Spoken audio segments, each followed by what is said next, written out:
Hello, everybody, and welcome to our WHL draft show, day 2. We're starting out with the U.S. draft, and then we'll get right into the Canadian draft second round. So we had the first round last night. Went pretty smooth, pretty successful, a lot of trade-ups. We think the U.S. draft will go a lot quicker. So we've already got a couple picks coming in. We'll start here with Brandon Wheat Kings, take Levi Ellingson, 5'11", just under 6 foot centerman out of Star Academy U15s. This is a big, strong, power forward.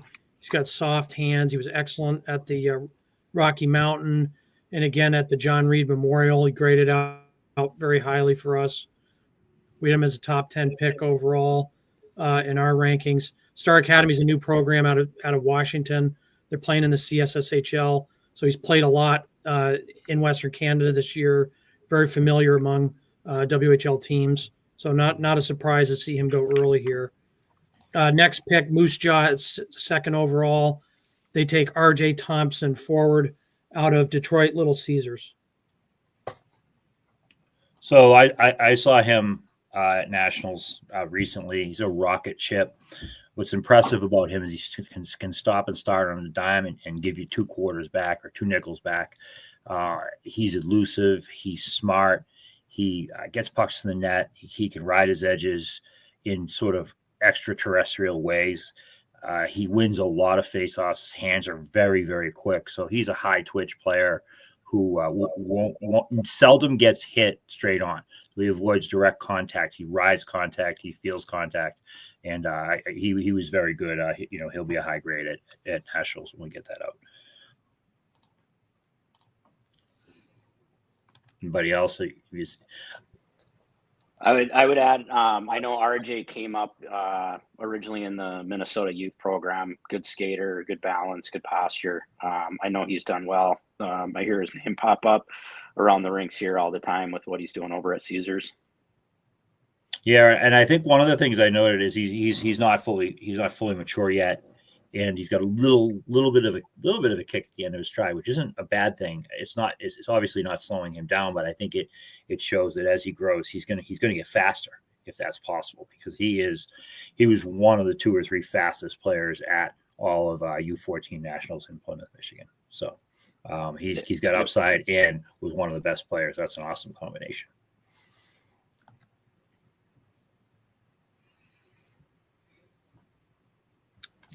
Next up, we have the 3rd overall pick. Edmonton takes Ezekiel Kabil, 5'7" forward out of Dallas Stars Elite U14s. This kid led their team in scoring this year. He's got good balance, strong on his stick. He can score. Really high hockey IQ. Reading our notes here from Serp, who will join us soon. But he's some at Pacific Camp, got an A- grade. Some at Florida Exposure, A-, Detroit U14 Tier 1 Elite, B+. So this kid is graded out very highly for us. In a lot of the notes here that he plays up the middle of the ice, he's strong on his edges. He can go into traffic areas. He's got good touch, shoots to score, and plays at a high pace. Next up. Yep, go ahead. I was going to say, Brandon, real quick with Cable. I'm pretty sure he comes from a strong lineage hockey family too. I know there's a Cable name that runs around here in Minnesota. It could be his uncle, but I'm pretty sure that's a strong hockey family altogether. And he was another high level player at Nationals. Again, his ability to stop and start and ride pressure along the wall was excellent, but I really, really liked how he could dip and drive to the net. That was what made him sort of stand out. He led the team in scoring. He had 7 points in 4 games. So, he and Eli Bimmerly and Hamlin were their 3 kind of offensive juggernauts. So, but he kind of led the charge for them, and his instincts are excellent. He goes to great spots without the puck. So I liked him a lot. Next up at the 4th overall pick, Penticton, a new team in the league, comes over from the BCHL. They take Carter Morris, forward out of Shattuck St. Mary's. We had his 5th overall, goes here at 4th. Murph, what'd you think of him at Nationals? He's sort of a budding power forward. I'm going to pull up his actual report for you so I can give you even a better idea. But I can jump in real quick. Yep. Murph. 5'9", 148-pound left shot out of Shattuck. Yep. I mean, the one thing you're going to get when you get kids out of Shattuck is they're going to play a disciplined game. They're going to be strong skaters. They're going to know how to play 200 feet. There is no selfishness in the players that come out of Shattuck. I think that's a good pick, especially going to Penticton. He's just a solid hockey player. Full, like I said, full 200 feet. Overall discipline, does the little things right. Yeah, he had an A- from me at Nationals. He picked up a point in every game, which was showed consistency. He was direct, but he also could be clever, think outside the box, high ceiling, and we think he's just starting to touch the level of his elite abilities. So he could do a lot of things well, a lot of things. One face-offs. He went into traffic areas, drag the puck, snap it, change his release point, and he could do that all at top speed. So he had high level talent, high level skill. His reputation kind of preceded him. I had been told about him, but hadn't seen him. But he lived up to the hype. Great. Looks like Vancouver was up with the next pick. They took Drew Wilkinson out of Edge School Prep. He's from Bozeman, Montana, 6'1", 184. Yeah, Wilkinson, we had him a little lower on our list, but this is a kid they're going to be very familiar with, obviously playing with Edge. He was in kind of a depth role with that team, but that team's loaded this year. Really hard worker, 200-foot forward. He's got a strong power game, plays two-way, blocks shots. He takes the body. He's willing to go into traffic areas, take hits to make plays. He's adding a skill component to his game. I think he's gotten better and better every year. But he's a guy that I think if he was in the Western League draft on the Canadian side, he'd probably be a third, fourth rounder. But obviously a kid who's very familiar with Western Canada. Teams know him, and he's getting better and better each season. So we've been tracking him for the last 2 years and really like his overall game. I watched that. I had a chance to watch that Edge School up at the Circle K right after Christmas. And to your point, Brendan, I mean, that team was stacked. They were a lot of fun to watch, a lot of talent. He was long, power forward on that team, but I saw a lot of upside. Again, that was an impressive team. And to see that kid fit in with that group of kids was he's a good player. Next up, we've got for Red Deer, 6th overall, Eli Bimmerly, right winger, 5'7.5" out of Dallas Stars Elite. I saw him at Nationals. I just mentioned him when we were talking about Kabil. For me, he was their best prospect, and that's hard to say at this age. But I really liked how he skated. His head was up. His eyes were always scanning the ice. He moved to great spots. He could handle it at full speed. At one point, he made a clever zone entry, spun around and whipped the pass across the road on the tape. He showed some jam. He went to the net. I thought his athleticism just oozed in everything he did. And for me, I really, really liked this player. He's an A all day at Nationals for me. I think he had 6 points in 4 games, but just did so many different things well. And I loved how he moved. You just watch a player and you see how they move around the ice. And for me, this guy, he just looked smooth. His chest was up. His eyes were up. He could take contact. He was excellent. He's really good. I love him. This is a great pick here. And I'm noticing that compared to last year, some of these high level players are going in the first round. Last year was a little bit different. The high level kids kind of went later in the second round. Am I right on that, Ed, or Serp would probably be going with me on that one. But yeah, these are high level players that are going early here. No, I think that makes sense. Next I think, up for the step. Yep. Go ahead. Go ahead, Brennan. Next up at 7, Saskatoon takes Max Sudter, an undersized winger out of Phoenix Junior Coyotes. got a chance to see him at the John Reed up in Edmonton. He's got really light on his feet, agile, quick in all directions. He's got good puck touch. Puck dies on his blade. He's nifty, kind of makes plays for other players. We had him a little bit lower. Thought the adjustment to junior is going to take him a little longer.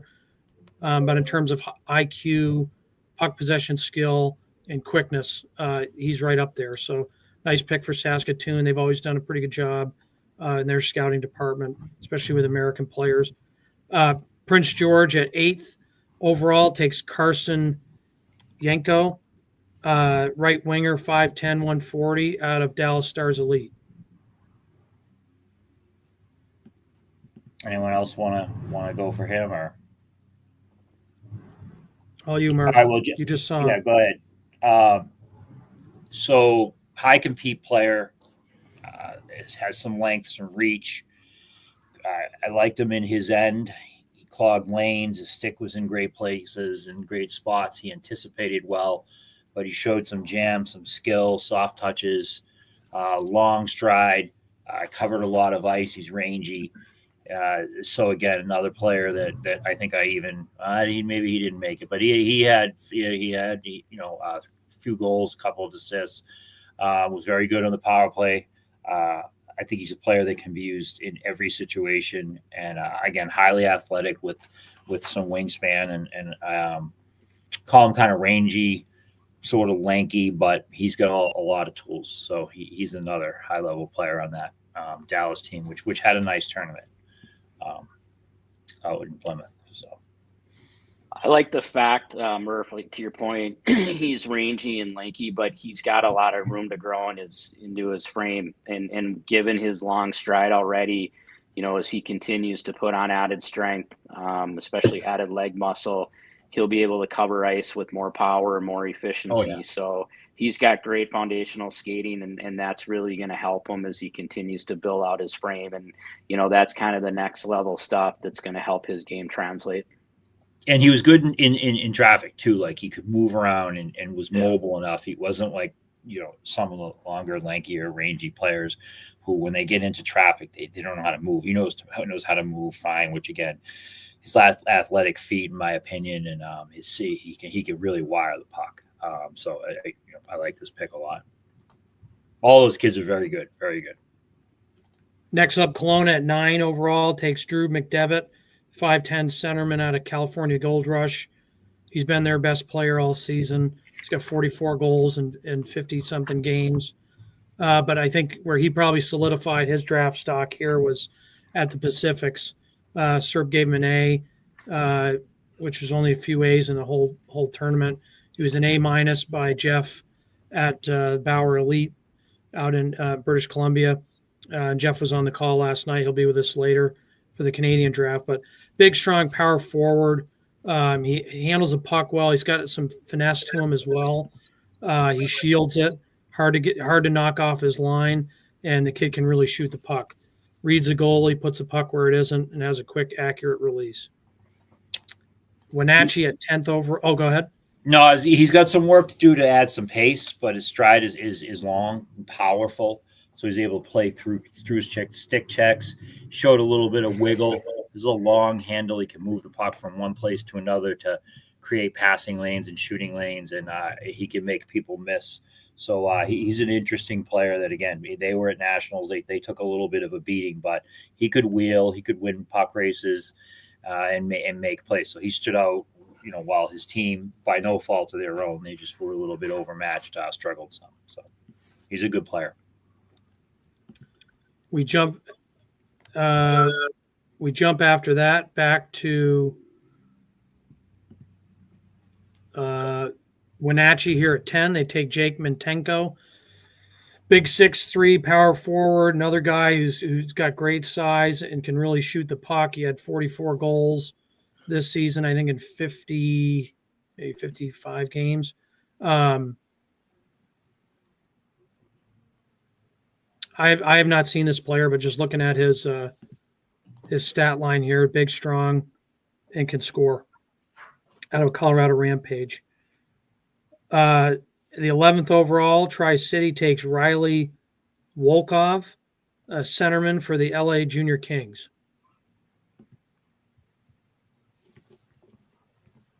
Let's see with him. I'm looking at some of our notes here for Riley. Theme of all the notes are he's hard on the puck, finishes checks, plays physical, firm, works on the back check. So, a lot of, high motor qualities here for Riley. Looks like he, competes for the puck, wins pucks. And, it looks like his offensive game is starting to develop. Then next up at 12, Regina takes Henry Buttweiler, 5'10" out of Minnesota Blue Hawks.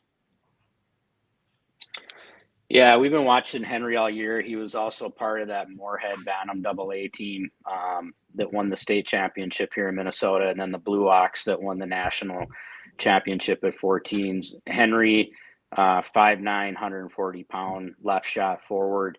He's around pucks a lot. That team was so stacked. You can interchange any of these kids, yet it was like game in, game out. You always saw, Henry, whether it was involved in scoring, getting pucks up the ice, just consistency, right? He's consistently a high-level player. The other thing that I really appreciate about his game is he's got the offense, he's got the power behind his shot, gets pucks to net, accurate, quick release, deceptive, but he also plays a full 200-foot game. He's one of the first ones to, huff it back on the back check. He's smart. He knows when to go after the puck in the defensive zone, and then he'll also know when to hold back and take the trailer, right? So he sees the ice. He's got his little Blue Ox guy going. I got my Blue Ox, yep. Except it's orange. He's an overall solid hockey player. I like this pick a lot. He passes the eye test in every way. Good skater, balanced, has a little bit of a wider stride, which makes him hard to knock off of pucks, protects the puck well, sees ice well, sees his teammates well. Just all around a very, very solid hockey player. Yeah. He's an A at Nationals. He was Robin to Batman, who was Joey Cullen for them. Played that role. Doesn't FIU, if you know what I mean. Soft touches, moves the puck when he should, goes to smart spots. If you look at sort of his game log, and I just took a peek at it, I think he scored the OT winner in against Minnetonka or Edina, right, in the Moose Kaheen. I got the assist on the game winner in the national championship game, and he had 2 other points in overtime over the course of the season. So, he's around positive things, and he knows the moment. He has some flair, some dramatic to his game, along with the fact that he's steady, makes everybody around him better, and he made this whole team better, including his teammates. But he was great. He was great. He had 8 points in 6 games for the national champions.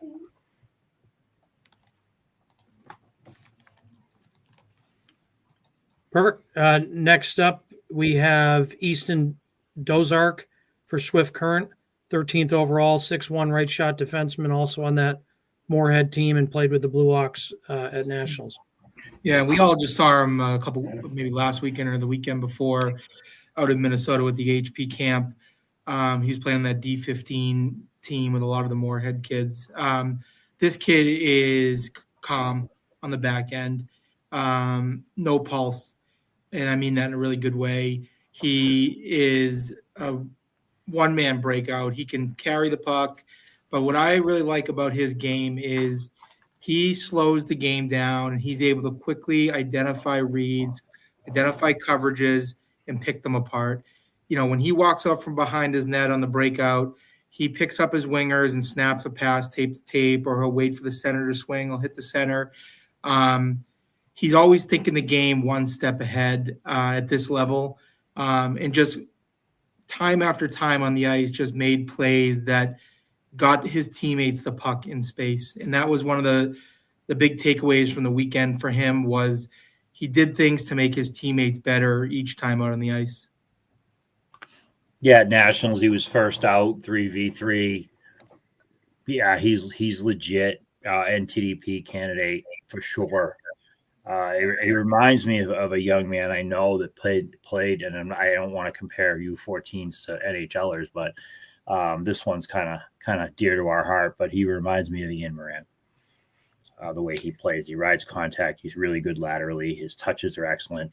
Chokes up on his stick to catch passes in his feet, so he uses his blade. Like he's got that kind of instinctive element to his game.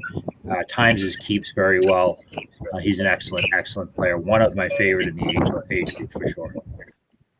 I would just add real quick with Dozark, along with Buttweiler, they both had great showings at the HP Spring Festival a couple weekends ago. Both are moving on to the St. Cloud Summer HP Camp, the top 100. They usually call it the 108s.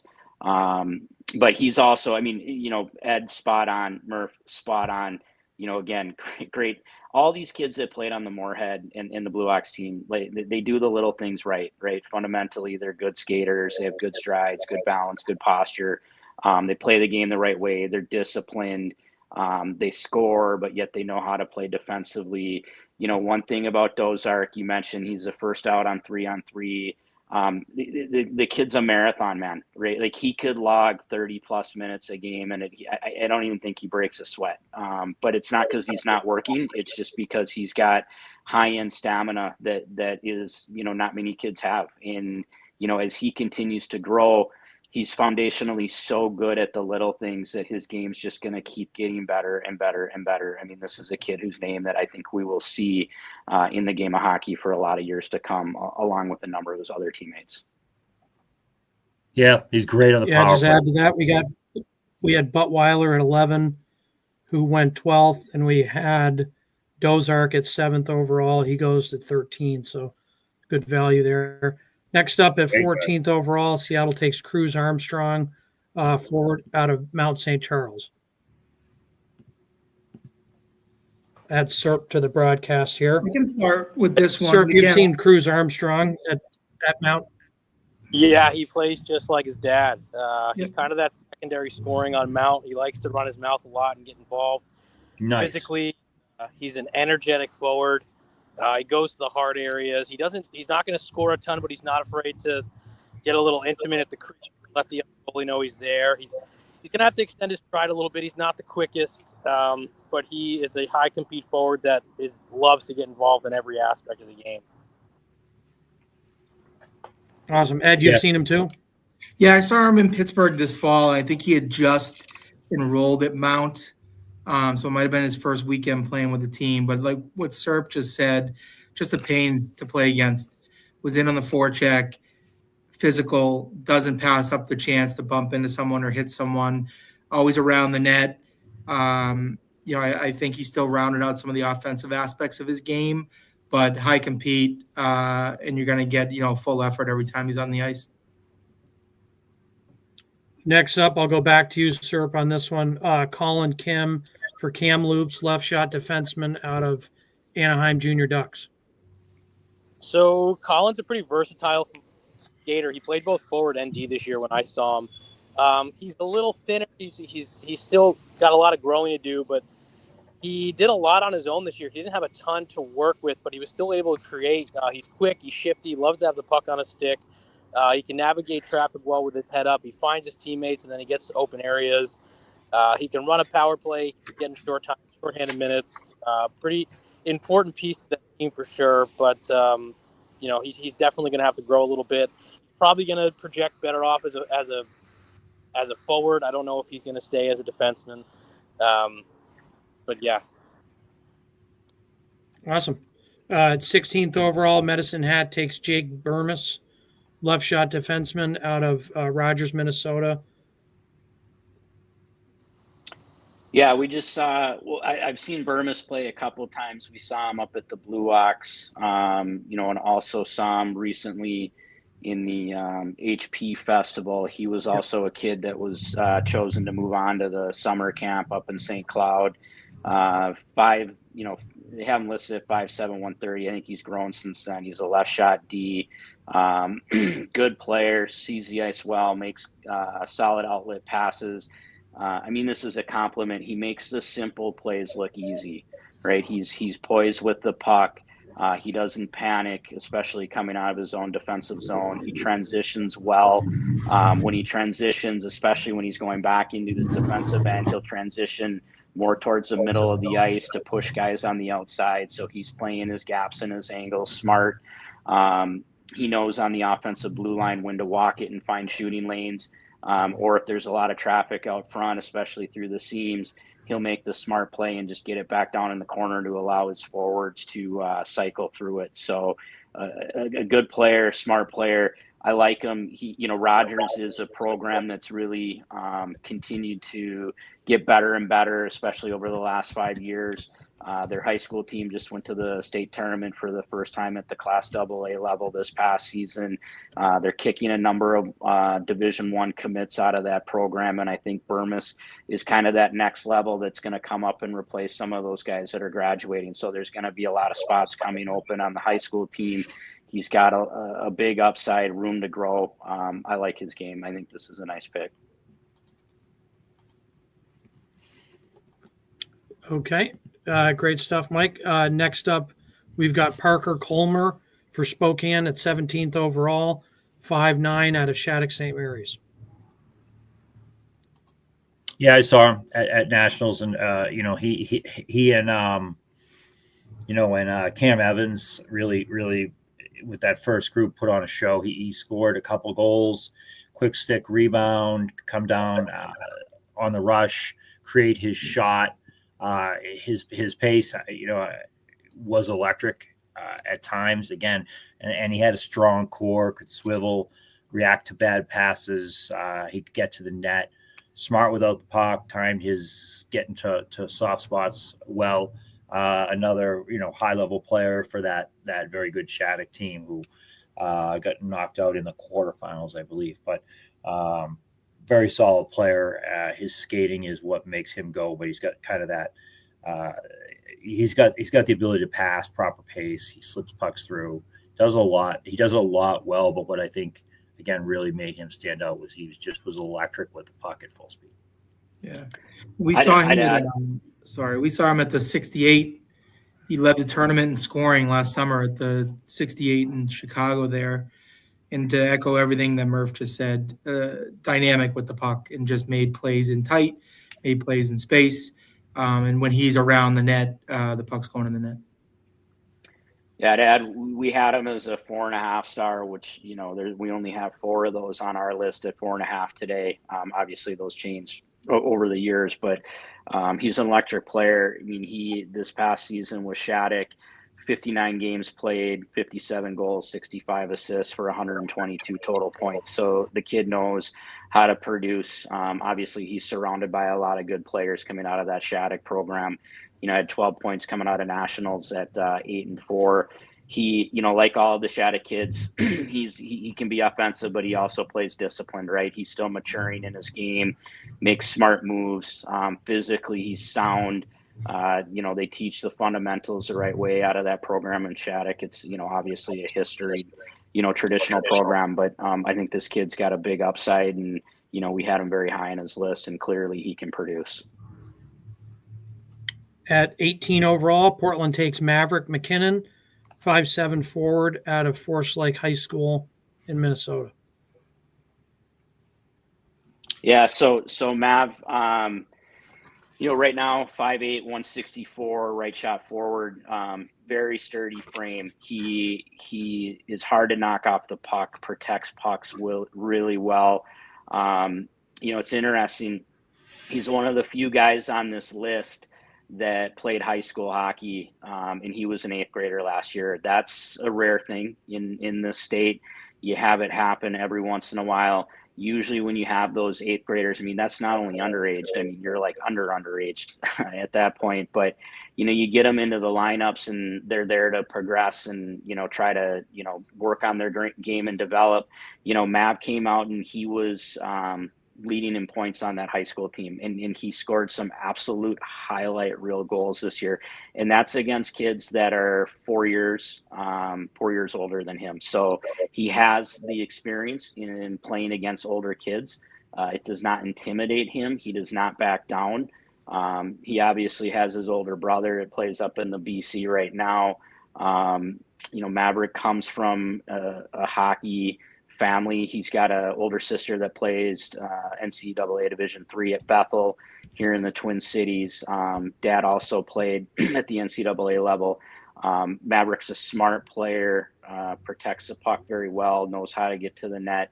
He showed well and dominated at times at the Spring Festival a couple weekends ago. Ed, I'll let you kind of interject some notes there, but yeah, he's a good player. I think for him, the biggest thing is he goes up and continues to play with the higher end competition, is, looking at his outlets and making sure that he's moving the puck and getting to open ice. But he's smart, solid foundationally. He's got a lot of upside, very, very high end prospect. Again, we had him listed as a 4.5 star. We had him very high on our list. I think this is a great pick for Portland. I think Maverick's got a lot of hockey in front of him, and he's got a long runway. He's a very, very good hockey player. Yeah, I mean, I don't have a ton to add to that. I guess it was good to see him playing against his age group with the HP Festival. He looked like he just had a mature game there. And again, that's probably playing against some of the older kids during the season, manage the puck well. I'll focus on, when he gets the puck down low or he gets the puck along the wall, he's not losing it. He uses his body well to protect the puck. He finds that extra time and extra space to make the play, but just manage the puck really well. And got the puck to teammates in good spots. So just a mature game that we saw at the festival. Real quick, just to back up the production, I was looking up his stats. He had 22 goals and 28 assists for 50 points in 26 games played in his high school season last year, and he led the team in scoring by 15 points. So to do that as an 8th grader, regardless of what program you're in high school in Minnesota, you're playing against older kids, and to put up those stats against older kids that are probably going to be gunning for these younger kids, not necessarily in a dirty way, but they want to set the tone or send a message to these younger players. And for him to play through that and produce at that level is something that we don't see too often. So, I do think that he is a rarity at his age. And again, I just think there's a long runway with this kid. Mike threw out the first pun that I was kind of sitting on for our boy Maverick for having such a great name, first of all. But you said kids are gunning for him. And I was going to say he could pilot an offense on his own, but you beat me to it. There we go. Next up at 19th overall, Everett takes Henry Meyer, forward out of Woodbury, Minnesota, played for Shattuck St. Mary's. Yeah, he was, in my opinion, now again, we evaluate event to event, but at the national tournament where Shattuck lost in semifinals, he was their best player, period. His ability to slip through seams, scored a beautiful goal, came off the goal line. It was against the Minuteman Flames. Made a quick deke, and then against a very good goalie, hammered a backhand, just pumped the backhand under the bar, and it happened very, very quickly. He was very good all weekend. He played the second line center for Shattuck. He did not play on the first line, picked up his points, went on his way. I love this kid. And again, in that event, I would have him highest rated on the team. He was that good. Yeah, and he continued to play in the scoring at the HP Festival. If he didn't lead the festival in scoring, he was right up there. He's not flashy. Like, he's not gonna go end to end with the puck, but he makes these smart, slick plays in tight spots to just like chip the puck over and under a defender's stick, or quickly slip to an area and just make these like small plays in tight space that get him into smart shooting positions, and whenever he's around the net, he has that ability, that quickness, that lateral mobility to then, to shift into just a soft area to get the puck and snap it in the net. And, I remember like looking up after maybe 1 or 2 games of the festival and being like, this kid has 5 or 6 goals. And the more that you watch him, the more you kind of appreciate his game, in that it's, these smart processes the game, processes the play, identifies coverage, knows where to put the puck, sauces the puck into space for teammates, and just like a really smart, skilled player that, again, like those are the ones that are just going to keep getting better because they can think the game well. Yeah. I'd add, I mean, we've already talked about the Shattuck kids, right? He plays the game the right way. It's disciplined. He's fundamentally a good player. If you look at what he's done the past couple weekends, yes, Ed, you're right. I think he did lead the HP Festival in scoring. He had 8 and 7 for 15. He is moving on to the St. Cloud Summer Camp as well. But then just last weekend at the WSI in Philadelphia, he had 10 goals, 7 assists for 17 points in 9 games. And I know his SDP team just lost in the final game in overtime. So you look at him in the last 2 weekends, he's put up 32 points in 14 games, right? So I think this is a kid whose game continues to progress, dangerous around the net. He's not always that kid that's going to go end-to-end, bar down, highlight reel, Instagram, although he can.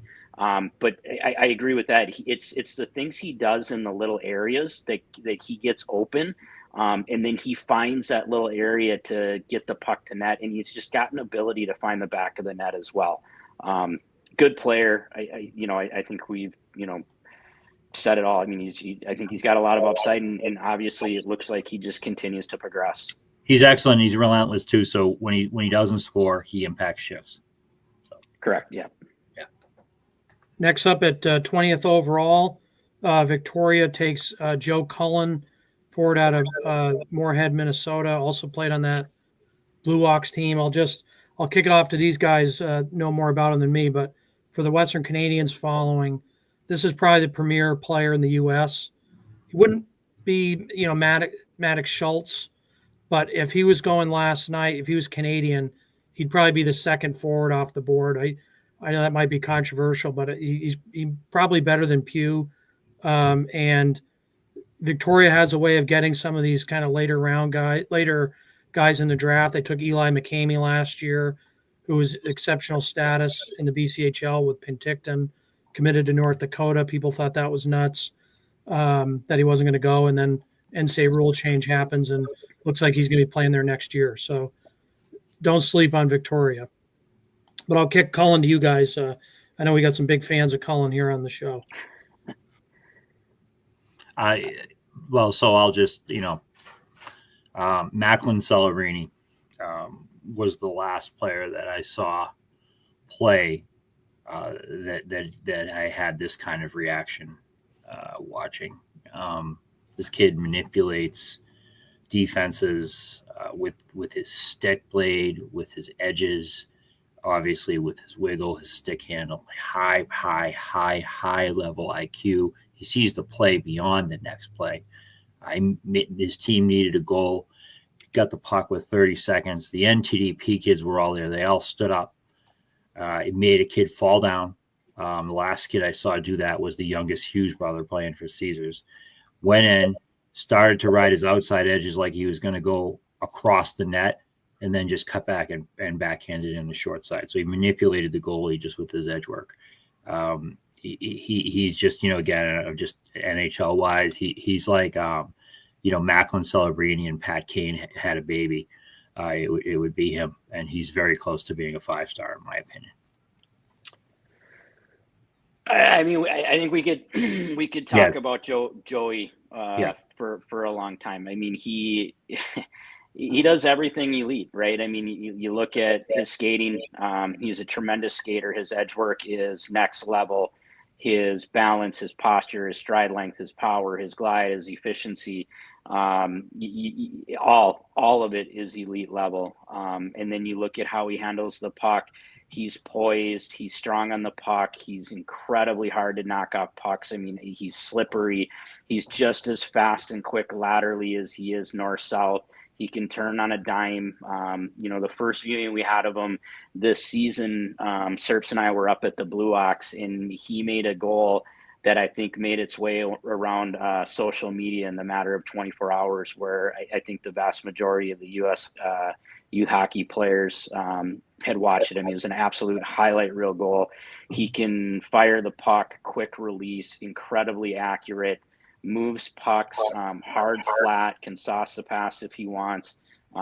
He has the entire package. I mean, you look at, what he did this past season for Moorhead. They won the state championship. He had 51 games. He had 67 goals, 84 assists for 151 points. I mean, that's incredible productivity.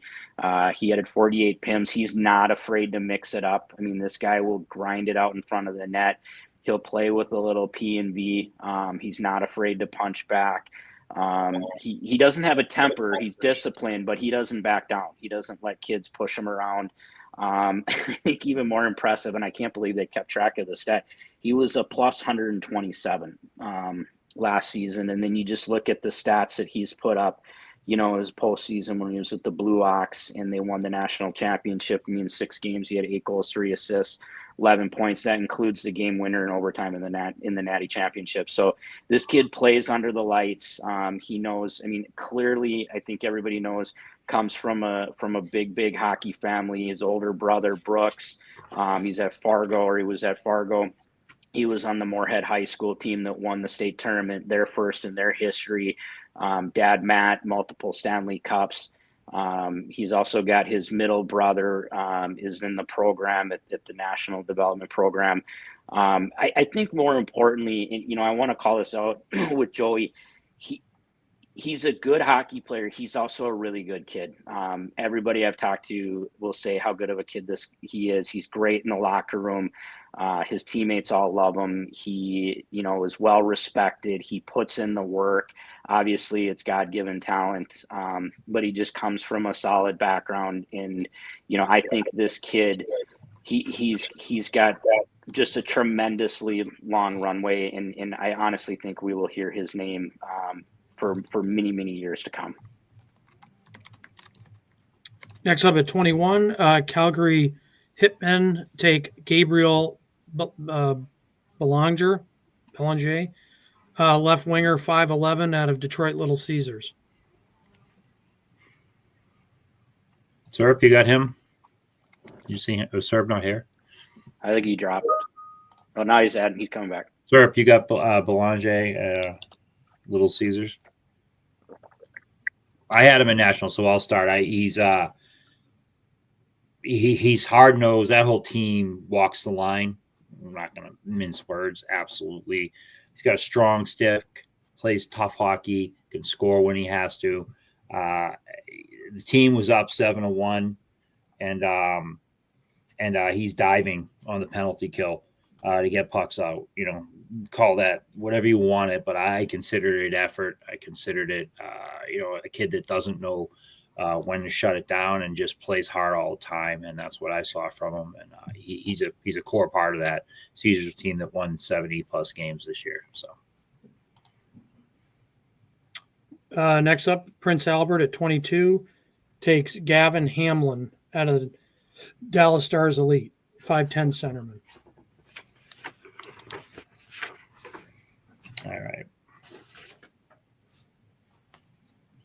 All right, Hamlin. Let's see. He's got good pace. He's able to manipulate defenders, their gaps, force them into switches. He kind of plays a high IQ game, high processing game with the puck. He can snap it in stride. He scored a tough rebound goal when I was watching him, which bailed him out from a bad penalty. But plays tough in front of the net. Plays tough in crowds, and again is not. He can skate. He skates well, but he's more of sort of a poised player with his head up, waiting for things to happen. And again, he forces bad gaps on opponents. You guys may have more. Can you guys hear me finally? Yep, we can hear you. Finally. So he's a bigger forward. He played most of the time with Ertl and Bimmerly, who are kind of smaller forwards, and he really complemented those two guys well. He can play a power game. He can fire pucks from the perimeter. He can drive the net. He's not afraid to bring the puck into the traffic. He can play physical, finesse. He kind of brings a lot of different dimensions to the game, and just a real complementary piece as a winger on any side that can use his firmness to his advantage. Yep. Next up, we've got Lethbridge at number 23 to round out the first round. They take Cash Whitmore, centerman, 5'11", out of Colorado Thunderbirds. I believe Whitmore played with, was it Keegan Brown? I think Keegan, or he's a bigger forward that likes to throw his weight around. I actually remember him very well. He liked to go to the corners, definitely go to the net. Was not afraid to make his presence known whatsoever. I think he'll suit really well with this type of style. He's aggressive. He goes at guys. When he's the F1, he tries to punish defenders through the wall. Just loves going after pucks, playing a high-paced game, and using his size where he can. Just a real menacing presence on the forecheck. Yeah, just to compliment that, Serp, Jeff McCarthy, our BC scout, gave him a B at the Canadian Crown. Similar read, big, heavy power forward, north-south, plays direct, goes to the net, hard shot. Needs to improve his agility and first-step quickness. Okay, we now start the second round. We have Lethbridge back on the clock again. 24, they take Drew Corton, 5'10", right shot D out of Moorhead, Minnesota. Anybody else want to go? Yeah, go ahead, Mike. Yeah, I'd say, Corton, another one of the Moorhead kids, does all the things the right way. I mean, he's got a good build. He passes the eye test. He's a solid defenseman, good skater, good stance, good balance, good posture, strong transitions, hard to get around, plays his gaps and his angles well.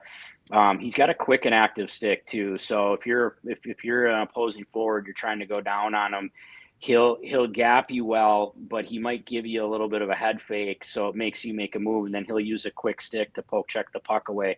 The other thing that Corton does that I appreciate is when he does that, he'll go and take the body, but instead of taking himself out of the play, he'll angle you off of the puck so that he can come in, pick the puck up without losing stride, and turn it going the other way. So he's very effective at getting pucks north on the ice.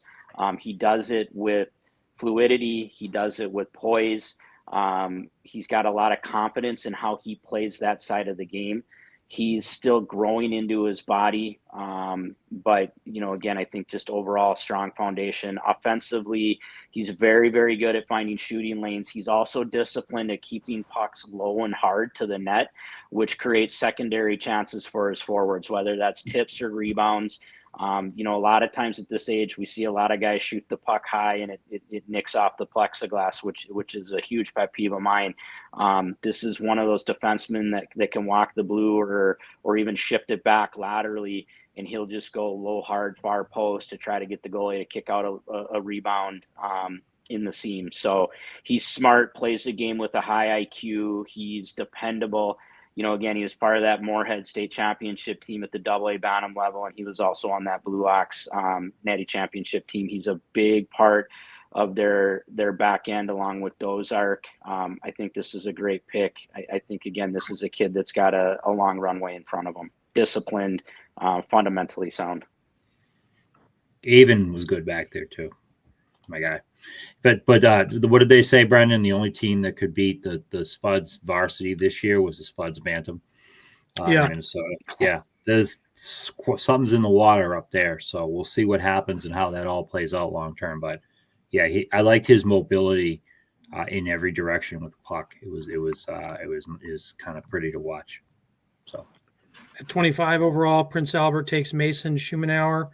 Right shot D, 6'1". We had him really high on our list out of Chaska, Minnesota. Yeah, this kid really, really stood out at the HP Festival. I think one of the games we were watching on Saturday morning was tied up, or they were down by 1 at the end, and he took the puck end to end around a few defenders and put it in. To me, this kid is big time upside. Just the way that he looks, he's big, but he's long. He's going to get bigger. He's going to fill out. He's super athletic. He's unbelievably confident at this level with the puck. The puck is glued to his stick. He at this point he's more athletic and bigger than most of the kids he's playing against at his age level.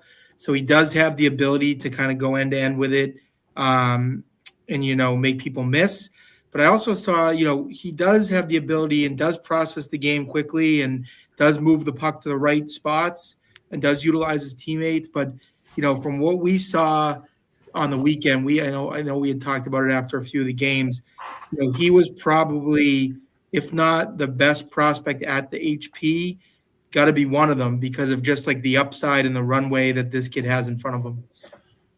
I want to echo Ed real quick. So we saw Mason at 68, and he was very good.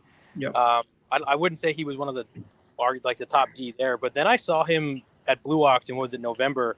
And I think the first thing I told Mike is this kid is a completely different human being. Yeah. His development trajectory is huge, and then from then until HP, he is just consistently getting better and better at such a high pace. And I think this is a tremendous pick. I think this kid's got nothing but greatness in front of him. So. Good for Prince Albert there.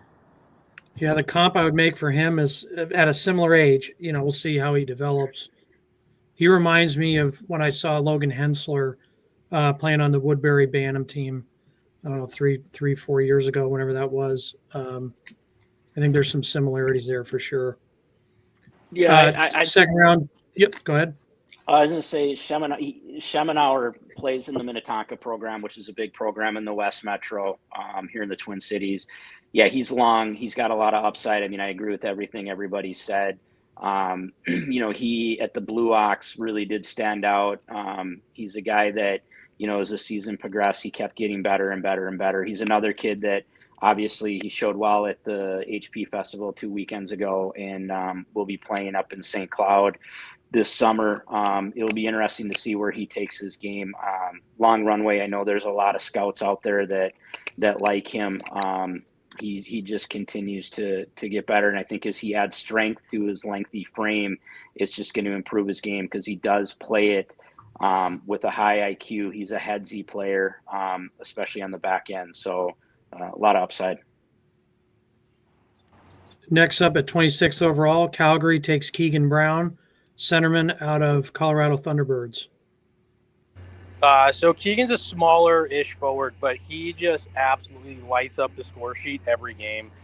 He drove the offense for the Thunderbirds. But not only is it his offensive abilities, instincts, and IQ, that kid just hounds pucks. He knows where to be on the forecheck.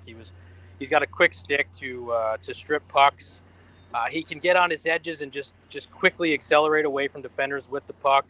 He'll drive it to the hard areas of the ice. He'll make plays out on the perimeter. Has a mix of it all. He's, like I said, he's a little smaller, but he's not afraid to get physical. When he attacks off the rush, he can change speed so quickly. He's highly poised with the puck. He's patient. He's calm, and he's a high point producing forward. That's definitely elusive, and defenders do not like to see when he's coming at him. Next up at 27th overall, Penticton takes Parker Duraney, left shot defenseman out of Minnesota Blue Ox. Yeah, this is another, go ahead. I was going to say this is another one we saw 2 weeks ago at the HP. I think he's moving on to the camp up in St. Cloud. Now it's not surprising. He's listed 5'11", 171, so he's a big kid right now, playing against his age group. He's mature. He's athletic.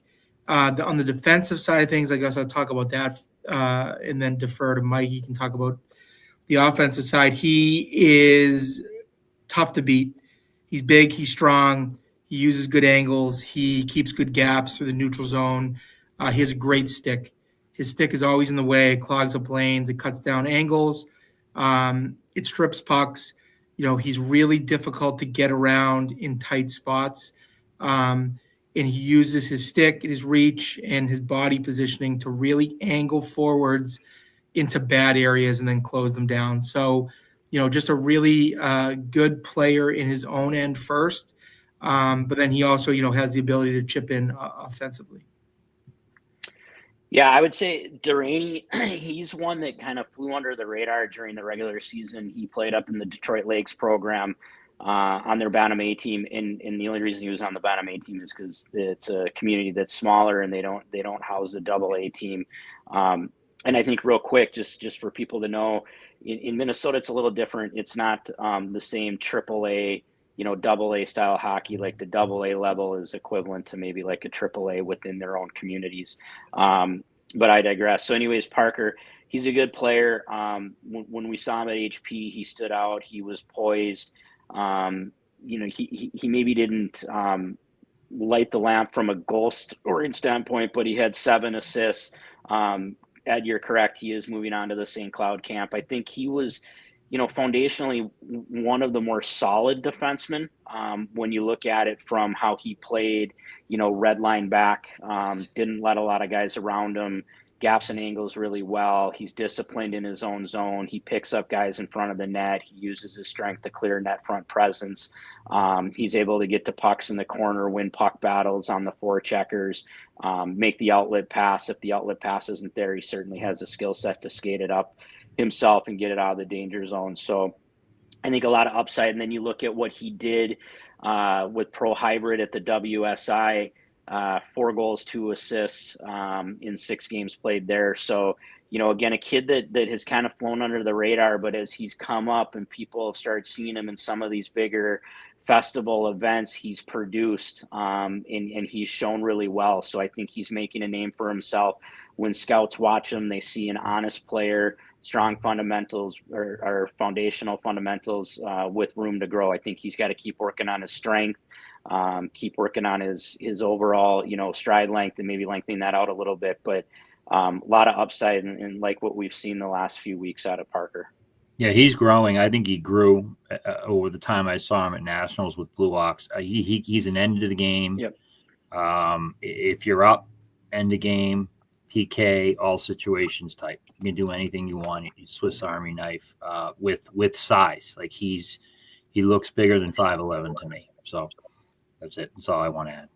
Number 28 here at Victoria takes Dean Stevens, left winger out of Minnetonka, Minnesota.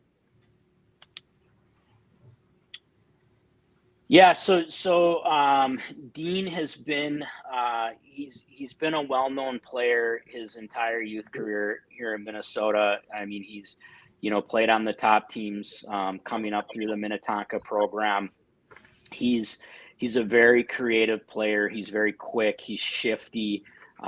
Moves very well laterally. He's got quick hands. Does some wicked things with the puck that most kids his age can't do. I think he, for him, the biggest thing is just continued growth. He's listed right now at 5'7", 126, so he's wiry, but he has grown. He's grown since, certainly since last fall when we saw him up at Blue Ox, and he's added length to his frame. So, I think certainly one of those kids that could be a late bloomer, and as he continues to go, he's got a strong game. He's hard to play against. He's hard to knock off pucks. He, is dangerous. He's very dangerous from the dots down in the offensive zone. I mean, he can rifle a puck and pick a corner pretty much anywhere in the offensive zone. He's flashy. He does play the game hard. He's tenacious. He has a high compete. This is a kid that does not like to lose hockey games. I mean, if you see him in a lobby in a game where he's on a team that's on the losing end, which is pretty rare, to be honest with you. I mean, he does come from a very highly rated program here in Minnesota. But if you see him after a game where the team loses, he takes it to heart. He likes to win. So I think that's going to play well for him. He's got a good work ethic. I do know he's a good kid, puts a lot of time into his craft. I think the name of the game for him is going to just be continuing to add physical maturity and strength to his overall game. Everett here at 29th overall takes Drayden DeMoss, left D out of Phoenix Junior Coyotes. So he's a kid I went to see at the John Reed. He got hurt in the first game. Someone that we had pretty good eyes on previous to that. The most recent report I've got from him before that injury was out of Detroit, actually. Our head Detroit scout, Jordan Jakovic. It's a big, strong, physical defenseman, mobile. He's got a heavy shot, steps into his release, can play a two-way game, hard to play against, tough net front. So congrats to we actually had his father on our staff, Lee, who we lost him to a WHL team, Red Deer, I believe. Excellent scout. So I was hoping to see Drayden when I was out west, but he got hurt really early in the tournament. Was out for the rest of the weekend. 30th overall, Portland takes Gavin Godbout, right shot D out of Woodbury, Minnesota. Yeah, we like this kid at HP. We also saw him last summer at the 68 in Chicago. Not the biggest D, but puck mover, processes the game very quickly, smart, skilled with the puck. He likes having the puck on his stick, but thinks the game well, and makes a lot of subtle plays, plays in tight areas to get teammates the puck. He has the ability to scoot with it, and he can make. He has the agility and he has the balance edges to make opponents miss. But his game, as far as I could see last weekend, is, getting the puck to teammates in good areas, and quickly moving the puck around the zone. He's going to obviously need to get bigger and grow a bit, but right now the way that he processes it,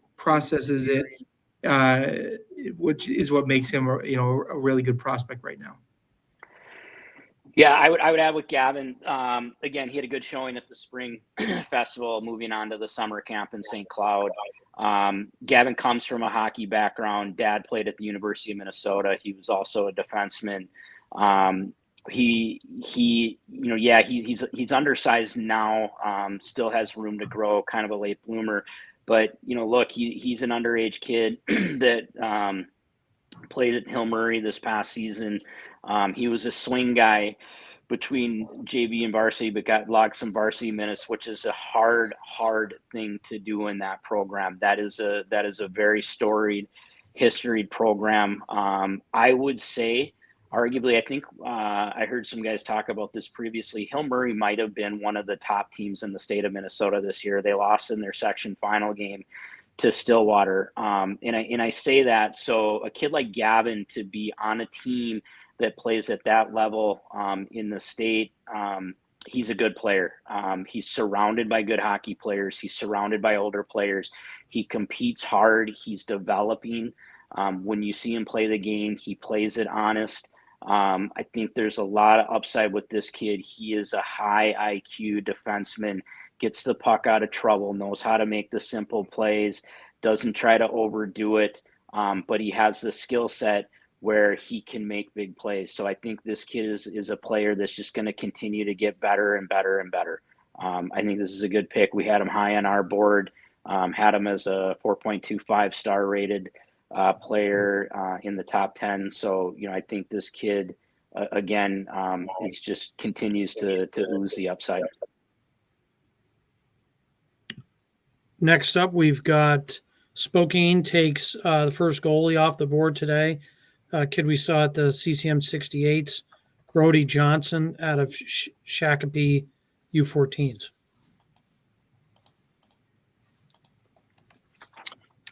Yeah, we saw him at the HP. I think he's moving on to St. Cloud. We also saw him at CCM 68. He's not the biggest goalie, but what we had in our notes was he's quick. He reacts well. He tracks pucks well. He moves laterally side to side quickly. And he competes hard. He's never out of the play. He's engaged and is able to track pucks and limit rebounds. I know he puts a lot of time into his craft. He trains hard, trains with some good people. I know he's got a big passion for the game. He's worked hard at it for a lot of years as he's come up through the youth programs. Certainly have heard his name around the rink, again, being part of that Shakopee program. They were another team, first time to the state tournament this year, but it's a program that continues to grow and continues to kick out high-level players. And I know Brody is considered one of the top-end prospect goalies in the state. So Next up, 32 overall, Medicine Hat takes Bauer Sullivan, right winger out of Rosemount, Minnesota. I think this is one where it's tough that Serps dropped off the call. I know he had some other commitments. Serp saw him play. We were up at the Blue Ox this past fall, and he was watching the Rosemount team play when I was over watching it. It was probably Moorhead or somebody else, and he's like, hey, you got to come over and watch this kid. And you watch him play in a shift, and you immediately see a hockey player, right? He passes the eye test. He's got his skating stride is elite for his level. He's got tremendously strong edges. He can shift laterally on a moment's notice, turns on a dime, protects the puck well, has an incredible shot. I'll touch on that in a minute. Quick release, high accuracy. This kid can fly up and down the ice. I've made the comment before about the kids that, when they're going north-south and they're going top-end speed, they'll have like the Mike Modano jersey flap going behind them. And Bauer's one of those kids. He's a fast skater, north to south, very fast, laterally very quick, skates with his head up, carries the puck well. I watched him play a little bit at the Muscoheen. They were playing over in a different rink, and I was able to hop out of a game, head over to this other rink, and I catch the first period, and the kid scores a natty hattie in the first period. All of the goals were snipes bar down from inside the blue line. So this kid is an explosive player. He's dynamic. He plays the game honest. He will play physical, but disciplined, right? So he will take guys off of the puck. He hits hard. He hits with a purpose. But he's just overall a good hockey player. I mean, he's a right shot, dangerous player. He's just one of those guys that passes the eye test the moment you notice him. Perfect. 33 overall, Cam Loops takes Chase Gill, right shot D out of California Gold Rush. So he was a kid that I saw that team play at nationals, and he stood out. He's tall. His core is really strong, even though he's thin, so he's kind of wiry. But he closed up time and space very quickly, pinned players to the wall. He kept his gaps tight. His stick was quick and accurate defending, and he could carry or pass it from his end. His net front awareness in his end was superb. He intercepted players right before they got to the net front, so he didn't have to then chop at them and get a penalty. So he read plays very well, and he had some real skating ability. He had a little bit of jam, a little bit of snarl to his game, so I liked him a lot. At 34 overall, Seattle takes Beckett Ertl. I'll kick it back to you, Murph. The Dallas Stars elite. Okay, Beckett Ertl. Sorry, I'm not good with names. I'm better with numbers. Beckett Ertl. From Serp, I've got high-skilled, silky forward who can create in a variety of ways. Yep. Makes his line mates better. Tortures defenders one-on-one. Shifty in scoring areas. Gets to open ice. Can play any type of game. Yeah, he stretched the defense. He got in behind them a couple of times. His hands were good. They were soft. He made a couple of cute, clever passes with traffic around, short sauce on his backhand. So he's an interesting player for sure. Again, has the speed to stretch the ice out and can make plays in traffic. He's clever. His stick is slick. So yeah, that's what I had on him. Swift Current, the next up at 35 overall, they take John Gramer, left winger out of Moorhead. Yeah, so Gramer, another one of those players who played on that Moorhead Bantam AA team in the Blue Ox National Championship team, left shot forward, 5'7", 140. Dad was a multiple-time I think he was a 2 or 3-time All-American playing up at Concordia in college. So another one of those kids in the Moorhead area that comes from a rich history family hockey background. Just another solid player. I said it before, you can interchange these guys on any given night and one will step up, but they're all consistent, right? And that's the reason why this team was so good and why they won as many games as they did. Solid skating base, strong on his edges, good balance, good posture, hard to knock off pucks, drives the offensive blue line well on zone entries. He gets to soft areas, so he'll carry a puck in, he'll take a D or even 2 with him, curl back, allow the play to catch up, and he's able to get the puck to a teammate in a dangerous area where, a lot of times they'll put it in the back of the net. He plays the game with a high IQ. He plays disciplined. He plays honest, plays a full 200-foot game on the back check like his teammates. I think a lot of this, from this program does come from coaching too. Like he knows when on a back check to either go at a puck if he thinks he can break up the play or let his defender take that play and pick up the trailer, right? So he's able to cover the gaps on the back check. He covers ice. He's got good separation in his stride, just overall very solid hockey player, plays tough in front of the net. I like this kid a lot. I think he, again, as he continues to grow both in length and in physical maturity, his game's just going to continue to get better. Certainly has all the tools around him to continue to progress in his game. And I think he's got another player that's got a long runway. He's also a kid that's moving on to the St. Cloud camp. Yep. Next 2 picks here, we got Regina at 36. They're obviously the talk of the draft last night, getting 2 top echelon forwards in the first 3 picks in Pugh and Schultz. They're going to add a big power forward here in Tyler Coons out of Grand Forks, North Dakota. Big, heavy, strong. You really shoot the puck. Average almost a goal a game this season. With that North Dakota team. So he's a nice compliment to the guys they added last night.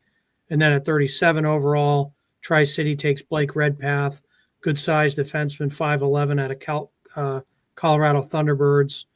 Right up here, every part of his game emulates the WHL. He's big, he's strong, he takes no prisoners. He's powerful mobility in every direction. Though he doesn't have much offense, he's tough to play against, utilizes his length well. Good pokes, hard net front presence. That kicks us to 38th overall with Wenatchee. They take Owen Kraft, left winger out of Moorhead. Yeah, another Moorhead kid.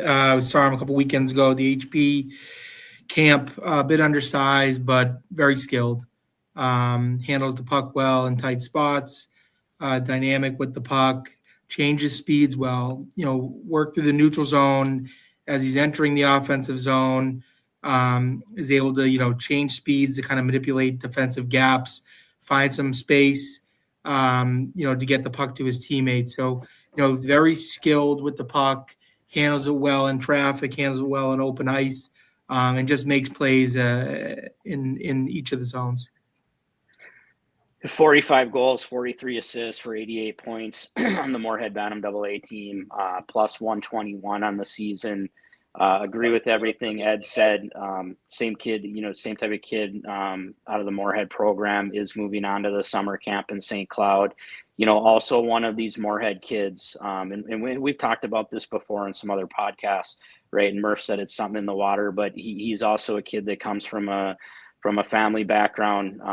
Dad played, very high level hockey, all the way up through the top level. So he's surrounded by the game. He's grown up with the game, all the tools around him to continue to get better. So he's a creative player.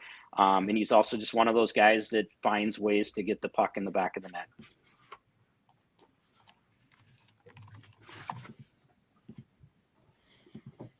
Next detail. up, we have Ryan Lee to Kelowna, goes to 39th overall out of LA Junior Kings. Reading the report from Serb, he's got a high trajectory, improved a lot over the past season. Solid frame with deceptive strength. He can bump off guys. He can get off checks, create space for himself. He's got a high motor, can play at pace. Rare for a player that size. He's got playmaking ability, quick in his acceleration, and the one-on-one skill, but also vision to turn 2v2s and 3v3s into 3v2s and 2v1s. Next up, at 40th overall, Prince George takes Landon Jackson. This is a good-sized defenseman on that Phoenix Junior Coyotes team. I've seen him quite a bit. Can quarterback the power play. He's got good first touch, smart player, makes good reads, poise under pressure, especially on the breakout. He's not someone who rushes it. He can pick it off the wall pretty clean. Just a high IQ, two-way defenseman. Next up at 41, Saskatoon takes Charles Johnson, left shot defenseman for Dallas Stars Elite. Okay, he plays up and down the sheet. He has recovery speed and straight line, so he jumped up in a lot of plays, supported the rush, added depth to it. He's fairly meticulous to defending, good gaps, his feet are good, pivots are smooth. He's just a solid quality all-around player. I liked how he played at both blue lines, smart hockey, not high risk. So this is a good pick here. And he's got some size. So.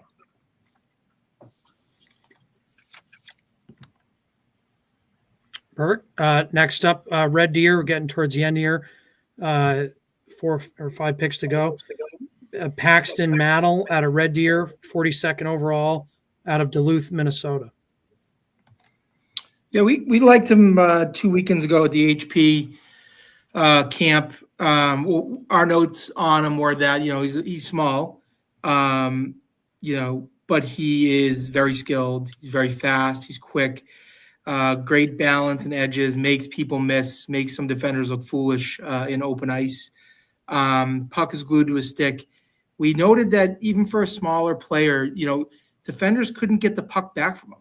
Down low in the zone, along the walls, below the dots, that puck is glued to his stick, and he has the ability to kind of slither his way out of traffic or escape defensive pressure, and just keep his feet moving and kind of weave his way in and out of coverages. So, a smaller player, I'm sure getting bigger and stronger, but at the end of the day, made a ton of plays in our viewings, and contributed to the offensive game each time, he was out on the ice. Yeah, I think Ed's spot on. Paxton's a good player. Serps really liked this kid when we watched him in the Blue Ox this past fall. Recently, he did show very well at the HP Festival, another one of these players that's moving on to the summer camp in St. Cloud. He notched 2 goals, 3 assists at the District 11 HP a year ago. Recently at the WSI, he was also on that SDP elite team that lost the championship game in overtime. Notched 5 goals, 3 assists for 8 points in 9 games. Good slippery player.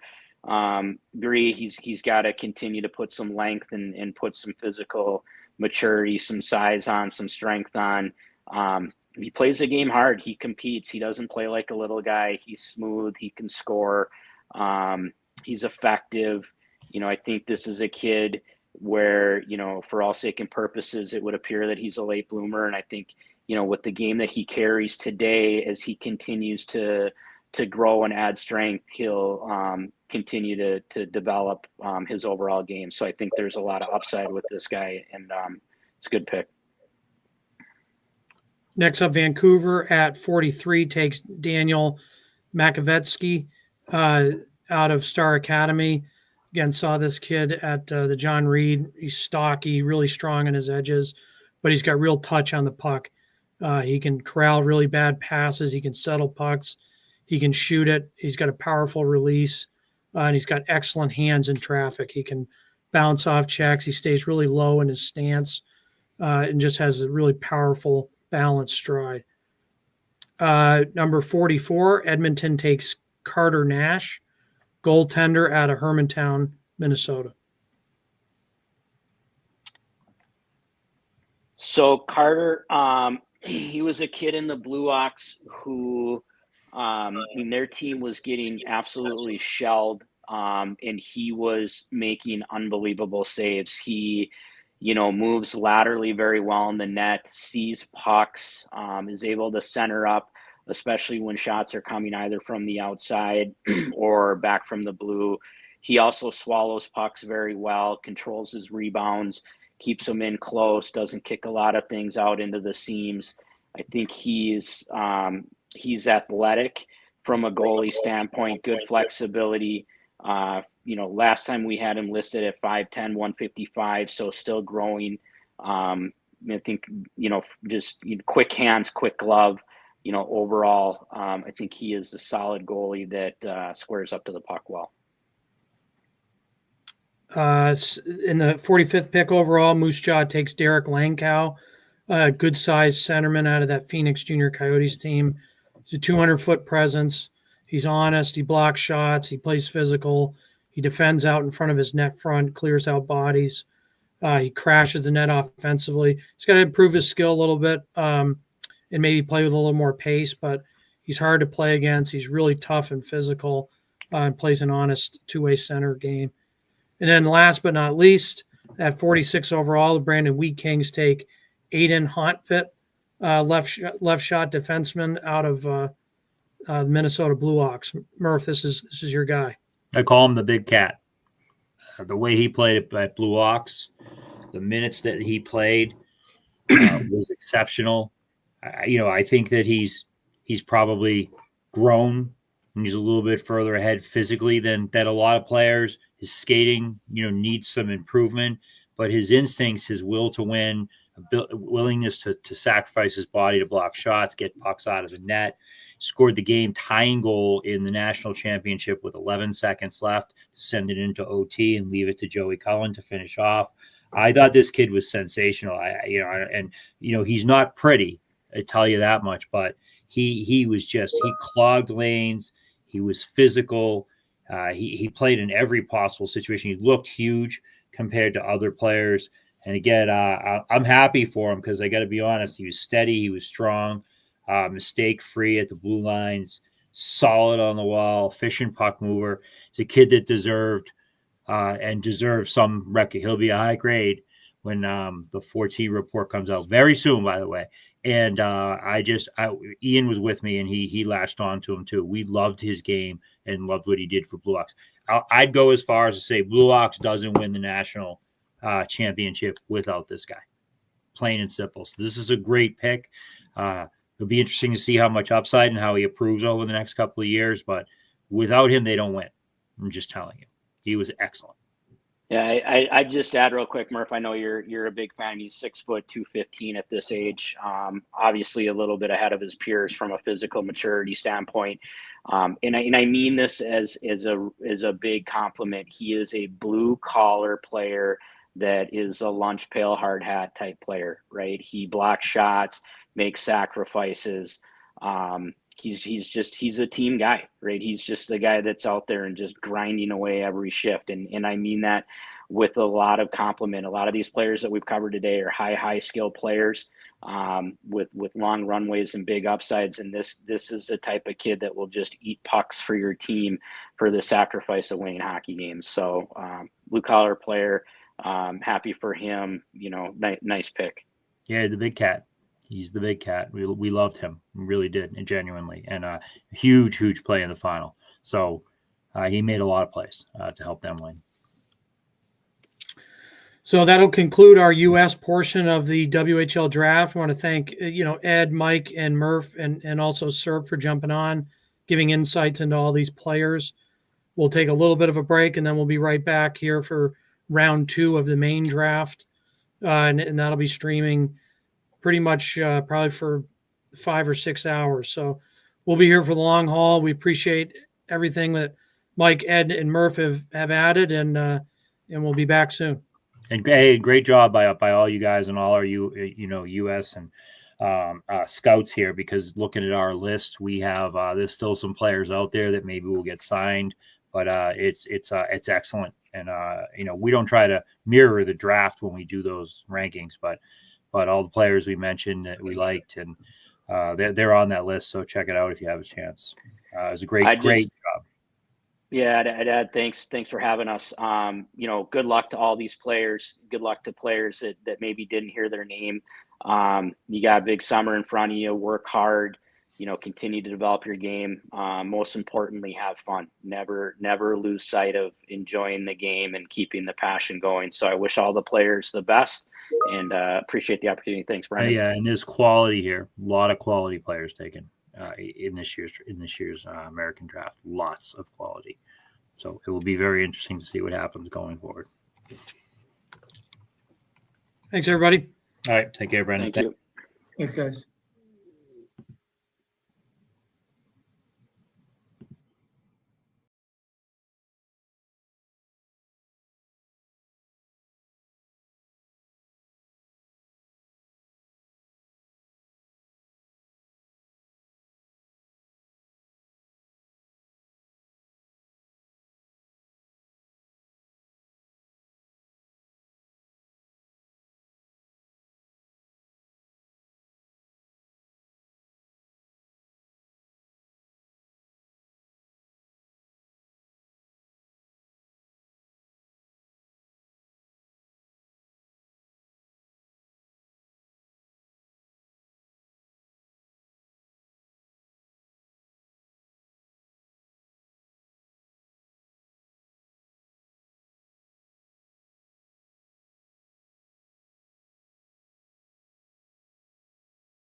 Hey everybody, we're back here at the WHL draft.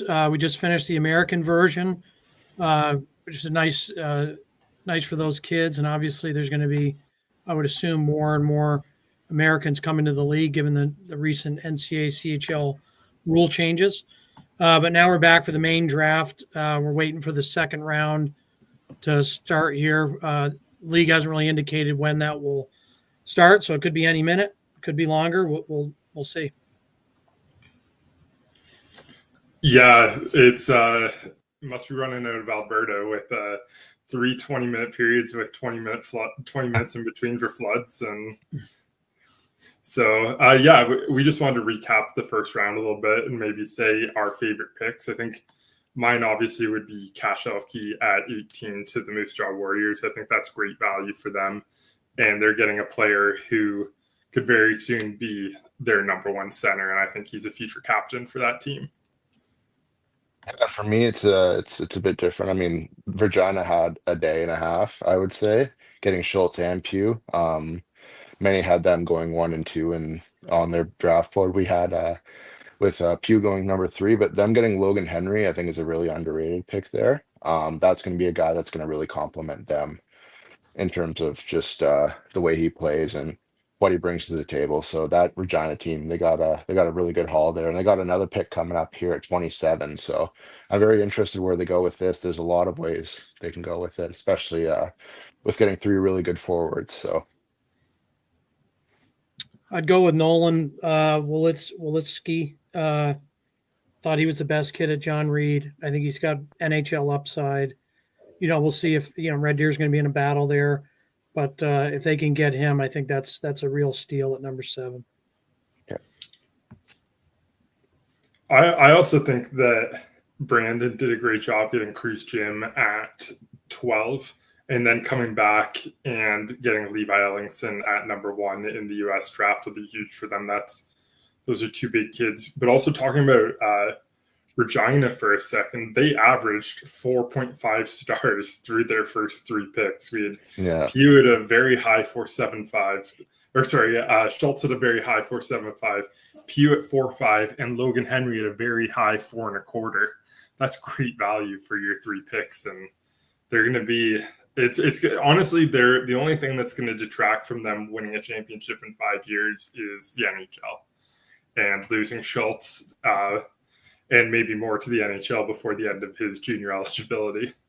Yeah, they're going to be. I mean, I agree with the Levi Ellingson pick. That's one of my top 5 favorite players out of that Star Academy team. I think that guy could probably go into camp, and if he wasn't 15 years old, he could probably play on the 4th line. I wouldn't question if he's got a very mature game, plays the right way. He's physical. He really gets under the team's skin. He can throw big hits. He can do really anything. So, it's a bit different with the U.S. draft because Star plays in the sports school league. So we had a ton of viewings on them compared to what we usually get for American teams. So, and they've also just been more so exposed to the WHL as well. It's different from a cultural perspective. I know that Joey Cullen was given a 4.75 star, but it's hard to get those kids out of Minnesota when the culture is so strong there. So I just wanted to take a look at our board and who we have. So our first round talent is still available, and we do it a little bit differently than everyone else because we do rank goalies, and quite frankly, we ranked 2 goalies in the first round this year, and it is what it is. A lot of teams after the NHL kind of got scared of taking goalies early, you see goalies fall. So I think we're going to see some go very, very soon. I don't know when, but it's going to be soon. Yeah. But looking at our board, Walker Filowich was our 13th best 13th best player available. And he's a 4.5 star out of St. Albert, and he's still available. Then we have Riley Brown, Cole Launderville, Cruz Nicolay, Chase Fedoriuk, Carter Gibson, and Cole Androsov to round out our top 23 who are still available. Jeff, do you want to talk about any of those guys? Yeah, I mean, it's very interesting to me, especially with guys like Falwich and Brown. Those are big, heavy forwards. They're big. They're about 6'2" respectively each. So I'm very surprised that both of them fell as much as they have. I mean, skating might be a bit of an issue for some of them, but I think those are guys that you could put in the third and fourth line and they can make an impact in any sort of way. So I kind of look at the early picks in the second round as like a first round pick, really. I mean, there's only 23 teams, and the NHL there's 32, so I would consider these first couple picks first round guys. Saskatoon probably had a guy on their list in their top 20 that might go here. Same with Victoria as well. So this is it's an early second round pick, but I would consider it kind of like a first round pick. You're getting a very good player at this level, that will probably play the Western Hockey League, the 16 years old. So. And one of the things I think people don't realize is that every team is working off a list that's anywhere between, I would say, 75 on the small end and 100 on the big end. So if a team takes a player, it doesn't matter if they take them 200th overall, they think that that's a top 75 to 100 player. And so there's guys, for example, that we rank in the first round who may not go until the second or the third round just because we have them ranked so high, but everyone else has the other player that they like. And so it's one of those where you're never wrong for undervaluing a player. It's when the players you get are the ones you like more than everyone else. And so it comes down to the guys you like, you better know real well, because those are the guys you're going to get. Yeah, it's another one of those where, I mean, I think you were talking to me about this, Nick. There's a guy that fell to the third round last year, and a team was considering them at 15. I think it was Wenatchee you were saying. Yeah. Yeah. A player I know, Landon Horyashka, was being considered in the first round, and he fell all the way to 55. And the Vancouver Giants happily took him. We had him rated as a 4-5 star. He was excellent at the Alberta Cup. He was dominant as a U14H player for Sherwood Park, and then he was even better as a U15H player. And yeah, so it's one of those where if you're everyone's second favorite player, you're going to slide, and it doesn't matter if everyone's got you ranked second. If no one's got you ranked number one, then you're going to slide a little bit. But Landon Horyashka has already played 4 games, I believe, for the Giants in the WHL, and he's going to step in next year, and he's going to be a stud. So. I think he's going to be okay. Yeah, and the thing as well, especially in the West, like we watch players play. The scouts do a lot of like individual getting to know the kids, getting to know the families and stuff. So we don't have as much information on that regard as they do. So they do their homework. They are asking all the tough questions, getting to know the kids on a personal level. So some kids that we may have higher up might slip a bit just on personal preference or whatever, right? So we base our list on the players' on ice abilities. And one of the things too that people may not consider as well is Canada is an absolutely massive country. And this league encompasses 4 provinces as well as a bunch of US states. And so if you're a team like the Victoria Royals, for example, if you draft a player out of Manitoba and you have to call that player up, it's what would that be, Jeff? A 3-hour plane ride, 4-hour plane ride? Oof, yeah, about that. So I don't even know the drive, probably 2 days. Yeah. So it's one of those where having players in your backyard is really important for WHL teams. So that's why you'll see players move after they've been drafted. Gavin McKenna is probably the best example of that. He's from Whitehorse, but then he played his draft year it was Rink Kelowna, correct? Yeah. And then after he got drafted by Medicine Hat, he moved to the Southern Alberta Hockey Academy to be close to the team so that he could play games in the WHL, practice with the team. So that's one of the things you're going to see is you're going to see some players move around a little bit after this draft so they can be closer to the big club. And so if you're a team that doesn't necessarily have minor hockey teams or even like lower level junior around you, it's really hard to have your prospects just be on standby in case there's an injury and they need to get called up. The Edmonton Oil Kings, for example, have it easy. Like you've got NAX, you've got the Alberta Elite League, you've got junior teams around. Like that's pretty easy to have guys nearby, and Alberta's central. So it's not as big of a deal getting a guy from, say, Winnipeg to Wenatchee or Winnipeg to Victoria or Victoria to Brandon. Like, it's geography is something that plays a factor into these selections. Yeah, absolutely. And the kid might not want to go all the way to Brandon or Regina, if they're 14 years old. They're still kids. Like this is the thing you got to really consider. So for someone like Maddox Schultz, who I think is probably the perfect situation for him. He gets to stay at home, be with his family, be with his friends, go to the same high school.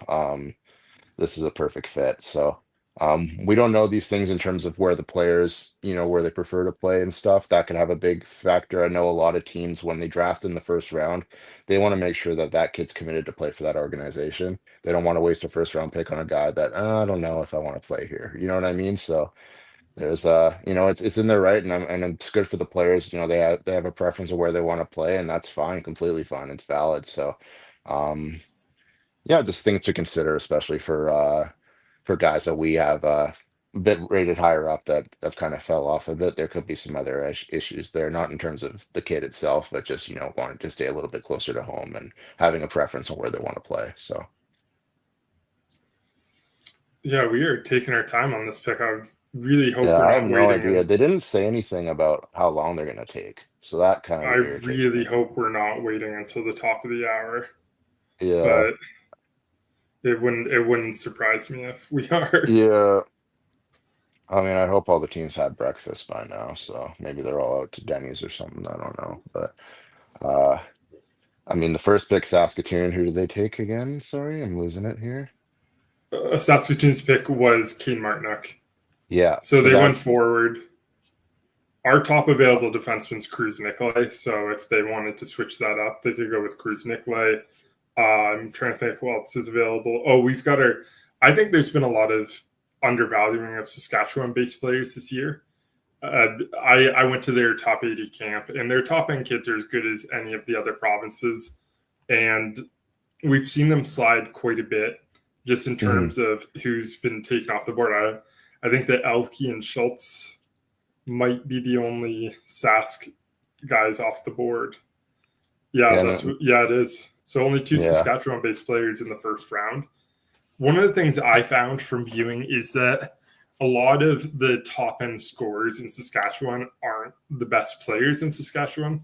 Like, you've got Malin Wiley, you have Walker Bergen, Logan Olson, Lyndon Abercrombie. Like, those guys weren't high-end scorers in that league, but they're all bigger players. A lot of the high-end scorers all play, like, if you look at the scoring rankings, a lot of the guys are on the same teams. So you get, like, the guy who passed the puck to the goal scorer and vice versa.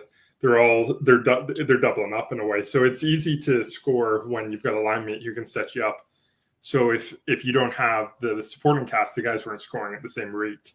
And it's one of those two, with Saskatchewan being AA, and yeah, just with it's tough with the size of the population. So it's almost a double age group league. You see guys like put up 127 points in 20 games, kind of, or 25 games, kind of thing.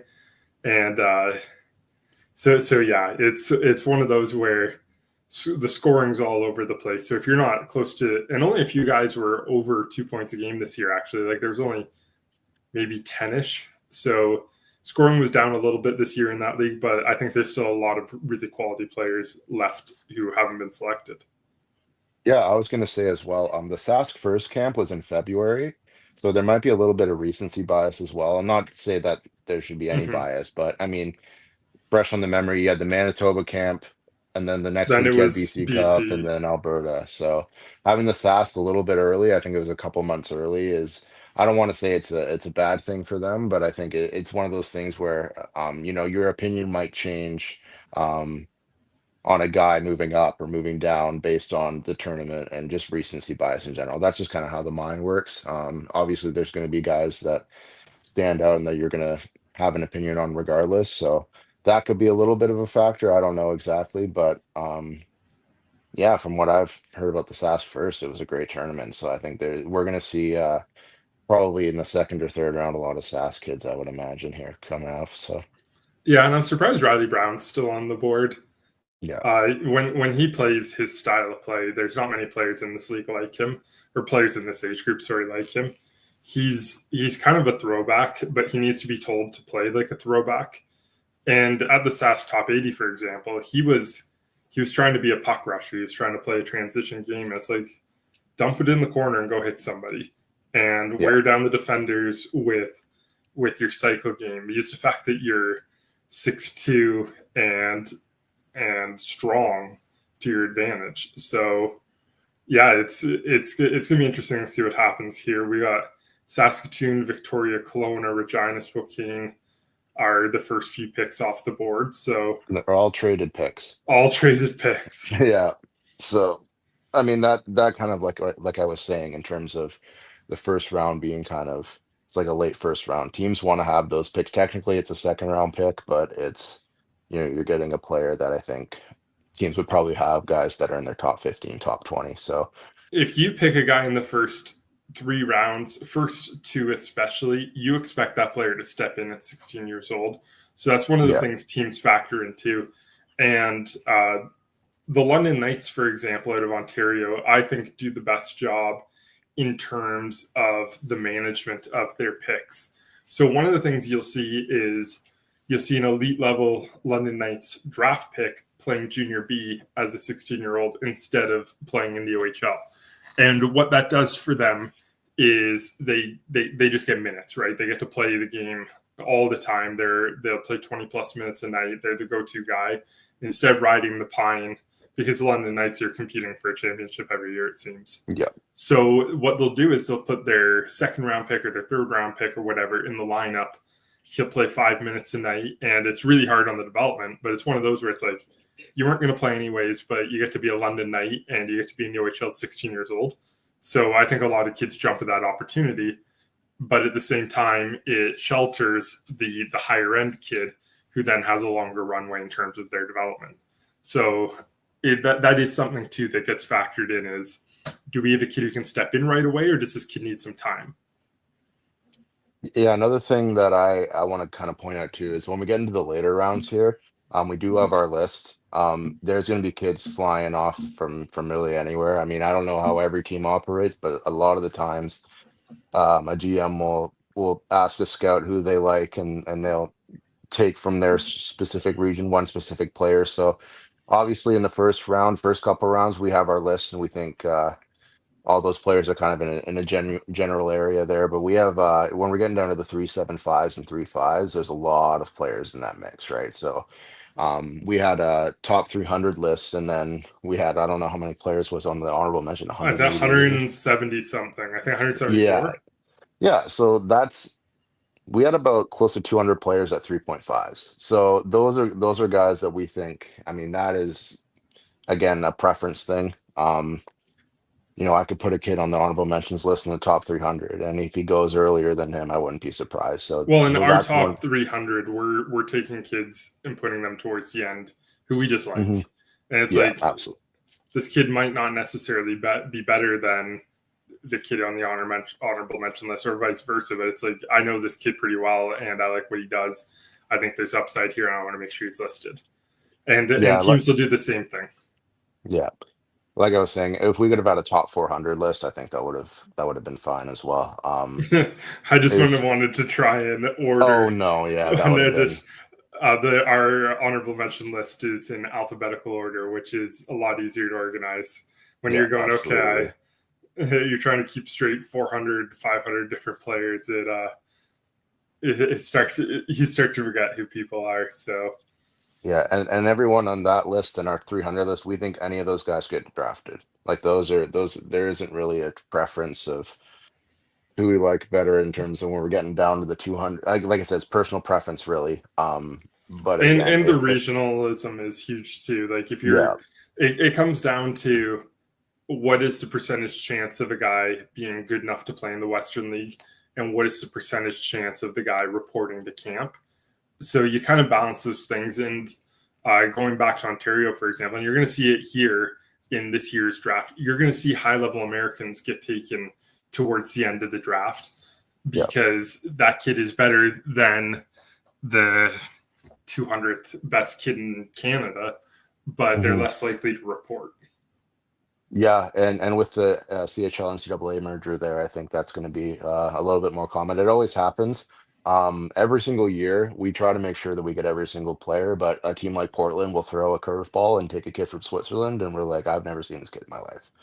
So I don't know. We're not going to have in-depth analysis on one or two picks. Those are ones that got certain teams do a lot of homework on and are pretty confident in coming over. But in terms of the Canadian area there, I think we've covered as much base as we possibly can. So I just got a text from Guy Flaming of the Pipeline Show, and he does color for the Oil Kings, and we're under the impression that we're starting back up at 11. Okay. But even his source wasn't super confident. So it sounds like 11 is probably when we're going again, but we're not 100% so. I mean, sure. I think I don't know when the other draft ended, but I think a half an hour to kind of recoup. And then the thing with that as well is like, when we get to the second round, it's going to be going. Like we're going to have maybe a minute to explain our picks max, and then we're hopefully going not off even the that next long. one. Yeah, to put into perspective, last night was 2.5 hours for 23 guys, and yeah, we're hoping that we can dead air. Yeah, hopefully we can get through about triple or quadruple or 5 times. Let's hope for 5 times that in 2.5 hours.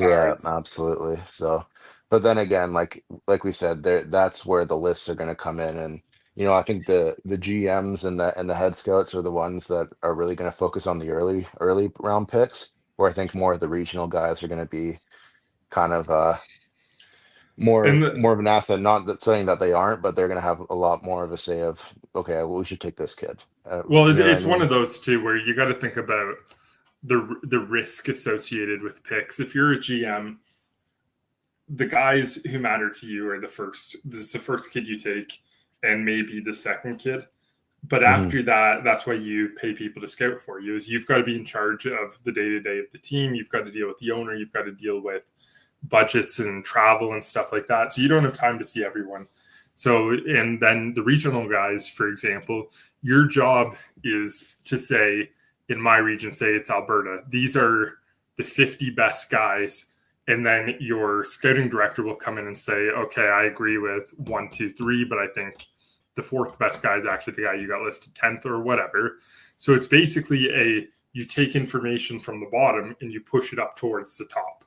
And the people at the end of the day who are putting their names on this are your GM and your director of scouting. And as much as the regional guys will get credit privately for promoting a guy or being on a guy's team or being pro a certain guy, it's a bit of a thankless job in terms of who gets credit. So yeah, and then at the NHL level, I mean, I met and talked to the guy that drafted Jamie Benn in the 5th round, and not a lot of people know who he is, but that's a guy in the scouting world that a lot of people are very high on. So it's one of those things where when you hit one of those picks, that's what you scout for, right? Like we scout for the guy that gets drafted in the 8th round and is a first-round NHL draft pick. Like that's why we do what we do. Seeing those stories are always fantastic. Undrafted guys coming into camp and winning a roster spot and then making the National Hockey League. Jake Bean, like you said yesterday, exactly. So that's what scouting is. I can go to any game and I can tell you who the best player is. It's about finding the guy that maybe is on the 2nd or 3rd line who's out there and you see something in him and you say, I really like this kid. I mean, for Nick, there's a couple guys that he had a lot higher than I had. I'm going to use Alex Road for an example. I saw him at the start of the year. We have him 45th. We didn't have him ranked in the midterm. That was a guy that I saw earlier in the year, and I said, okay, he's 6'4", 240. He's massive. I think he was bigger than that. Yeah, he came into BC Cup and dropped 15 pounds, and yeah, he was fantastic. But that's a guy, playing 3rd pairing minutes on St. George's, and then used in front of the net on the power play. So he didn't get a lot of ice time, but that was a guy I had in mind. And then we had Nick came down for the championships to watch Road play, and it kind of solidified my thoughts and his thoughts as well as where we have him and where he's valued in terms of his potential. I mean, he's didn't put up a ton of points, but that's a guy that, the raw upside could really outweigh the production that he had at this level. So that's going to be a guy I think is going to be an interesting one. I like to see where he goes. But that's the kind of guys we draft for, right? And that's the kind of guys that we try to look for as much as we possibly can. Okay, we're at 11:01 Mountain Time, and I don't see a pick. Oh So no. it might. Bro. I'm hoping Saskatoon's on the clock. Yeah. They're Oh, getting there out it of their is. car. Noah Fowler. Love it. Noah This Fowler is to Saskatoon. this is probably the best player at BC Cup in terms of point production, and he really proved himself a ton. He played on that St. George's team. He played on a line with Louis Oscar Hollowaychuk. Very talented player, good two-way guy, creates space for his line mates. The question was for us, especially, was is he a beneficiary of playing with Hollowaychuk and getting the puck on his stick, or is he going to be able to create on his own at the next level? At the BC Cup, he did all of that. He was everywhere on the ice. He was putting up points. He was on the forecheck. He was banging bodies. He was doing everything he can for his team. So I really like this pick for Saskatoon, and he was a guy that I could have easily seen go in the first round. Yeah, and I think that goes to show the value of the provincial camps as well, is seeing guys get off their normal team. So they're not playing with their normal line mates. They're not on a stacked team. Oh, we're flying now. Oh, here we go. Yeah. Edmonton just took Cole Laundreville. That's a great pick for them at 25. He was our 19th ranked player. So that was another first round guy. So Riley Brown and Walker Filowich are still to go. Cole Laundreville is someone James McGuigan, who's our scouting director out here, loved all season long. And I wasn't super high on him to start the year. But then when I got to see him at the Manitoba Program of Excellence, and he was on a team where he could actually show off his talent, and he could play with some talented players as well. And he really pushed the pace of play. His skating is excellent, and he's going to be a speedster who can really drive transitions. So this is a really nice pick for Edmonton after they went to monster defensemen in the first round. Then Remy Cook to Kelowna at 26. So Remy was ranked 38th on our board, and he's, again, a smaller, I think I'm as a righty. I'm pretty sure he's a lefty. Anyways, doesn't matter. So Remy's older brother plays in the Western League as well. He's an extremely talented player, really good skater. His edges at the line are excellent. He steps up and reads the play, intercepts breakout passes, stretch passes, and then he can create stuff the other direction. He's a very high IQ player. And then there goes Cruz Nicolay to Regina at 27. We are ripping. That's wow. Good. So Cruz Nicolay is someone who I loved last year. My note on him last year would have been that he needed to pass the puck more. And this year, his game evolved to a way higher level. Like his skating, again, is excellent. And his ability to read the play, make the transition passes.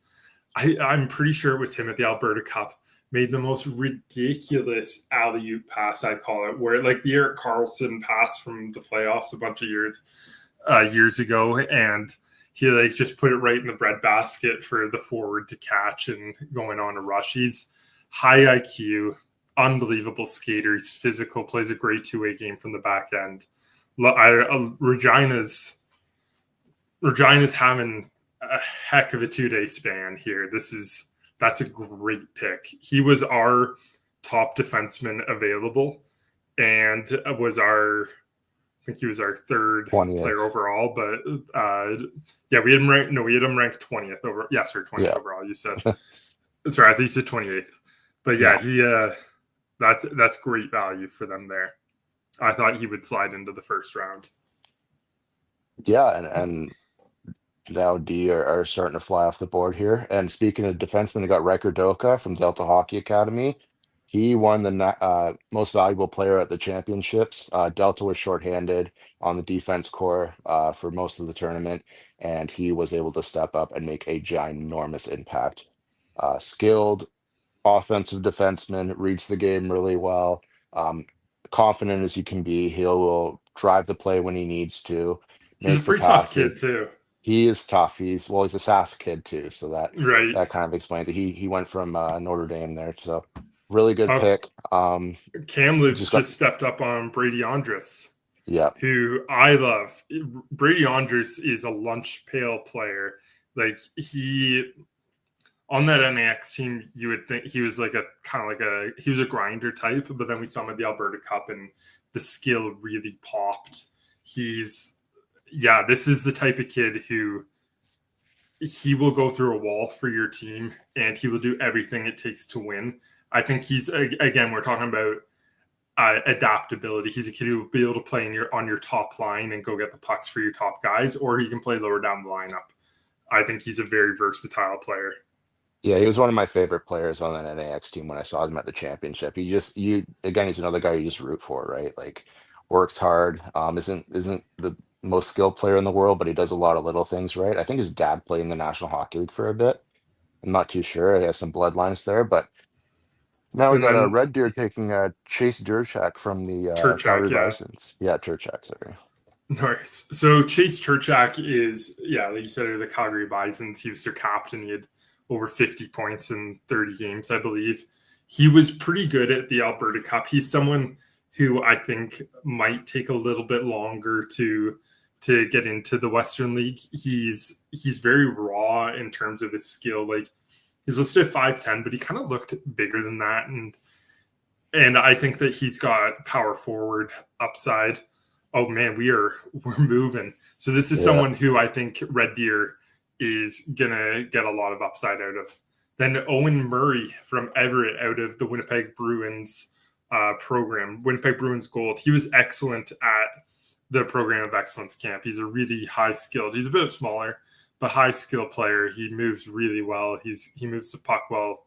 So yeah, we are trying to update where guys went on our board to see how we compare, and we're just flying here. Yeah, and like I said, they've been waiting around for a bit. I think they have a pretty good idea of who they want to pick here. Red Deer gets another pick, so I'm interested to see where they go here. There's still a couple of really big names on the board. Yeah, I think it was Owen Murray who played with Colandreville at the Program of Excellence camp, and the two of them were excellent together. And like the skill level, I think I'm going to check his stats here. It was something ridiculous. Hold on. He had, and there goes Owen Archer to Red Deer. That's a very Red Deer pick. Yeah. Owen Murray had 108 points in 32 games this year for Winnipeg Bruins. So that's pretty good. Owen Archer is a very big and strong defenseman. He actually did really well offensively, considering kind of his archetype. I would say he is someone who projects as more of a defensive defenseman, but he's over a point a game this year for St. Albert. He moves well for his size. He's 6'2", 189 at 15 years old.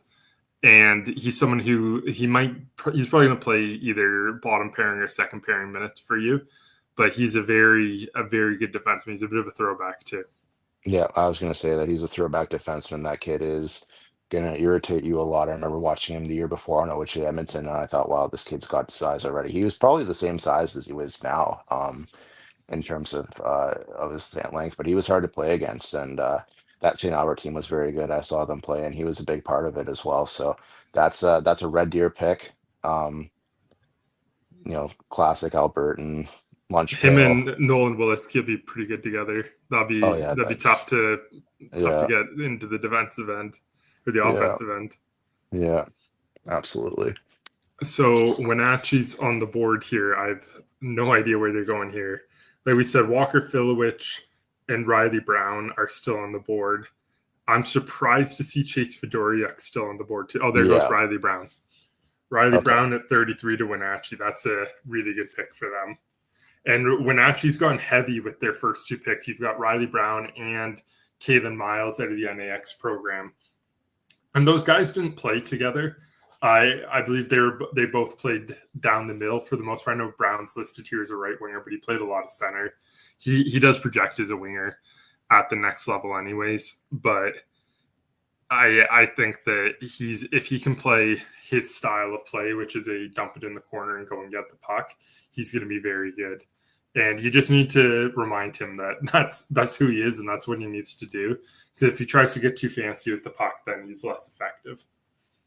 Yeah, his skating could improve a little bit too. But that's the thing with bigger guys, right? Like they got to grow into their frame a little bit and gain muscle and strength there. But he's a guy that can then power to the net and do all the little things right when he's on his game. And I think that's a really good Miles and Brown. That's a solid. Two guys that could play in their 16-year-old year on the fourth line, and they wouldn't look out of place whatsoever. So. Yeah, and they're not guys too either that need to play top six. They can play heavy minutes. Like they don't need to be protected. So when actually adding they've got Kalen Jodry, who's a monster, and then they have Boston Tate on the back end, who's also a monster. They are getting big and they're getting heavy. Yeah. And now, sorry, go ahead. I was going to say Edmonton drafted 2 right-handed defensemen, 2 towers. Speaking of monsters, Holden Waters and Chris Kokoris, those are 2 big boys. I would go forward here. I would even go goalie. There's a goalie named Carter Gibson who's played on NAX and right in their backyard. So they do have Parker Snell, who was NAX's starting goalie and then won U18 Prep MVP this year. So that might detract from whether they want to go goalie here. But yeah, at the very least, they need to go non-defenseman. Non-right-handed defenseman. Yeah. In particular, which is, you can't have too much depth on defense, but you need 2 sides of the. Chase Fedoriuk would be pretty impressive here. Yeah, that'd be a big heavy blue line there. But I think, like we were talking about goalies here, I think once one of them goes, I think a lot of other teams are going to go, oh crap, we need to get one. So I think they're gonna start flying when they go. we got two that we had going in the first round, but I think you said there's 12 in the top 100 or something like that. It's ridiculous. It's going to be a very good year for goaltending. So it's like the Alberta Cup, you got to see how good those goalies were, and we gave a ton 4-star ratings, which we don't normally do. And you've got kids who can turn around your franchise, in my opinion. Like I said, you usually get guys who are small and talented, or they're big in their projects. And this year they're big and they're talented. Yeah. Like 5'10" at this age for a goaltender is kind of like, it's above average, but but the 5'10" this year is kind of on the smaller side. I wonder what's going on with this pick. I wonder if they're trading it or. Yeah, I was going to say, because the other ones have been flying by, so they might be trading this pick. Yeah. So the Royals actually traded the pick. Did Edmonton already take a player? Yeah, they took Cole Landerville. Okay. So they got that pick from Victoria, and Victoria. So I don't know if they're trading this pick, because they got the player that they wanted to and moved up for. So I don't know what's going on. I think the delay is that, because you don't usually see a delay this long, and considering all the other picks. So we'll see what comes on there. Try and check Twitter, see if anything's going on. Absolutely. Checking the Oil Kings page here. Refresh. Yeah, that haul for the Victoria pick's crazy though. Yeah, why don't you say what it was? Okay, so correct me if I'm wrong here. It's going to be a lot. 25th overall and a 2027 third acquired from the Victoria Royals in exchange for their 2025 second round pick from Vancouver, 25 fourth round pick, 26 third round pick, 26 sixth round pick, and 27 fourth round pick. That's looking like an OHL trade. I see that when they have when they get a player in the London Knights and they trade a pick in 2032, and you're like, okay, that kid's 5 years old, so I don't know. So that's and this pick is already traded from Vancouver. The next pick is Sask from Portland. Then you've got Victoria from Edmonton and Swift from Sask. Most of these picks are traded. Yeah, and I think that, like I said before, like these are guys that other teams probably had as a first rounder, and they want to get him, and they feel like they need to trade up to get him, or they're going to lose him. So just kinds of show someone like a Walker Fowlich who maybe slipped more than some teams expected. He might be a guy that they might go, wow, we need to trade up to get him, or else someone else is going to get him. Yeah, or A team that even really- Chase Fedoruk. Absolutely. Or a team that really wants a goalie. And like I said, I'm going to talk about goalies a lot, but we don't know these things. So Ahmed Fayad is a guy who's still on the board. I'm kind Yeah. of surprised to see him here. He's a smaller player with a ton of skill. He's not a great skater, so that's probably why he slipped. But he was one of the offensive leaders for NAX this year and had a monster season. So I'm kind of surprised that he's still on the board. yeah, I'm refreshing X. Sorry, I usually call it Twitter. It's Twitter. But Easton Arndt is someone I'm also surprised to still see on the board. He was unbelievable at the Alberta Cup. I kind of thought he played more of a power forward game despite being a little bit smaller throughout the year. But at the Alberta Cup, he just went and did his thing, and he was unbelievable. So there's some value there too. Kelowna acquired the pick, so There we I'm go. assuming. Yeah, so now we're Kelowna rolling here. from it says Kelowna from Vancouver, but I think it's Kelowna from Edmonton from Vancouver. Yeah, and they might go BC again. Kelowna, they like their I wouldn't be defensemen, too. surprised to see Andrasov here. Yeah, absolutely. Victoria has a couple picks ahead, and he's a local kid to Victoria, so I wouldn't be surprised to see him go here. But Kelowna, they've had a really good track record, obviously, throughout their franchise. They've done a really good job of developing players, so they must see something in one of these kids. Their issue, though, is that they're hosting the Men's Cup this year. Exactly. Yeah. So that kind of screws up your development curve in a positive way, obviously. But it's one of those where you're going, okay, we got to be good. No matter what, we got to be good. There is no like if you're hosting, you need to be a good team. And they got Carson Wetch from Calgary. That was a great. That's going to be a good trade there. Him and Tej are going to be awesome together. Yeah. You got Ginley's driving the bus for that team. Yeah. Then Hiroki Gosek. That kid's good. We're a little sharp. Goaltending, I'm not too sure. Yeah, it's going to be there's going to be a lot of retooling for Kelowna throughout the season. I feel like we're going to see a lot of movement. Well, that was one of the reasons they dealt that third overall pick. Absolutely. Was they got a 2026 pick, which they can then use as ammo down the line to trade. Yeah, 100%. Build up.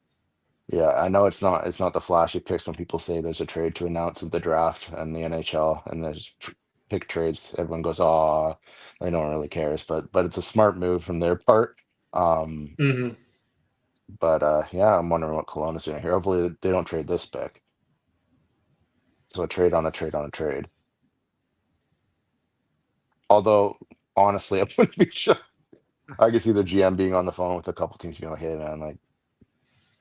It could be one of those two where you see brokering of deals all the time, and like you see it more at the NHL level in terms of salary cap. But here it could be like we will trade you. What?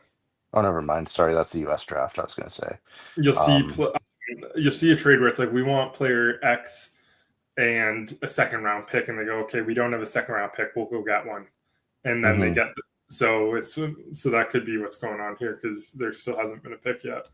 Yeah, this is longer than the other one. So, do they have a time limit? Do you know? They should if they don't. They should have a shot clock. Yeah, absolutely they should, especially in the second round here. It's going to be a long day. I think at the NHL level they do. Oh yeah. So I mean, that's the only logical explanation I can think of when it turns to this pick here, that they're talking on the phone with some teams, or they're really debating and getting in a heated argument of some sort. But I mean, draft's gone quick, which is nice. I mean, obviously, we'd love to have. Oh, there it is, Joel Nagandi. Love that pick. Yeah, very good player. He was excellent again at the Alberta Cup. He is someone he's a monster, and I think he's okay. They do have him listed 6 feet tall. He's grown a little bit then. He's someone who got better throughout the season. He projects as a power forward, but more in not necessarily in a traditional power forward sense. He's a better skater than that, And he's someone like I always use basketball as an example. He's not a 5; he's more of a 4, and he's someone who can play your skill game for you and get out on the perimeter and make the soft touch. But he can also get down below the goal line and overpower opponents. So I think this is someone this is an all upside pick. But then again, he was excellent at the Alberta Cup. So he's been a favorite of mine all season, and I'm glad to see him go in the second round. Yeah, we're starting to see some NAX forwards get going here. So that was a very good team. I wouldn't be surprised if that whole team gets drafted today. Yeah, that's kind of one of the things to watch for. The big stories are, will NAX have every single player draft? Well, actually, sorry. Not every single. Young Mr. Ben Harvey's younger brother, who's Hayden Harvey. Hayden Harvey, thank you. Hayden Harvey's a 2011 born player who's going to go in the first round next year. So he's not getting drafted, but I think everybody else is eligible. And like we said, we saw them at the Alberta Cup, and anytime you saw the blue pants, something was happening. So, and in previous years, we've even seen kids taken off of NAX's varsity team. And there's been a few varsity players go in the past. Well, it's AAA now.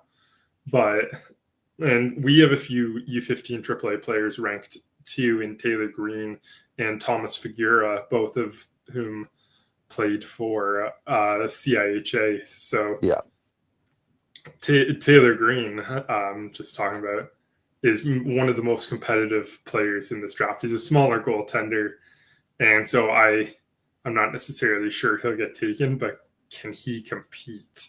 And he was great at the Alberta Cup.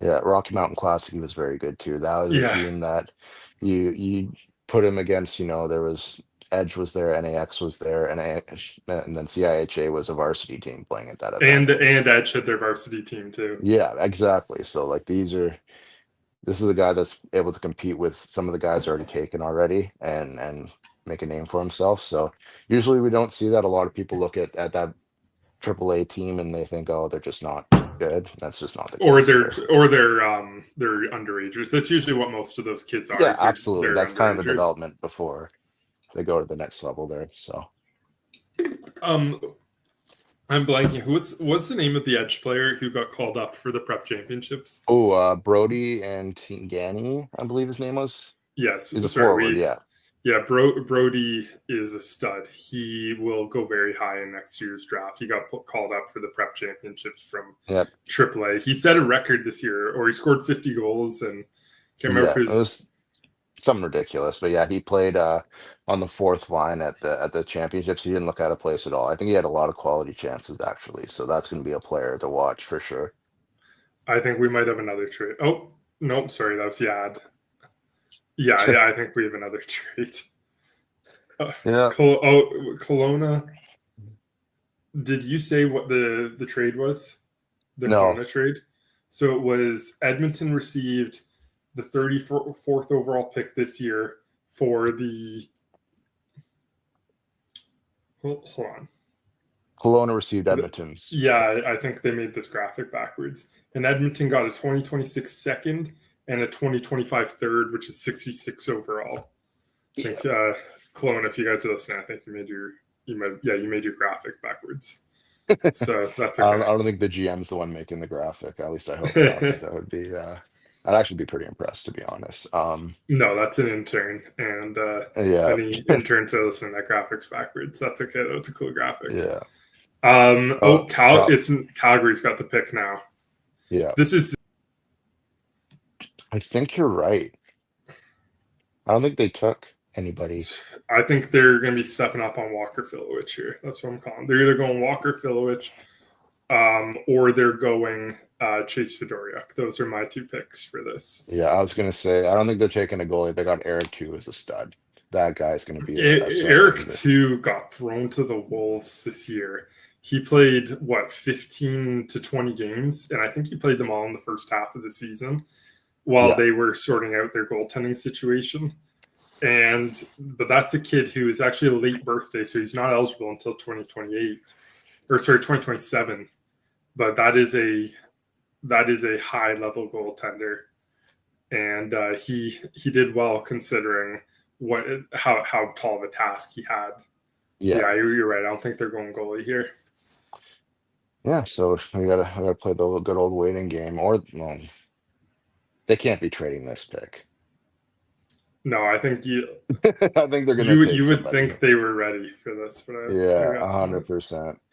Like I usually, the waiting game isn't this common. I mean, I think it's early days in the second round, but I I think mean, it also goes to show how divisive this group is, or how like equal they are across the board. Is teams are stepping up and stepping down left, right, and center here, and it goes to show there's teams that are going, we like a guy and we want him now, and there's teams going, we like a guy but we think he's going to be available 20 picks from now, so we're going to go down. And and again, Walker, there he is, Walker Fillich. There he goes. Nice pick, Calgary. What do you got on him, Nick? Walker Fillich had a crazy year for St. Albert this year. I'm just going to pull up his stats. I think he had 80-something. I can't remember. He had 80-something points in 30 games. It was 85 and 34, which is pretty good. And he was really good at the Alberta Cup. He was someone who got better as the tournament progressed. It was like, I thought he kind of had a poor first game. He was quiet. And then he was honestly one of the best players there from probably the second game on. And he's someone who we've talked about. He's a little bit inconsistent at times, and his effort can be a little bit suspect. But he's someone who has the ability to be a game breaker. If he can be a little and it might just come down to being a little bit more mature and age. Like when you're someone who's putting up almost 3 points a game at the minor hockey level, it's hard to be dialed in for every single game.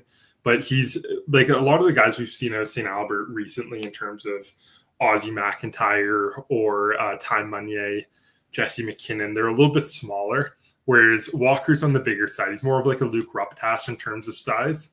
And so I think he's someone who could be a number one center at the WHL level. It's just going to come down to development and coaching. But I think this is a high upside player, and he's someone who, if I was drafting, would have already been off the board. So I'm really good for Calgary to get him there. Yeah, the highest player on our list is 21. So the top 20's been conquered already, which is fantastic for us. Only took 35 picks. Yeah, and that's pretty good. Usually you see one or two off the radar, but the lowest. So Owen Archer is a guy we had at 70 on our board, and that's the lowest player off our board. Not saying that we didn't like him or anything like that. It was just we see something in the other players that maybe we value differently than the rest of the teams. But like if you look at our star ratings, for example, every guy who's been taken is a 4-star or higher. And we've said this before, if we give you a 4-star, we think you're one heck of a player. So all 35 guys taken, we think very highly of. So we got Victoria on the board. What have they taken already? They've taken Rowan Greshchuk of St. Albert. So they went defenseman. Yeah. And that's their only pick. Yeah, Cole Androsov from Campbell River, about three hours away. Yeah, that'd be an interesting pick. He is number one goaltender written all over him, so I'm interested to see what they're going to do here. Yeah, and like it's the goalie's got to go. Like Leaf Houghton, for example, I think he went in the 60s last year. He went in the 50s or 60s, and that was a kid who I can't believe he slipped that far. Like, he was the best goalie from September 1st to draft day. He was the best goalie year long. And he's someone who probably would have been our second or third ranked goalie this year. And he went in the 50s or 60s. So we might still have time to wait. I'm hoping one of them goes soon because they are extremely talented. Yeah, and it'll be interesting because, I mean, like you said about the goaltenders there, a lot of talent.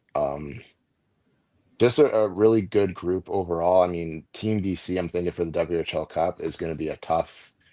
There's 3 goaltenders that I think could easily be on that team. But then you go to Alberta. I know Nick's had a bunch of goaltenders there. big, skilled goaltenders. There could be upwards of 10 plus number one goalies at this level. So will be interesting. Victoria's traded a ton of picks already, so I'm hoping, or not hoping, but I mean, I would imagine they're going to take somebody here, but I'm not sure who. Victoria kind of throws in a random pick here and there that not off the board, but somebody that I wouldn't really expect him to take. So we'll see what happens here.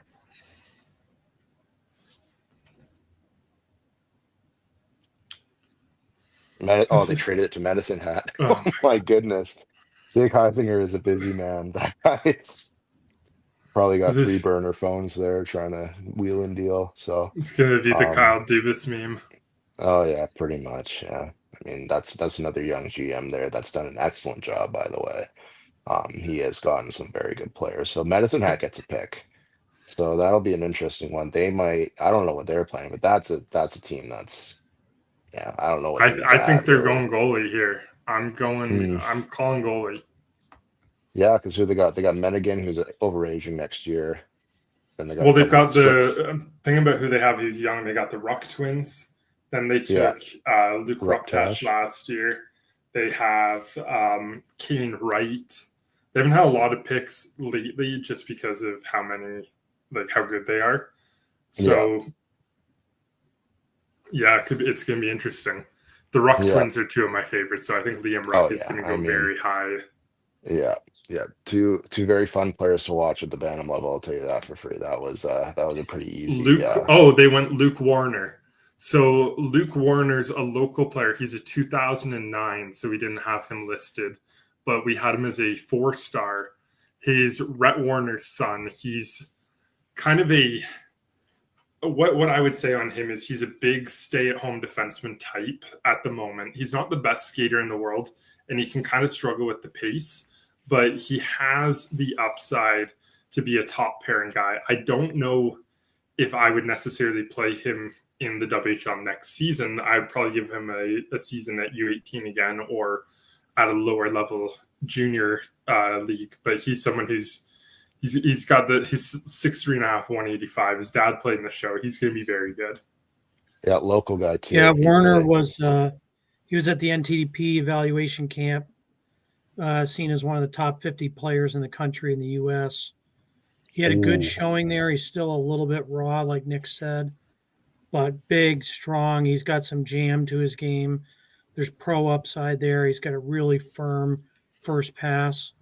He's got to get a little more agile, but he's a good fit in this league for a league that, respects big physical D that play an honest game. That's what he is. And the first overager so far drafted. So we have the first, what I would call swing of the draft, is Lyndon Anderson out of the Northeast BC Trackers. So, Jeff, why don't you tell us about him? Yeah, so we, the Northeast BC Trackers, they play AA in the Alberta Elite League. They're based in Northeast BC, so pretty close to, so a guy like Caden Lindstrom's from Chetwynd that's the kind of area that they are. Pretty far and away from a lot of other BC teams. So this was a guy that came into BC Cup and was fantastic. Really, really showed his worth.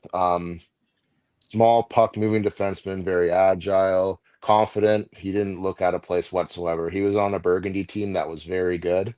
And he was one of their best defensemen on a team with Kokoris on it. And didn't look out of place at all. So this is a guy obviously that Swift Current really liked. We saw them at the BC Cup, and Lyndon Anderson was a guy. I mean, there's a lot of really good defensemen out there. So this is a guy that's highly regarded by them, honestly, and I'm very interested to see what he can do. And this is fantastic. A swing.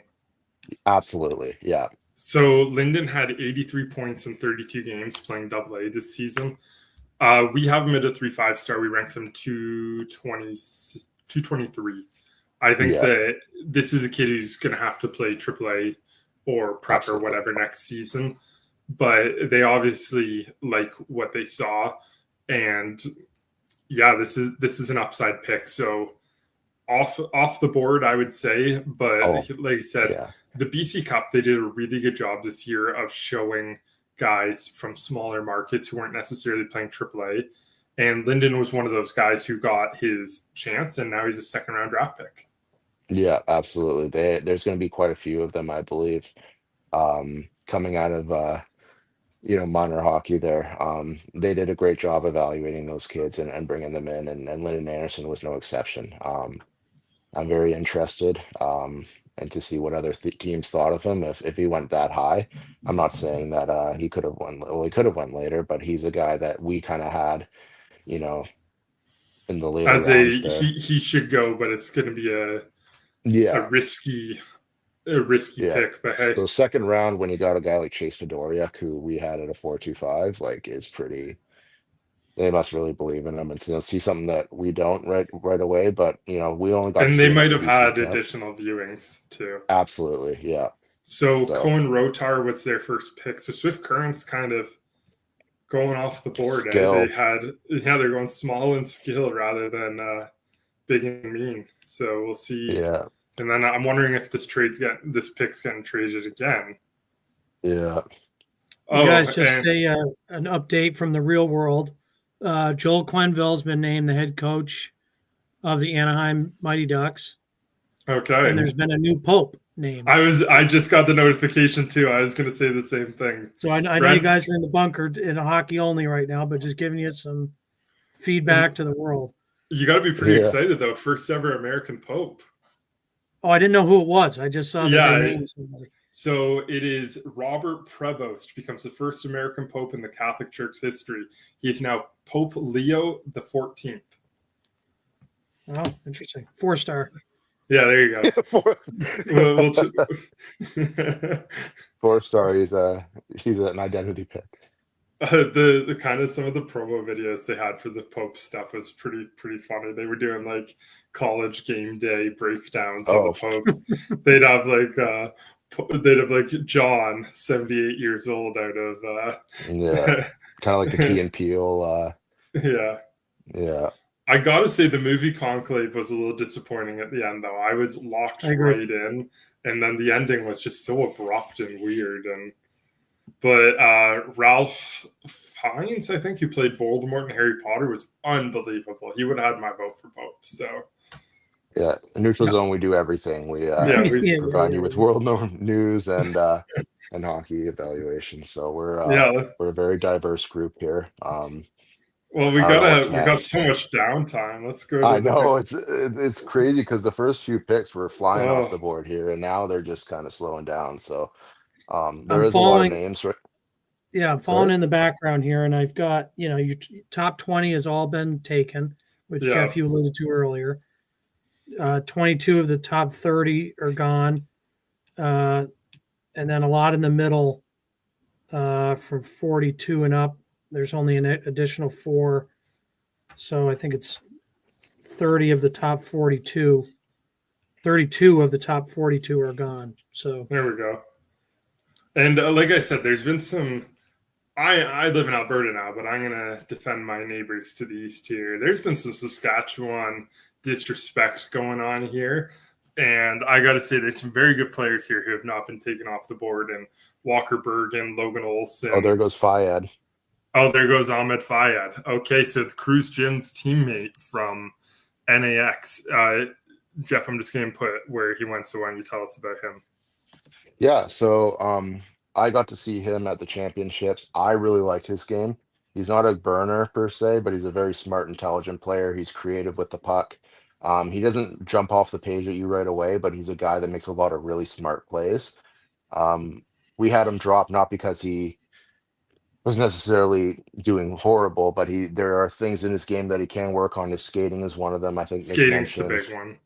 Yeah, but very talented player, sees the game well and thinks the game well. So it's one of those where he's a smaller. Oh, and there goes Walker Bergen to Prince Albert. So complain and you shall receive, I think, is the moral of the story.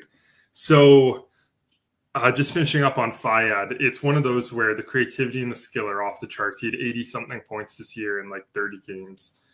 That's another one I would call a swing. Walker Bergen is a guy I fell in love with at the top 80 camp in Saskatchewan. We had him at 11th at one point. At one point, yeah. Yeah. That's when I was moving guys around the list, and then we've regressed him back to 24, which I thought was more appropriate. Yeah. And so Walker is someone who he's big, he's really mobile, he activates in really well, and he's only listed at 5'11", but he's not been measured. Like Rinknet, who we're partners with, does a really good job of getting official heights and weights on players. And so, and now we're on to Anderson Rezhny. But moral of the story, Walker Bergen, bigger than what he's listed at. So yeah, Anderson Rezhny is another Saskatchewan player. So Anderson played at OHA Edmonton this year, and I was actually talking to his coach in the Program of Excellence camp, and he had nothing but good things to say about the kid. And he's Cole Rezhny's little brother, I believe. Yeah. And he's so skilled, so smooth on the back end. He's a little bit smaller, but like we said, there's a lot of upside to his game. And if he can grow to be about his brother's size, which is like, what, 5'9", 5'10"? Yeah, 5'8", 5'9". He will be. And there goes our first goalie off the board, Jeff. Who is it? Mingo. Yes. Okay. I am a massive Dylan Mingo fan. I first heard of Dylan Mingo from Scott Drysdale. He said, this is a kid you got to keep an eye on. And I said, absolutely. So I watched him play at the Shawinigan Showcase. I can't believe he's the first goalie off the board, although I think he is very talented. I got some mixed reviews from some scouts when I was talking about Dylan Mingo, saying, oh, he needs to do this, whatever. He's so athletic. Absolutely. He's athletic. He's big. His composure in the crease is fantastic. He is so relaxed. Athleticism is something you can't teach. He stopped 50-plus shots in games on that ranked Kelowna team. He carried that team on so many occasions. Didn't have a lot of help. A lot of quality shots at the BC Cup for Team Red. He didn't really have to show a whole lot, but yeah, he's a fantastic goalie. I really like him. And then Kingsley McClellan from St. Albert. This is a guy I really liked at the Alberta Cup. He can push the pace of play. He's highly skilled, and he's someone who I think can play up and down your lineup a little bit. He's not necessarily the guy who's going to drive your line, but he's a guy who complements players really well. So, we had him at 73rd. So just going back to Dylan Mingo really quick, he was our fourth goalie on our board, and we had him ranked 44th overall. So we like the goalies. So the goalies left for us who are the big ones are Koy Androsov, Carter Gibson, and Joffrey Chan are the three big ones. And then some ones we saw later who we have a little bit lower, Adrian Brochu, who we've got ranked at 51, Lane Bully, who's ranked 55, and then Chase Nielsen at 60, Zach Henry at 68. Like, we got a lot of goalies ranked really high. So I'm wondering if we're going to start to see some of them fly here. If I'm Saskatoon, I'd be looking at a goalie going, okay, we got it. And Carter Gibson's a very good one. And I think Braden Nowozelski is one of my favorites. Okay. Yeah, this is a good player. If you want to talk a smaller, skilled guy, Braden Nowozelski, he was unbelievable at the top 80 camp in Saskatchewan. And I watched him on film a lot too, because I just wanted to refamiliarize myself with those guys. And he does everything you're looking for. Like, his skating's unbelievable. He activates. I don't think anyone's told him he's small, because he plays like he's big, but he is a guy who, if he can grow a few inches, he's going to be your number one D-man. Like, he reminds me of Joe Hicketts a bit. Yeah, that's a good comparison. So I'm just going to pull up his stats here. He was one of the top, I think he was the top scoring defenseman in the Saskatchewan. So he had 49 points in 26 games at the U15 level, and then 1 point in 3 games at the U18 level. So really impressive defenseman there. And he's from he plays for the Prairie Storm just east of Regina, so that's relatively close for Saskatoon. So just looking at our board here, Chase Fedoruk still hasn't gone. Wow. Yeah, so Luke Huska, we got another he's Edge, right? He's Edge. So he was really good at the Alberta Cup. He's someone who, again, wasn't really a leading scorer for Edge per se. He kind of played more of a middle six role for them. I think he's their captain. Yeah, he's their captain. So he brings intangibles, and he's a guy who, again, can play like a middle six role for you. He showed really well at the Alberta Cup, so happy to see him off the board. He was 108th on our board. Yeah, he was a guy that that Edge team, they had a couple of rough games, but he's a pretty consistent player, and not in the sense of that he had a lot of really standout plays, but he was solid. Kay Nicholas to Seattle. I think this reminds me of a certain player, the smaller skill guy, Noah Kosick, listed at 5'7", 131. Last year when he played for the Vancouver Island Royals, he was about 4'11" and was the leading scorer. This is a player that is a playmaking forward. His feet are fantastic. He does a really good job of keeping his head up and moving around and drawing in defenders and dishing the puck off. He's very skilled. Obviously needs to add a little bit of muscle to his frame and try to find a way to consistently go to the net and get into those areas on a consistent basis. There are times where he's a little bit more perimeter than I'd like him to be. But he's a very talented player, a guy that can really help his teammates out and find them. He can create on his own if he needs to, but he was on their second line at Burnaby Winter Club, and they had a very good first line of Moon, Baker, and Henry, who two of them we saw in the first round. So he was a great complementary player for them. And there's aspects in his game he can grow upon, and I really like this pick. I think this is an upside pick as well. Yeah, that's awesome, Jeff. Sorry, I'm just updating our board. One of the things we're going to be doing this year, and this isn't an original idea by any means, is we're going to be doing a team neutral zone draft. I know a lot of people do this as well, but what we're going to do is we're just going to produce an article. I think we'll make it free because that's fun. And we're going to go through and we're going to take the last pick in every round, and we're going to say who we would have taken in that spot. We're going to do 10 picks because that's what most people do at this draft. And we're going to take the last pick of the first 10 rounds, and we're going to take 6 forwards, 3 defensemen, and a goalie, just because that's even numbers.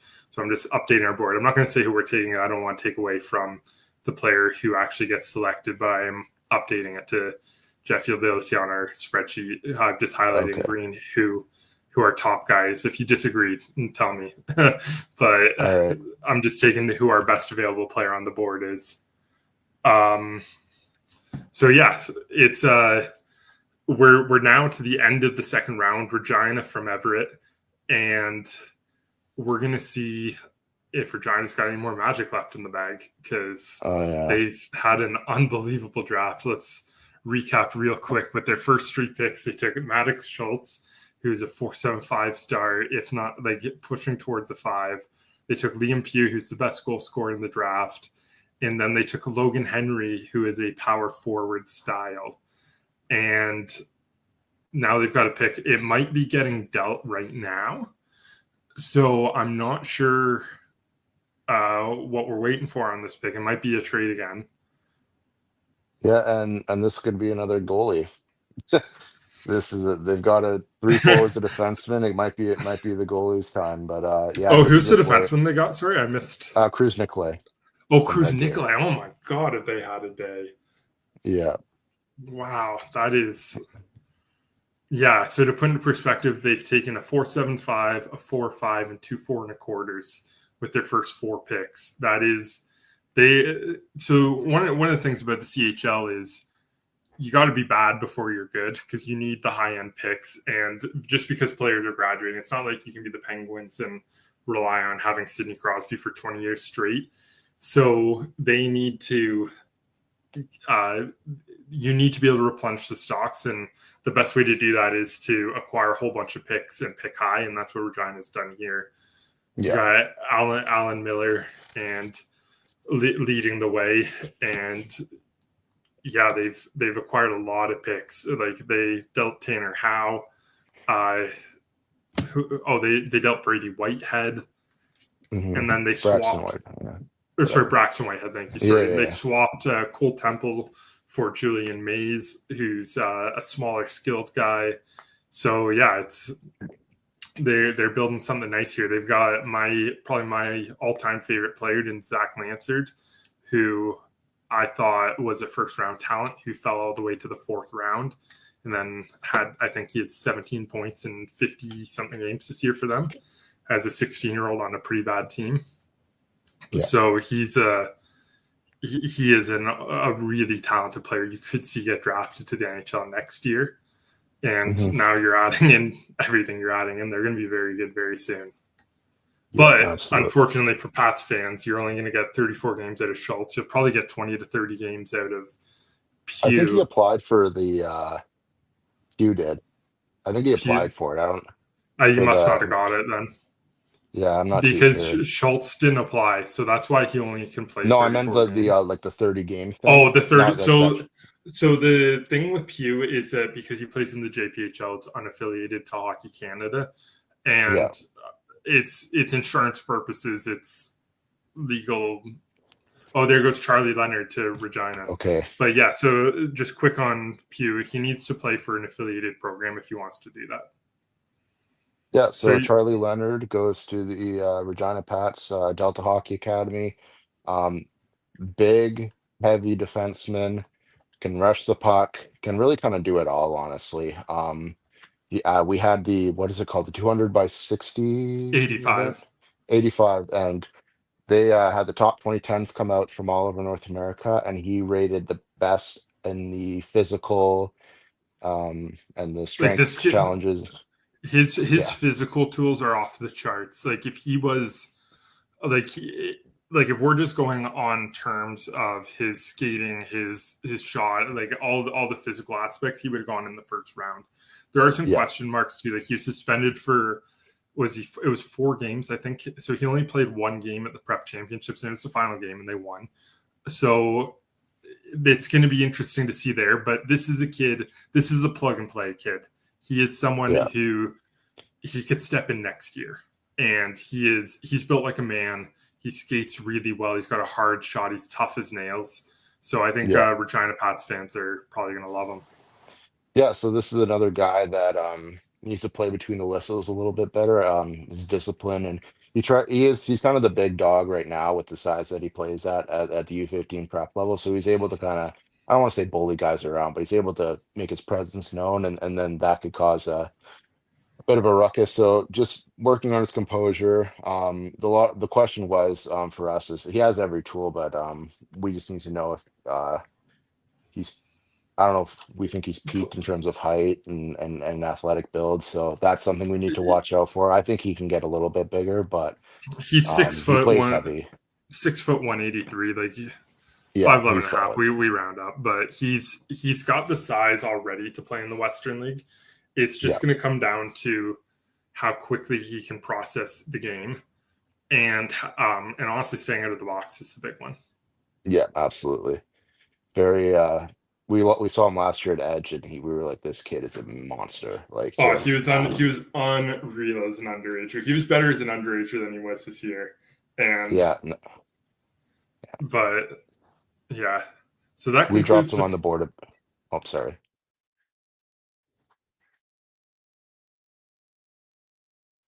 All right, that's Peter Banasevich off the board to Penticton. Yeah, so Penticton, really skilled, smart player. Banasevich is an interesting one for me. There are times where he looks unbelievable. He'll make some of the smartest plays, and he'll have that pizzazz and heavy shot.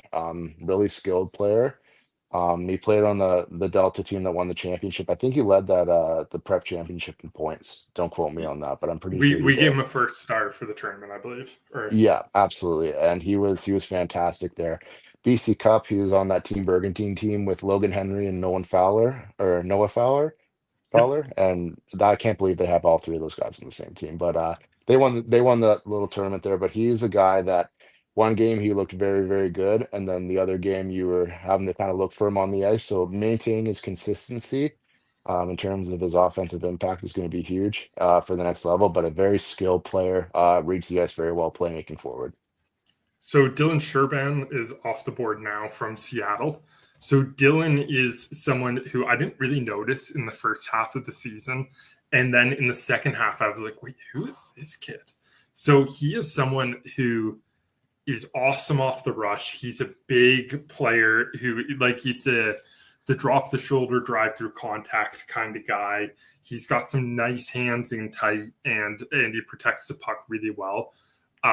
So yeah, great get for them. Then Trevor Toyne just went off the board. He's another small, skilled guy out of Winnipeg. He was on that Winnipeg Bruins gold team, and he had a million points as well. So that's 2/3 of that top line off the board.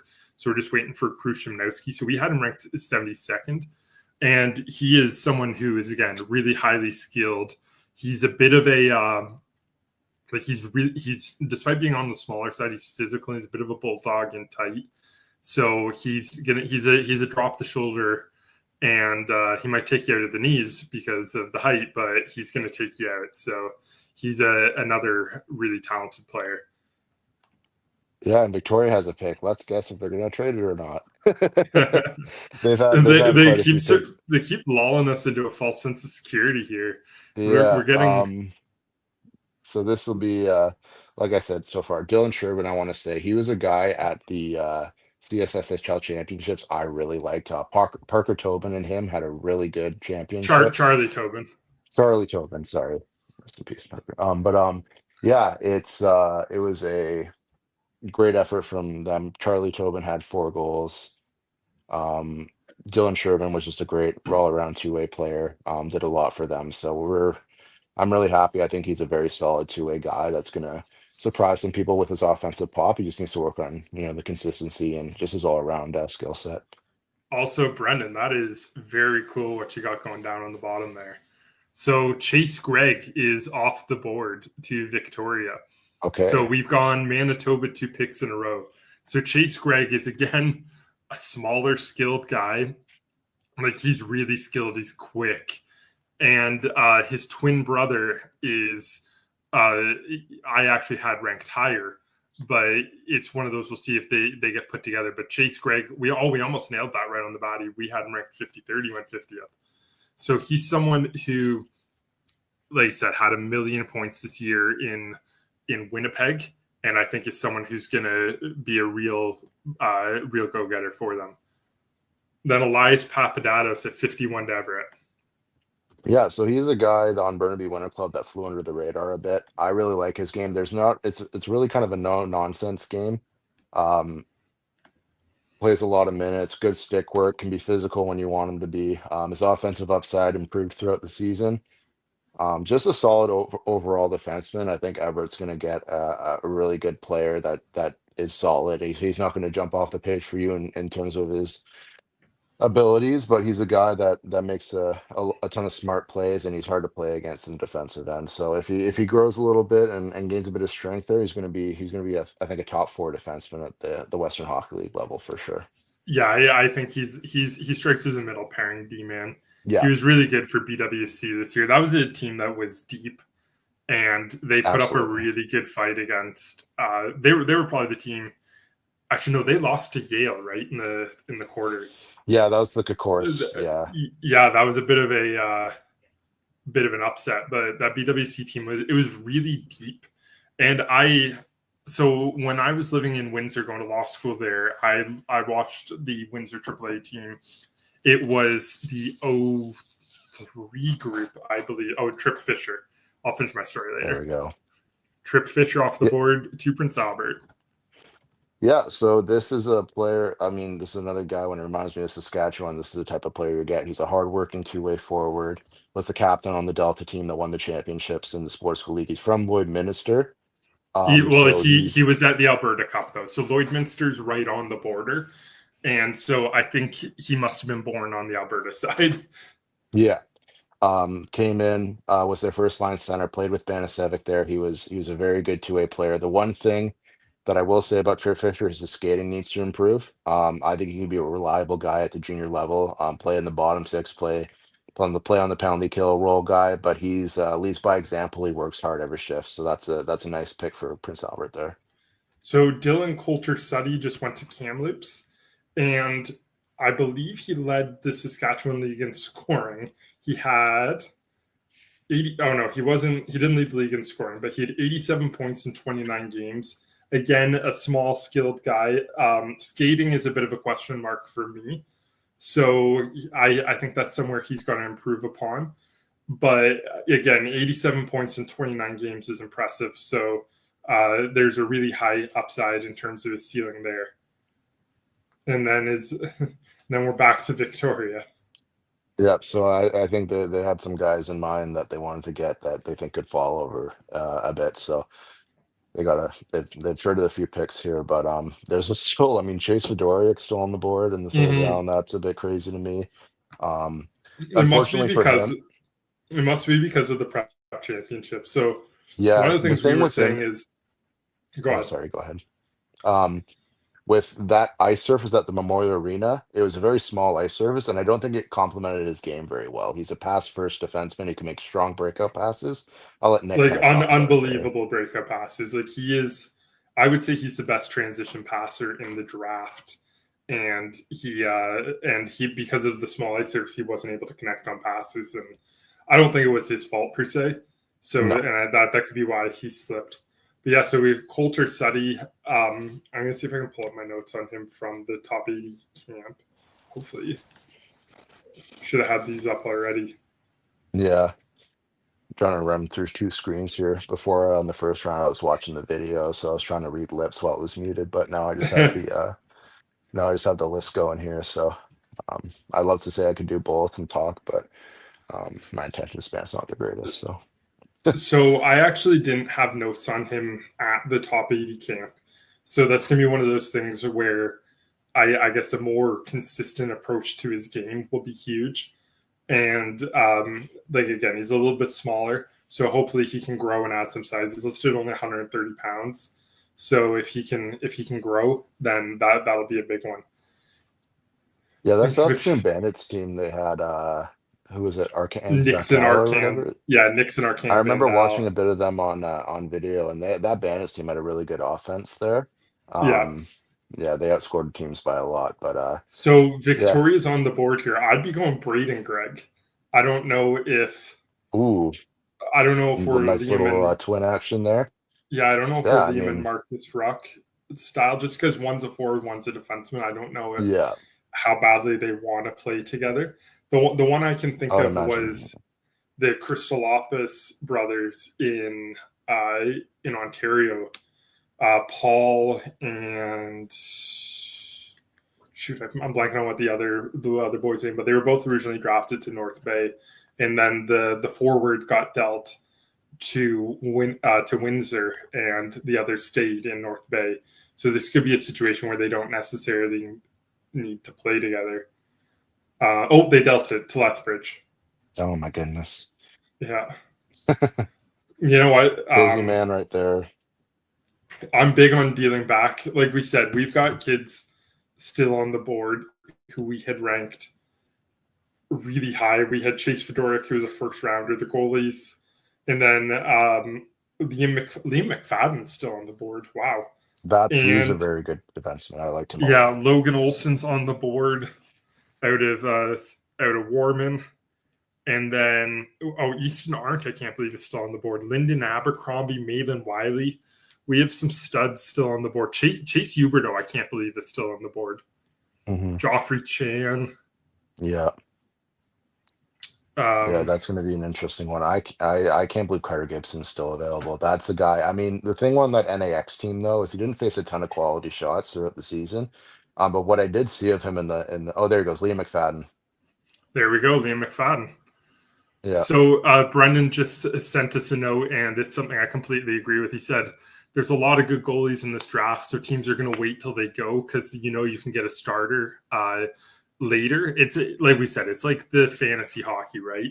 So if Dylan Mingo went, and we're still waiting 15 picks later for another goalie to go. So if you think you can get the fifth best goalie, who we do think could be a starter. Oh, here we go. You're just getting it cheaper. Yeah. Okay, we're moving. Liam McFadden, unbelievable skater. Brother plays in the league already. Easton Arndt is like an energizer bunny. He was so good at the top 80, at the Alberta Cup. He's someone who I think way outperformed where he just got selected. This is a great get for Tri-City. And like he's someone who, if he was on a different team, I think would have gone way higher in this draft. Like I said earlier in the year, I thought he was playing more of a power forward style, whereas then he switched. Oh, there goes the goalie, Chase Nielsen. That's interesting, actually. But anyways, he showed a lot more skill at the top 80 camp. So Chase Nielsen out of Lethbridge, was excellent again at the Alberta Cup. I'm kind of surprised to see Red Deer go with this pick because Elaine Bully is a local goalie who we had ranked right around Chase Nielsen. But like we said, Nielsen's 5'11", 157. He was on not a very good team this year, and he put up really good numbers.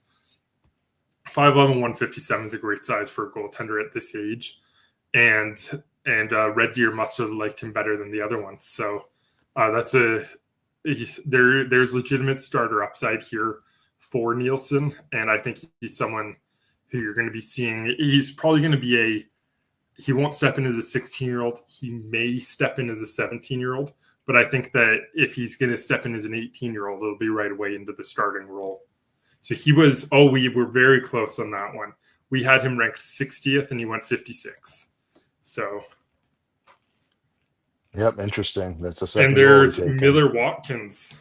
Yes, I like this player a lot. So Miller Watkins was a guy at the start of the year that I didn't really have a lot of notes on. And then every single time I watched him play, he got better and better. Really confident with the puck on his stick.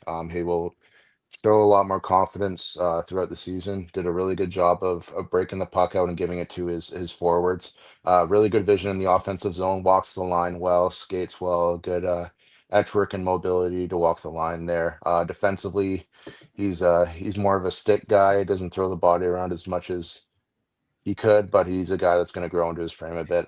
Skilled offensive defenseman that can make his teammates better, and I really like this pick. He's gotten better every time I've seen him, so this is a very solid player for Burnaby Winter Club there. Yeah, like that's what I was talking about, actually. This brings me right back to my story. So I loved that Windsor AAA team. They were a team, though, that outperformed their individual skill. They were better as a team. And I think this BWC team is like that. I think they were coached really well this year, and they had complete buy-in from all their players, and they were excellent. So it's going to be interesting to see once those kids get away from that nucleus to see how they do. But there's a lot of individual skill there. Like we said, Logan Henry was a favorite for us. Jackson Beggs is still on the board. Yeah. So yeah. And then Cohen Baker was a leader for them offensively as well. So there's a lot of really talented players there. Good 2011s too coming out from that. We got a small pause here, so we might as well say the 2011 group is amazing. They are as good as the 2009 group. They're better than the 2010s. They're better than the 08s, and the 08s are a really good group. And so we've got Madden Deneau, whose brother Easton just won Canadian Junior Hockey League MVP, Rookie of the Year. Madden Deneau is probably as a lock as you can get 365 days in advance to go number one next year.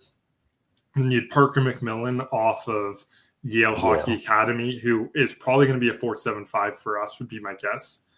And then there was a bunch of kids in Saskatchewan who are really, really talented. A bunch of kids in Alberta, off specifically OHA Edmonton had 3. They had Mike Montgomery. And Artel Forrestal. Sorry, I'm pulling up the names now because I'm blanking on them. They had Artello Forrestal. They had Stephen Levitt and Micah Montgomery. Montgomery was excellent down the stretch. Forrestal got hurt, but Montgomery was unbelievable down the stretch. Then you also have Hayden Harvey off of NAX. There are some really, really talented kids coming through. Eli Vickers on Delta, who was fantastic. He was awesome. Yeah, it's fantastic at the championship. Liam Bort and Kenzo Gibson on Burnaby Winter Club are 2 guys that I really liked. Yale has Gavin Craig, who is their starting goaltender. Big kid. He was good. And who's the defenseman 91 on Yale? Tyson Wolansky. He's big. good too. He's heavy for a 2011. That kid's got a Yeah, great build. he's kind of So like kinda a Charlie reminds- Leonard type. Yeah, I was going to say that exactly. So we need to work on his feet a bit, but once he develops there, that Yale team could be very good. They got a couple of other So guys. Vickers, who I always forget about, I would have said in the early days of the prep championships, I would have said he was their best defenseman. Yeah. And you see, Delta's already got 2 D men off the board today. That goes to show how good he was. Yeah. And that Delta team lost. They didn't have Leonard, and they had Austin Sue, who was injured, who I think is a very good defenseman. Didn't play at the championships, but he should be a draft pick coming up here. But they had 4 defensemen, and they won the championship, so that kind of attests to them and how they played. And Got a couple Jack, of big lug nuts there too. and Jack Utsunomiya, I think I actually hit that. I don't Yeah. know if I did.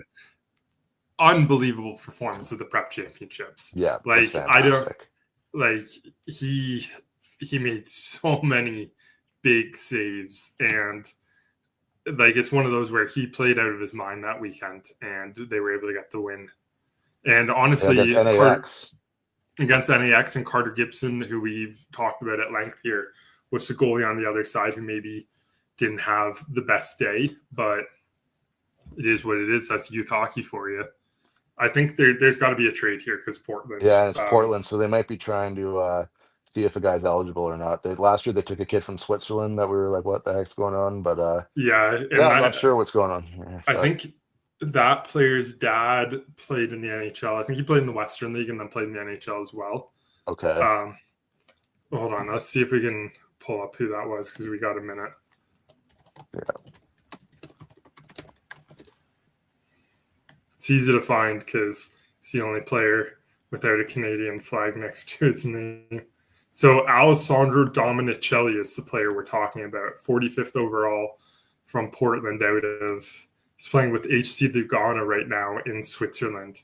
His dad is Hanat Dominicelli, who played he played for Team Canada, the Spengler Cup. That's cool. But he played for the Kamloops Blazers. Had 148 points when in 95-96, played on our World Junior team, and then had a good NHL career before going over to Switzerland. So, and that it looks like, and I'm probably saying that wrong, played for the Whalers, the Flames, the Thrashers, and the Minnesota Wild. So they obviously did their homework on that one. And he played in 2 Memorial Cups for the Blazers. So with Joel McGinley and Shane Doan back in the day, with the Blazers, he had 7 points in 8 games across two Memorial Cups, and he played in 4 Spengler Cups. So the Dominicelli family got some hockey players. Absolutely. Oh, and Edmonton. Yep, to Edmonton. So they got 58th overall there. So Edmonton, you've got Chase Fedoriuk, who's the local. Carter Gibson's a local. Andrew Ossoff obviously isn't. And then Abercrombie and Wiley are both from Saskatchewan. Chase Huberdeau's a local. You've got Braden Gregg left. Lucas Samu, Cole Krebs. So, yeah. See what happens here. Cole Krebs is he's brother awesome. of Peyton Krebs. Yeah, he was Grand Prairie kid. He's big. He's heavy. Kind of underrated on that NAX team there. Well, he was their 4th defenseman, which, like we say, is like he played a lot with Hayden Harvey too. I think he was playing in their 3rd pairing, but he was unbelievable at the Alberta Cup, and I got to watch him a little bit last year for because he was getting invited to I don't know if he got invited, but he's being considered for the 200 by 85 camp, and really like his game. He's a really mobile skater, and yeah, so we'll see what happens. Yeah, it's been interesting because there's been one where picks are flying, and then there's ones where there's a bit of a delay. So I think once we get into the later rounds, when there's like 4th, 5th round picks, where teams aren't going to necessarily be trying to move up to get a guy, you'll see it once in a while. Elias Matrikis. Very interesting. So the North Shore Warriors, the team that Elias plays on, they they struggled a lot this year. They're on you got the Lower Mainland there. You got 4 powerhouse teams in Burnaby, Yale, St. George, and Delta, and then you have North Shore there. He got to face a ton of shots for the North Shore Warriors, and he had, I think it was a 926 save percentage or He something was like really something good. It's something ridiculous, and this is the player that I mean, you look at the goalies in this one, and he is 5'10", and you kind of go, okay, these are the other big good goalies, but he played the BC Cup very well. This is a guy that I think Nick is very high on. We had him in the top 100, I believe. Yeah. He could be a starter one day if he pans out here. And then Evan Wandler is off the board next. He was really good at the Alberta Cup, so that's probably what Prince Albert saw. And he was actually the backup in with the North Stars this year. Okay, and we're ripping now. James Stanton is off the board, who is out of the Winnipeg Bruins Gold program. He's a really good two-way. He projects more as a stay-at-home defenseman, but he plays a two-way game. He makes a good first pass, and he's physical. So and he's from Manitoba, so that's Moose Jaw likes staying with their prairie guys, and this is someone who fits that mold for them. Yeah, goes good with Cash Elk there and Dylan Mingo. That's pretty good value. Mm-hmm. We had him ranked 127th on our board, but we didn't have him on our midterm rankings, so he obviously elevated his game. He was really good at the Program of Excellence camp. Yeah. 61. I think we're getting close to the end of the third here. It would be 69 picks for the third. There we go. Yeah, the math is different. It used to be 66 was the end of the third, but it's now 69 because of, and it's going to be even longer next year. With the Chilliwack. So Chilliwack. That's an interesting one because, the Chilliwack, they had the Bruins beforehand. They moved to Victoria, so. I mean, Chilliwack, it's a nice location for sure. It's out of the Metro Vancouver area, kind of. It's a little bit closer of a drive than, when I mean closer, I mean like 30 minutes for teams like Kelowna and Kamloops to Vancouver. But nice location. They got a passionate fan base. The Chilliwack Chiefs are a very good organization when they in the BCHL. So I think having another crack at it, I think, is a really good thing for them. They got a nice facility as well. They always host the BCHL showcase, and they have a very nice facility. So, all right, Braden Gregg to Wenatchee. This is my second favorite defenseman out of Manitoba. I think he's got unbelievable edge work and tight. His skill is off the charts. Again, a little bit of a smaller guy. And, oh, man, we're ripping again. We got Brady Philman off the board, too. Okay.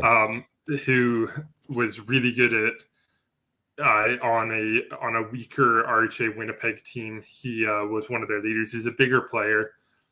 He kind of doesn't really fit the mold of what the players we were talking about earlier.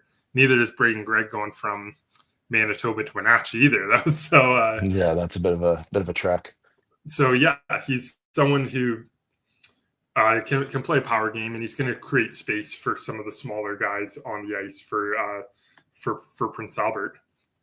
Braden Gregg is like a really, really high upside defenseman. I think we had him ranked 43rd on our board, so that's a great get for Wenatchee.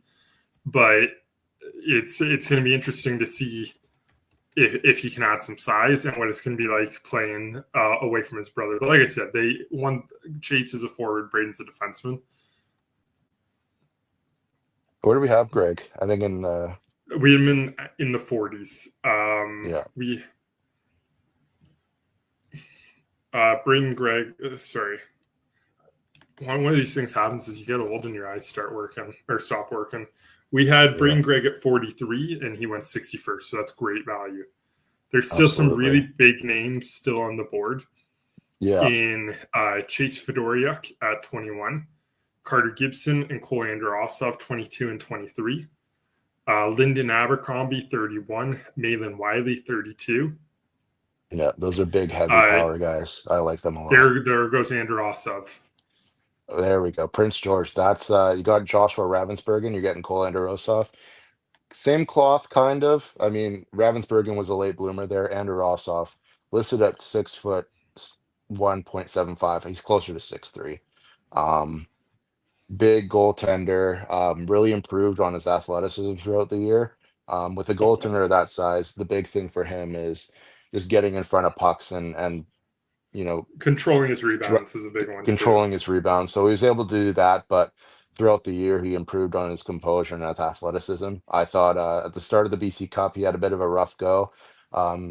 Came back in the next period and was fantastic throughout. So that kind of shows his composure there. I thought he was fantastic throughout the year. So that's a really good get for Prince George to kind of when Raffensperger moves on. That's a good number one goalie. And I was talking to a friend of mine who skates for Cale Scott off the board to Calgary. So Cale Scott's a kid I want more out of. When I see him play, I just go, there's so much more there. Like, he's a massive power forward. He's got skill. The feed obviously can improve a little bit. Okay, and there goes Carter Gibson to Tri-City at 65. There we go. Yeah, so and so that's, I think, the 5th or 6th goalie in this third round.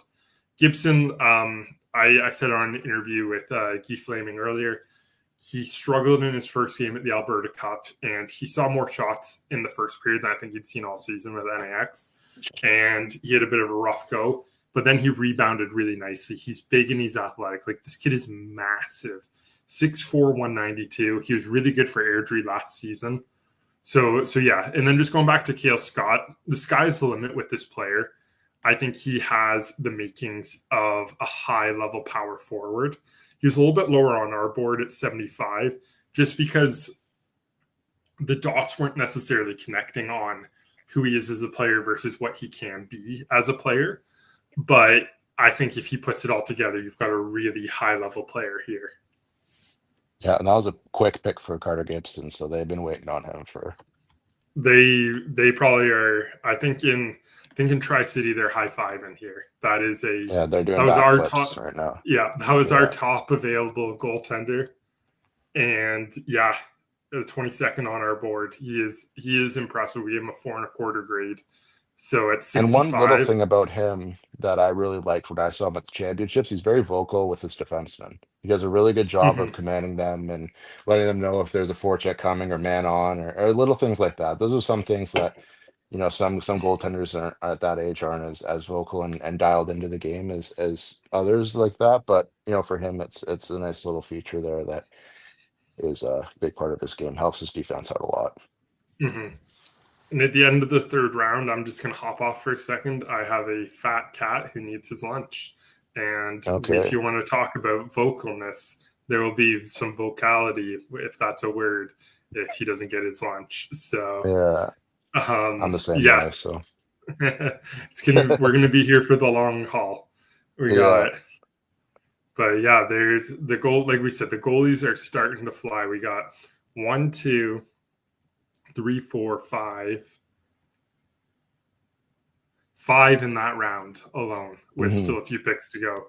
And then Portland, are they trading this pick again or what's going on? I don't know. They like to take their time, I guess. So Joffrey Chan is available still. I think he was the backup to Andrew Ossoff. I think that's, if I was a team in the BC Cup, I would guess that's the 1-2 there. Very athletic, bigger goaltender. Tracking is fantastic. Did a really good job of not panicking and keeping the game in front of him. Absolutely, yeah. Like Joffrey Chan's probably the quickest goalie in this group. Our midterm we had him at 19 as the number 1 guy. Yeah, so, and then we regressed him. It was a little bit aggressive, but we regressed him back into. I think we had him at 40th overall. Yeah, 40th overall. So big names still on the board for us are Chase Fedoriuk, who's our sole top 23 player still on the board. Logan Olson at 27. Malin Wiley and Lyndon Abercrombie, who is 31st. Malin Wiley at 32. Huberdeau at 39 and Chan at 40. And then Alex Rowe is still on the board. I'm surprised about that.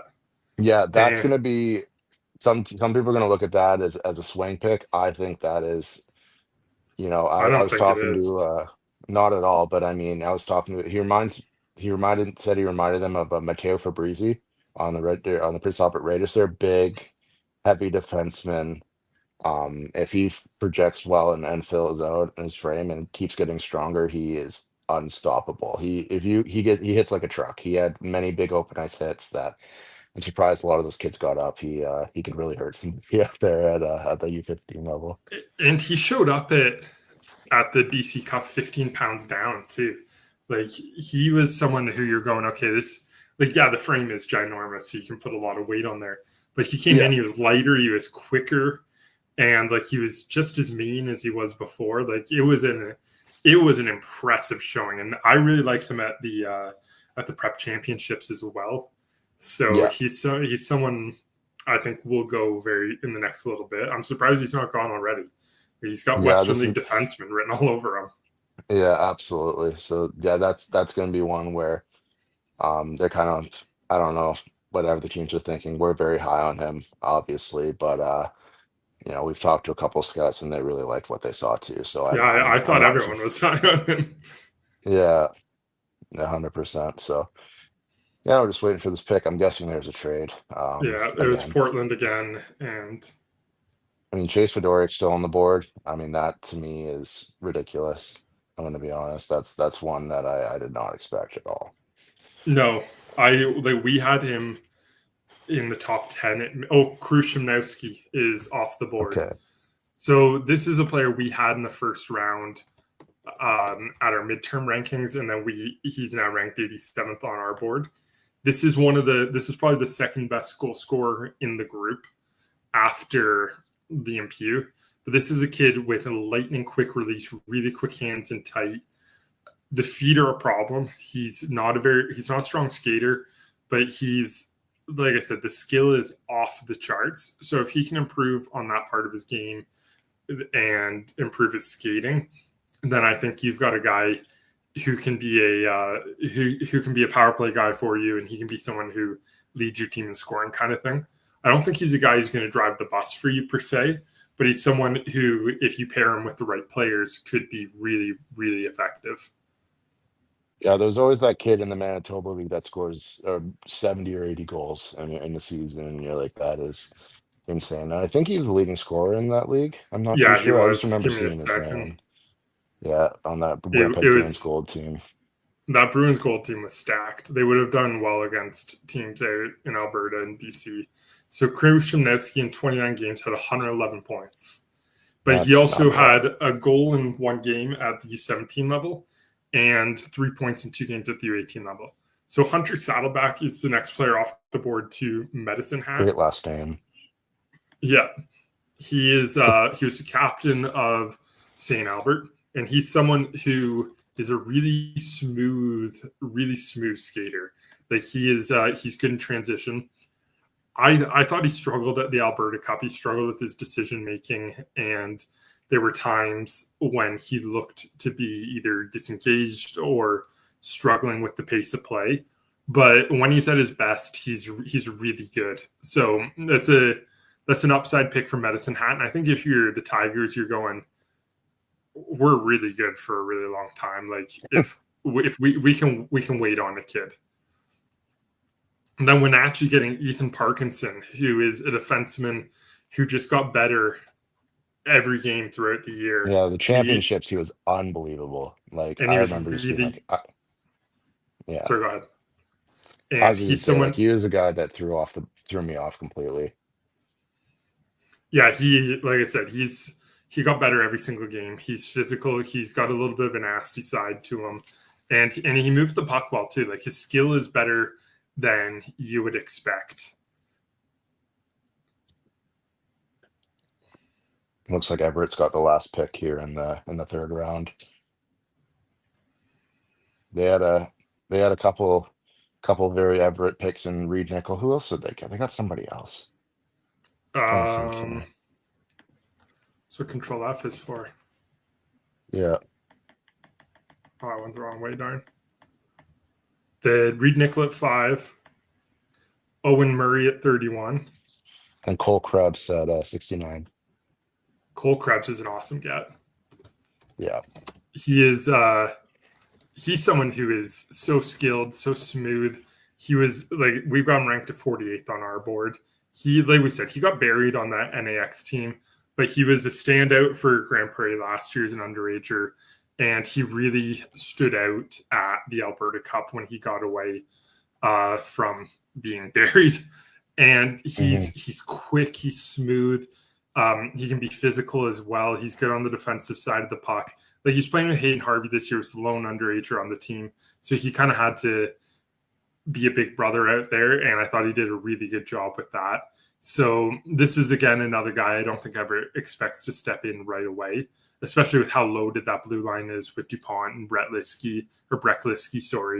But he is someone who he's very talented. So, okay, that concludes the third round. I've had a protein shake and I'm halfway through a Monster. So I'm going to go to the washroom and I'm going to go make sure that we're moving along. We're at 70 already. Oh, Tanner Massey. I'll talk about Tanner Massey while you. Okay, I'll be back in just a second. Yeah, no worries. Yeah, so Tanner Massey, again, another guy, when I think of Saskatchewan, I think of big and physical. Tanner Massey has that snarl and it has that dog. 6'2", 165 winger. I think he can drive the bus on occasion. He's a really heavy player to play against. You don't like going into the corner with him. He's hard to knock off the puck. His ability to handle the puck in tight and with his size is very impressive. He'll cut to the net. He'll go in front of the net. He'll give you a whack. He'll push you around a bit. Another guy that I think after the whistle needs to dial it in a little bit. Takes a couple penalties here and there that are a bit unnecessary, but he's a guy that has a pretty high upside and a player that I think really fits Swift Current's identity as a team. More of a secondary guy. We were talking about Parker McMillan. He's kind of their second line guy. I think his offensive upside could be a little bit better as well, but he's going to play at the junior level. No question about it. Isaac Rimmer on Moose Jaw. I have a report on him. I guess I'm going to have to do double duty here. Let's go on my rink net. Type in his name. I remember this one because we really liked him at the Rocky Mountain Classic. I thought he was very good. He was a guy that played behind Thor Lifton and stood out to me. Big, pretty good skater for his size. Does a lot of little things right. He uses his reach well. Forces guys outside. He'll need to gain a little bit of strength. He's only 158 right now, but he can grow into some muscle a bit. Fluid mobility, navigates the ice. Not very awkward for a larger guy. I think he's a little bit bigger than 6 feet if I had to take a gander at it, but from what I saw, he was flying under the radar a bit. Another guy on the second pair that when you're looking at upside, he has a lot of it. So we gave him a B at the Canadian Crown, and I gave him an A-, or Nick gave him an A- at the Rocky Mountain Classic and a B+ at the Red Deer Fall Classic. So this is a guy that stood out big time for us. In the fourth round makes sense. That Calgary North Star team was very good. Had a couple guys from, I know Ben Olivero went from Edge to the Calgary North Stars, which is a bit interesting considering a lot of people would consider the sports school league the better league. Falker Filowich and Owen Archer were on OHA Edmonton. They both left to play for St. Albert. Very interesting. Those were three really good teams as well. So I think it just kind of came down to, they want to be on a very good team and play with their friends. It's an interesting thing. All right, Quinn Pickering from St. George Saints here. Another guy that kind of flew under the radar a bit for me at the start of the year, but he's a guy that's big, heavy. He wants to make the plays. He wants to be the guy with the puck on his stick to make plays. Throughout the start of the year, I really liked his game. The middle of the year, he was very good as well. Did a good job I think he played with Rode. I'm not too entirely sure, Okay. but he's a guy that could complement him well. At the championships, he had a bit of a rough go. Wasn't his best performance, and at the BC Cup, he got better throughout. That was a time where he was on a team and he wanted to have the puck on his stick as much as humanly possible. So this is a work in progress for me. I like his size and I like his actual mobility. Just needs to work on just his overall consistency there. Victoria takes Tristan James, 73. So Tristan James is a guy who is another all upside pick. He's a beautiful skater. He's got a good first pass. He rushes the puck really well. Good stick defensively. He's physical too. He looks like he's pretty skinny. So he's a type of kid who I think, yeah, he's listed only 5'11", 134. I think he can fill out quite a bit here. But he was on a pretty mediocre Flames team this year, which was a little different than past years. But he's someone who, like the upside is ridiculous on this player. Okay, and then Kamloops goes with Lane Bully at 74. He is someone who has starter written all over him. He backstopped the Red Deer Rebels to a U15 AAA Prep Championship this year, and he's just someone who, like I said, he's big and he's mobile and he competes well in the net, and that's all you can really ask for. We had him ranked at where we have him. We had him at 55. So, like I said, we think a lot of this player. Then Brody Sunderland is another player off of the St. Albert Sabres. Again, another guy who can play a middle six complementary role. He's someone who I think is I think he wore he didn't wear the C, but I think he wore a letter for that team, and he played well with some of their top guys. And he was good at the Alberta Cup. He's listed 6'2", which, or actually, I don't think Sunderland was at the Alberta Cup. I'm just going to double check that. He was a guy I really liked when I saw him at the Rocky Mountain. He plays the game the right way for sure. So I think that's a good fit. Yeah. Yeah, he was on Team Alberta Gold, but he had 37 points in 34 games. And then Dylan Russell, he might not be on our board, actually. That might be the first. Oh, no, he is. Sorry. We have him ranked at 172 on our board out of the Winnipeg Wild Red. And honestly, off the top of I'm going to have to find my notes here because off the top of my head, I can't remember. Just give me 1 second. I said that at the Program of Excellence camp, he's quick to loose pucks, shields well with his hands and body, and he's good at driving through contact. So again, he plays a bit more of a grittier style and benefits, and he benefits guys as well. He'll create space for those around him, and I think he's going to be liked by the Rebels. Yeah, I remember him a bit watching him on video, and he was a very skilled, smaller player. That's what I got. Exactly 2 points a game, 52 and 26 with 26 goals, 26 assists.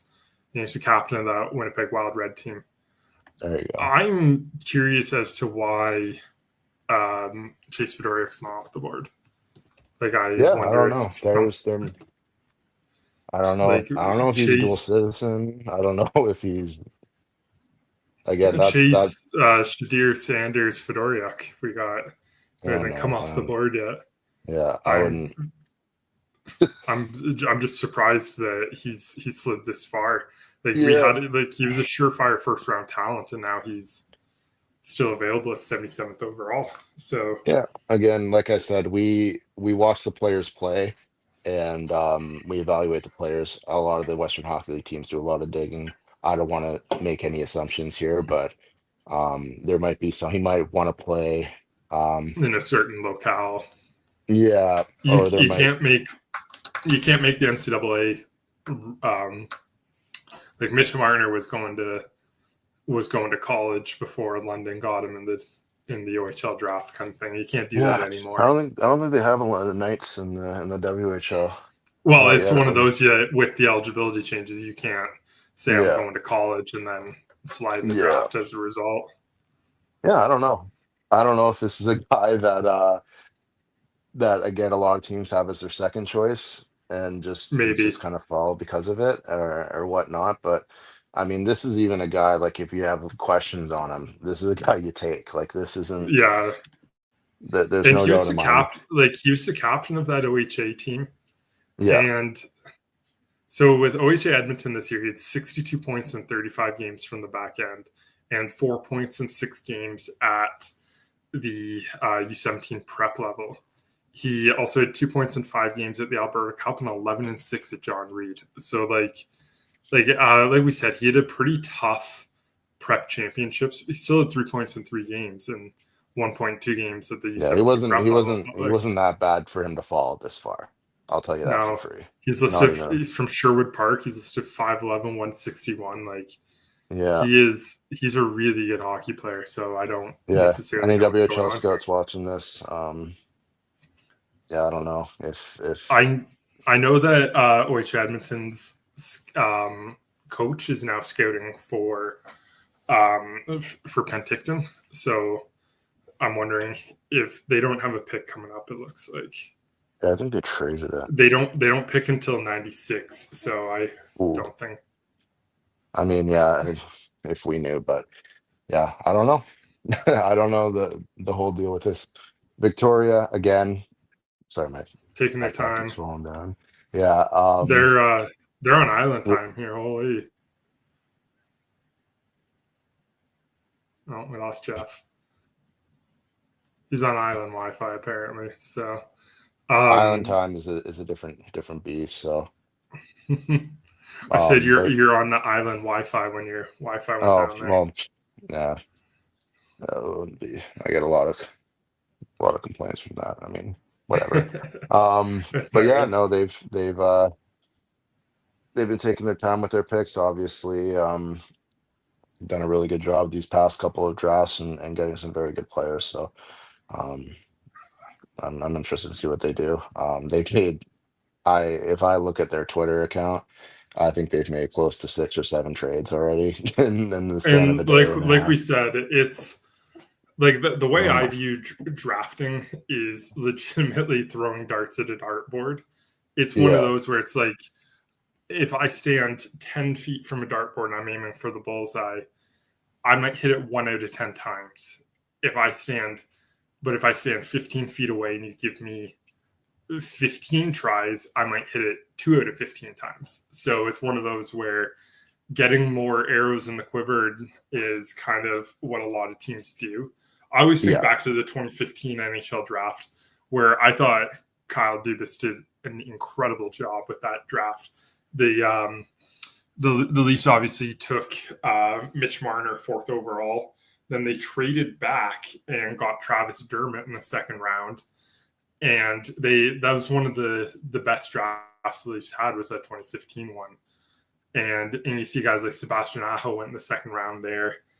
So like there is legitimate value in trading back. And I can't remember at the NHL level, it's different than here because the kids are younger and the possibility of things going in an unforeseeable direction is way higher. But it's one of those where at the NHL level, players ranked at the end of the 1st round towards the 3rd round are pretty comparable in terms of ability. So it's like one of those, you want to step up early at the end of the 1st, or if you trade back, you might have opportunities. So, oh man, we are taking our sweet time with this pick. I'm just gonna go to the washroom. I'll be right back. That's good. I'm gonna fly solo on this one for a little bit. So, looking at our board and who we have left, we've mentioned Chase Fedoruk maybe 100 times. Lyndon Abercrombie, Malin Wiley are both really talented players out of Saskatchewan who are still on our board. Chase Huberdeau, who I'm really surprised to see still on the board just because of how many St. Albert guys have gone and how good he was at the Alberta Cup. Joffrey Chan is our top goaltender available. We still have a few goalies left. Alex Rode, again, is a massive defenseman out of St. George's. Who else do we have left? I lost my spot. We have Lucas Samu out of NAX, who was fantastic at the Alberta Cup. That's a really good physical player who is someone who, like we said, got buried on that star team, but he's someone who really stood out when given the opportunity to play his own game. Adrian Broch, who's still a goalie, who's on the board. The goalies are ridiculous here. You still have Nixon Bettinson.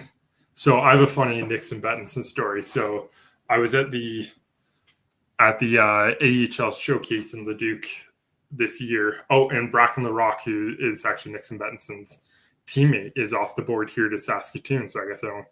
And there was a trade, obviously. That's why it took so long.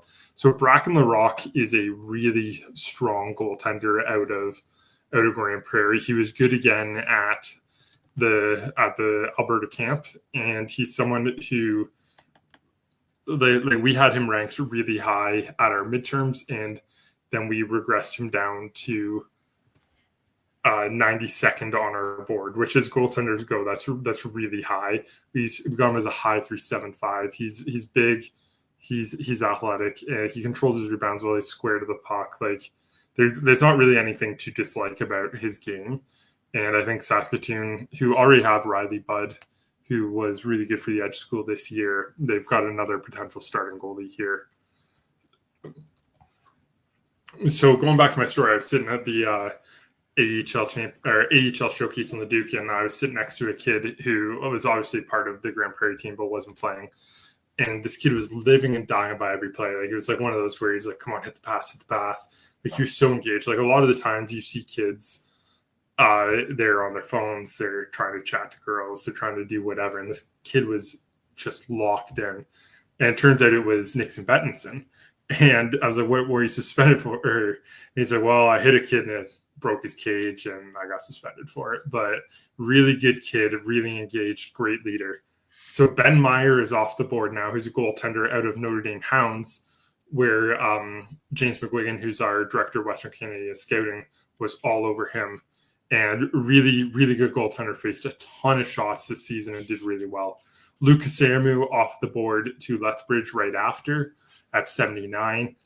He is someone who plays a super physical game. He's a great two-way forward. He can play down your lineup, but he's also got the skill. He was unbelievable at the Alberta Cup. He's one of my favorite kids there. So I think there's a lot of upside here. And like I said, he's someone who doesn't need to play in your top six, and he could step in early for Lethbridge.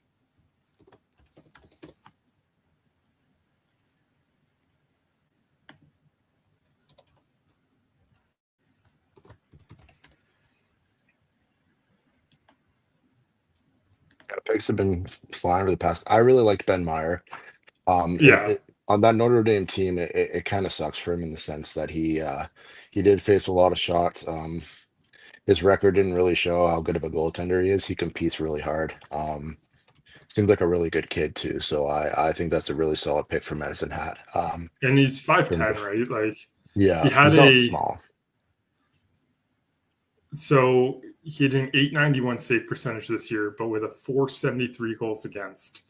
So like you're getting peppered. A 2-18 record, and he almost had a .900. Like goes to show the quality of the goaltending. So kind of like Madrikas on North Shore there. Yeah, he's a lot of shots, but that doesn't refine his ability. So no, and like I said, he's a very talented kid. So we're just waiting for Moose Jaw to make this pick here. Guys, I've listed our guys a million times, so still looking for Chase Fedoriuk to get off the board here. Like we said, this is weird. There is something that we don't know. It would be my guess. I don't know what it would be, but yeah, I'm very surprised that he's still on the board. Maybe he's not eligible. I don't know. Like this to me it's very strange. Yeah. If we were TSN, we'd be calling our insiders asking for what's going on. Yeah, we don't. I think Moose Jaw is stealing their pick here. Yeah. You know, they have a lot of downtime in between picks. I don't know. I mean, they're probably discussing it. I mean, there's probably a lot of stuff that we don't know about that goes into a trade, right? So there's yeah, it's been so far so good. I have an appointment in an hour, so I'm gonna have to dip then. I will be back if the draft is still on, but I'll be about half an hour. So okay, I'll just talk to myself. Yeah, no worries. I'm pretty good at that, anyways. Yeah, so just letting everybody know you don't see my face for about an hour, which is okay. Owen Grasick is off the board. Right. Give me 1 second. Airdrie, right? Airdrie. Oh, okay. So he was good at the Alberta Cup. This is someone who put up a ton of points for Airdrie this season. He's listed 6'1" as well. He was the captain of Airdrie and had 50 points in 34 games. I thought he was good at the Alberta Cup. I think he's someone who's going to need a little bit more time to get towards the WHL level. So yeah, but like I said, the upside is there. That Airdrie team was weaker than normal. That we're used to them competing for the title. So yeah, Boost Jaw must have liked what they saw. Yeah, he was a second-year forward on that Airdrie team. I remember seeing him the year before, and it looks like he's grown quite a bit. So I got to see him throughout on video. I saw him once at the Rocky Mountain Classic. That Airdrie team, yeah, we're used to seeing them. They had some pretty good teams throughout the years, but yeah, solid two-way guy. Can put out the puck in the back of the net when he needs to.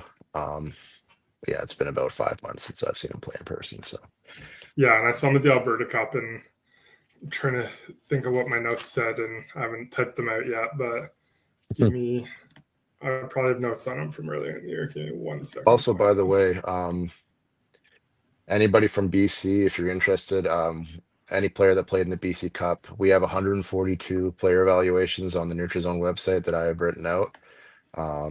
So if you're interested on in-depth evaluations, I would highly suggest going to the website. Put a lot of effort into those reports. Takes me quite a bit. A lot of head scratching and head banging there. So yeah, it'll be an interesting. Wanted to see some more names come down, and Cohen Rudig off that Humboldt team that Cash Elk played going to Portland there. I think his brother plays for Portland. Oh, does he? So Cohen Rudig's one of the best skaters in this age group. He was unbelievable at the SAS Top 80 at just picking the puck up and dipsy doodling. He's got to move the puck though. Like he's one of those guys who, because he was on a weaker team, he tries to do it all himself. So if he can work on moving the puck, like, okay, we're ripping again, cut into space and moving the puck, that'd be huge. Grayson Bauer off the board at 82 to Kelowna. This is a kid I've always liked. He kind of slowed down in the second half of the season, but he's 6'1". He is a true center. Like I think he's the type of guy where if he's your second line center, you're doing really well there.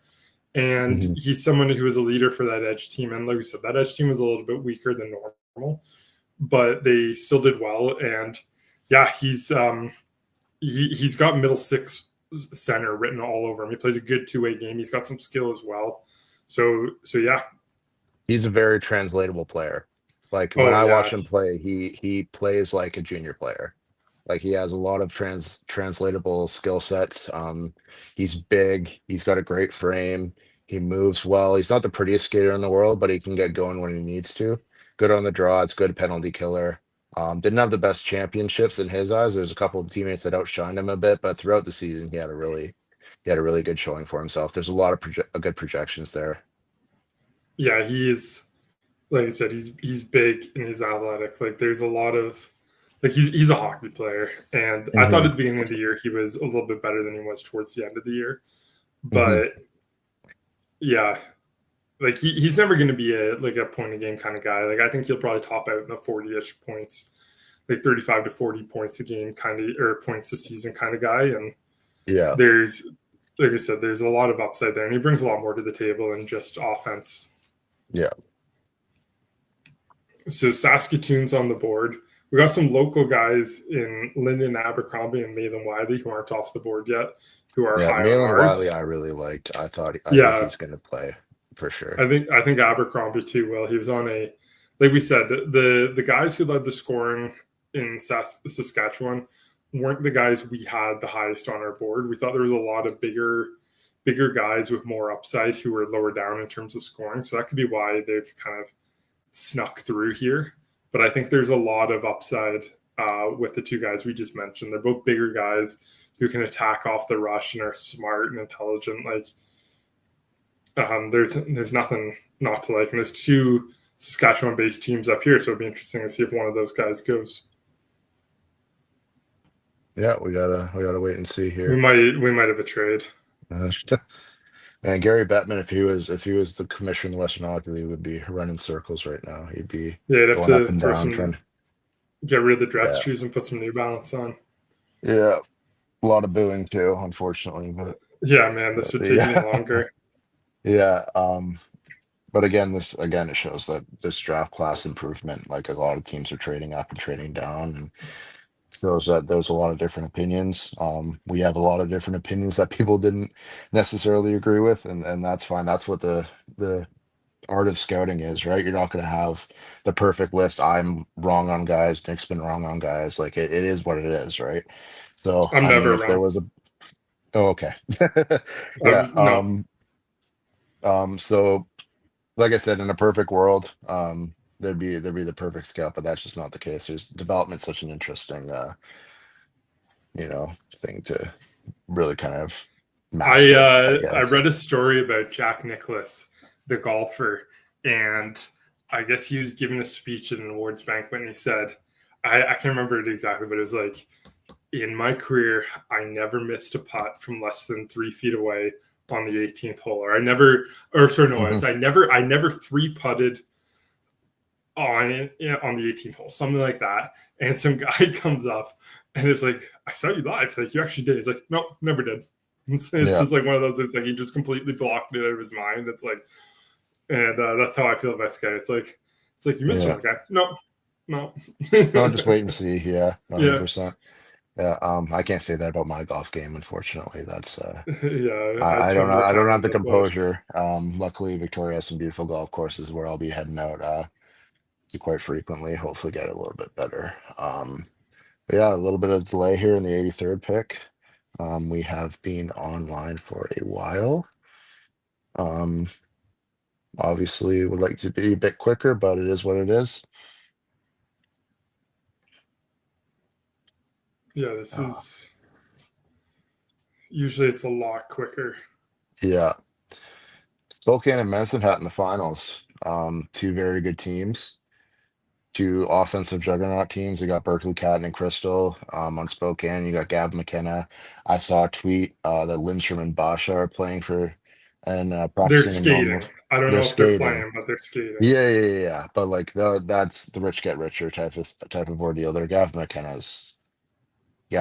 Like you're gonna see his name first overall.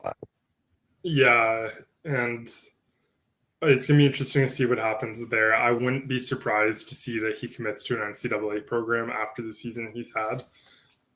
He's just like it's one of those where it's kind of like it's the same as like what John Tavares went through in junior. Like he's a late birthday, so even though everyone knows he's going to go number one, he's got to wait that extra year.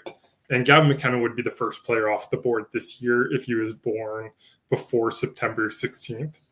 And so it's one of those where it's like he's got to wait the extra year. But fortunately now, if he so chooses, he can go the NCAA route and play against older competition and maybe not put up 2.5 points a game. So yeah, some of the goals he scored this year were just ridiculous. He's so skilled. The one thing I love about him is his tape jobs. That's a random fact, but he has some interesting. I don't know. I see a lot of kids lately. I'm more of the full sock guy. I like to have the full sock, but you see kids having like 2 strips of tape on their blade, and they somehow rip 50 goals, and you go, I don't even know how you handle the puck with that. Bobby Orr was the only reason Bobby Orr put the one ring was because it was against the rules to have no tape on your stick. So that's why he did it. And that was back in the day when it was the wood stick with the slick finish. So I don't know how he handled the puck at all. I was a full around the blade because the tape protects the blade and was trying to keep the sticks alive as long as possible. And but when I was at the Alberta Cup, I think there was 2 to 3 sticks a game were exploding.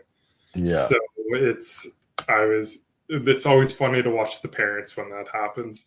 Just the sigh. They're not in juniors yet, so they don't get those paid for. But that's tough. I try my best not to break sticks as much as I possibly can.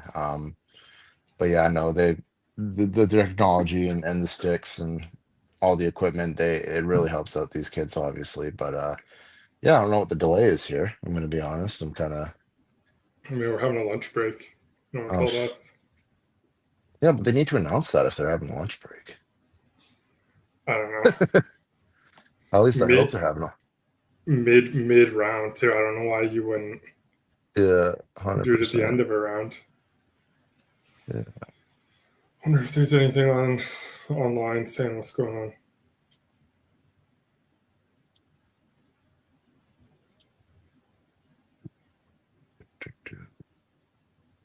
What's this here? It's 77.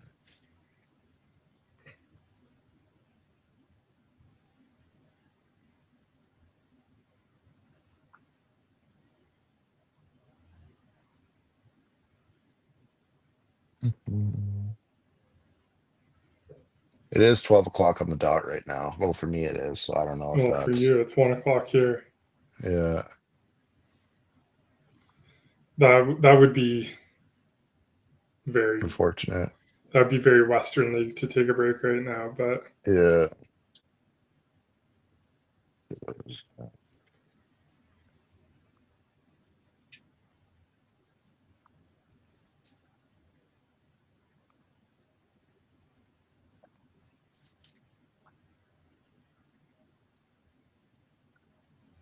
Yeah, they don't have a show to do or anything, so I don't know. I don't know if there's a time. And the teams can wait while they're not on the board and get stuff to eat, and I don't know. Yeah, I don't know. Yeah, we were used to 10-hour days sitting in the rink at one time, not leaving. So yeah, yeah. There's some times where I'd love to go grab a bite to eat, or maybe there's a hot dog at the concession stand. But yeah, I can understand. The scouts love their food. They talk about it quite often. So.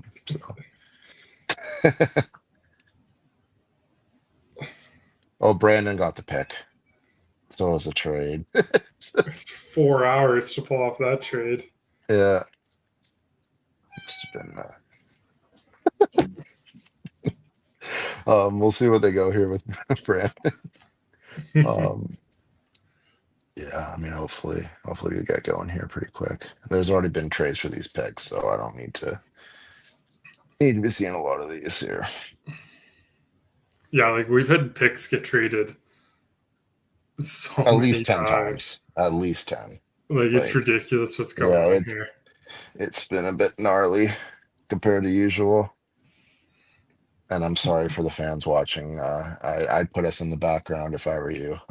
You just stare at our pretty faces for too long. But yeah, we're trying our best here to wait it out. I mean, we're not in the draft room. We're sitting in our houses here. So let's see here. Next cat's going nuts. So sorry, I wasn't sure if you could hear him. Yeah, very, very slightly for sure. Yeah. I don't know. I think they're prettier than we are. Joffrey Chan off the board to Brandon. Let's go. I think that is a fantastic pick. That's a great pick. Yeah, we were talking about him a little bit earlier. Was the second string on a very good St. George's team. Athletic, mobile, big, and now the picks are flying here. Mobile, big, great tracking, does a really good job of keeping his eyes on the play, and really impressed us with his overall ability and his potential to be a starting goaltender, especially with his size at this level. He was really good. I loved him. Yeah. And he's someone who is just like, he's athletic. There's a ton of upside there. So Absolutely. Calder Fraser, I don't know if he's on our board.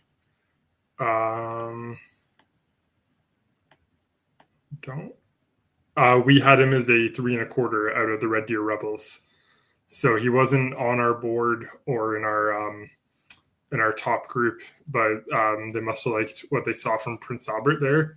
And then Carter McKenzie is the monster. Yeah, 6'7", 207. That is a real 6'7" too. Played for the Thompson Blazers at the BC Elite League.